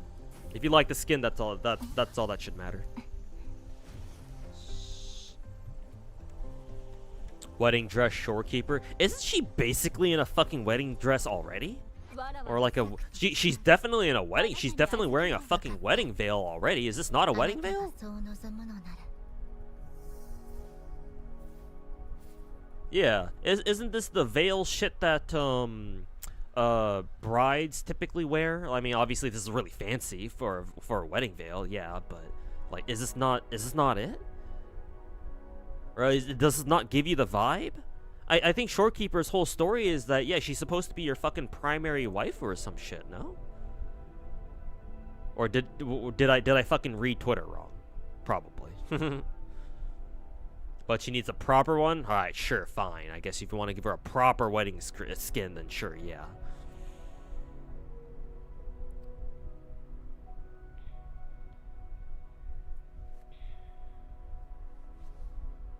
Yeah, just a very highly stylized wedding veil. Yeah, exactly.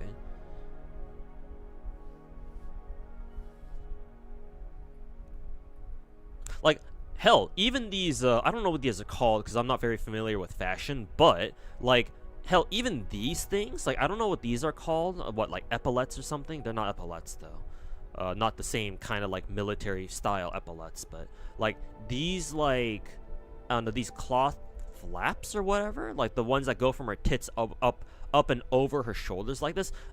Don't you see this in like certain wedding dresses too? Like I feel like I've seen these before. Like her entire dress, like if you really think about it, isn't this just supposed to be like a very, very highly stylized wedding dress? Like, is this not it? Like, does she not just run around in a fucking like anime ass wedding dress just in general? Like already? Like okay, I guess we can give her a more proper one. Sure, why not at that point?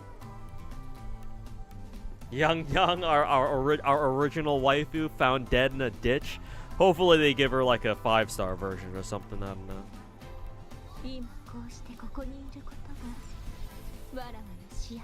You love the casual wear aesthetic? Yeah, no problem. I haven't got a problem with that, yeah. What's so bad about a casual fit? Wish they buffed Yinlin? Yeah, let's see. We'll have to see if Wuwa eventually buffs all their characters or not. Like, all the other Hoyo games are doing it. Like, Genshin's buffed characters, Star Rail's buffed characters. Hell, even Zenless is buffing characters. Where's Wuwa's buffs, man? Hopefully they're cooking something, but I haven't gotten them yet. Does he know? Oh, yeah, no, Finkel, I know. I'm aware. I have the critical information. No, I heard that Yang supposed to get a is supposed to get a 5-star version at some point. I don't know how soon, but I saw the fucking tweaks on Twitter, the leaks on Twitter. No, I am aware. That's why I mentioned it in the first place.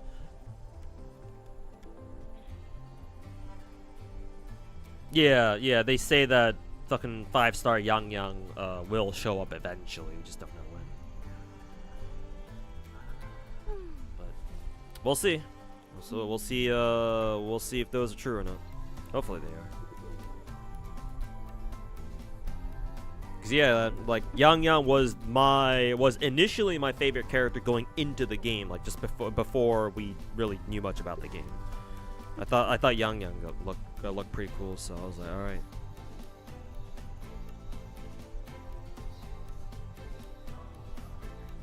I'm glad Genshin is buffing units with everything. It's almost been like 6 years though. Yeah, to be fair, they should have started buffing characters sooner, but hey, at least it's better late than never, right?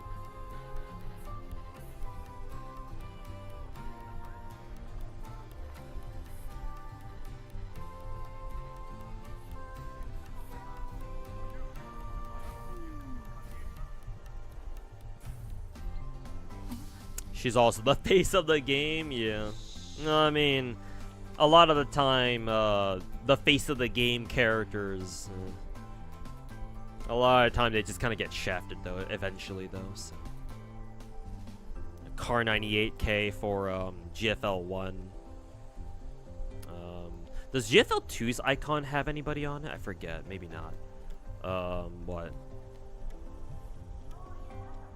It's what, Shiroko for Blue Archive? Shiroko's actually pretty good in Blue Archive. So maybe she's an exception.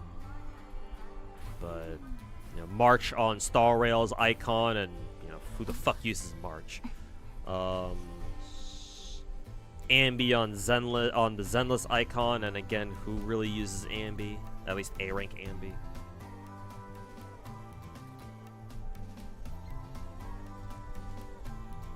Oh yeah, right, it's Groza. Yeah, people don't really use Groza these days, I don't think, unless you're talking about OTS 14. People do use Perlica and Enfield, so she's an exception too. You user? Nice. I plan on building Ambi, my own A-rank Ambi at some point too. Might take me a while, but...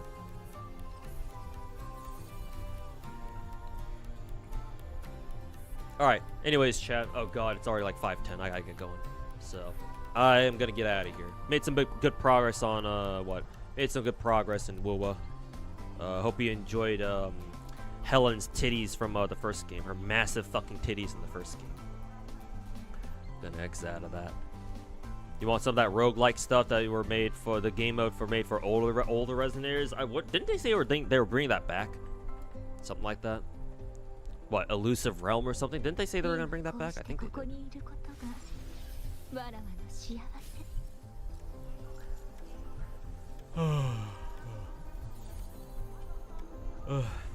Yeah. tired already.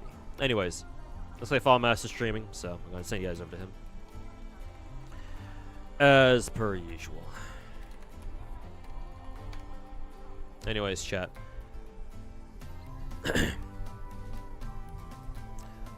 Anyways, yeah, that'll do it for me. So appreciate everybody hanging out. I'll see you guys tomorrow because I got probably more Wuwa streaming tomorrow because we still got a shit ton of stuff to I still got a shit ton of stuff to catch up on.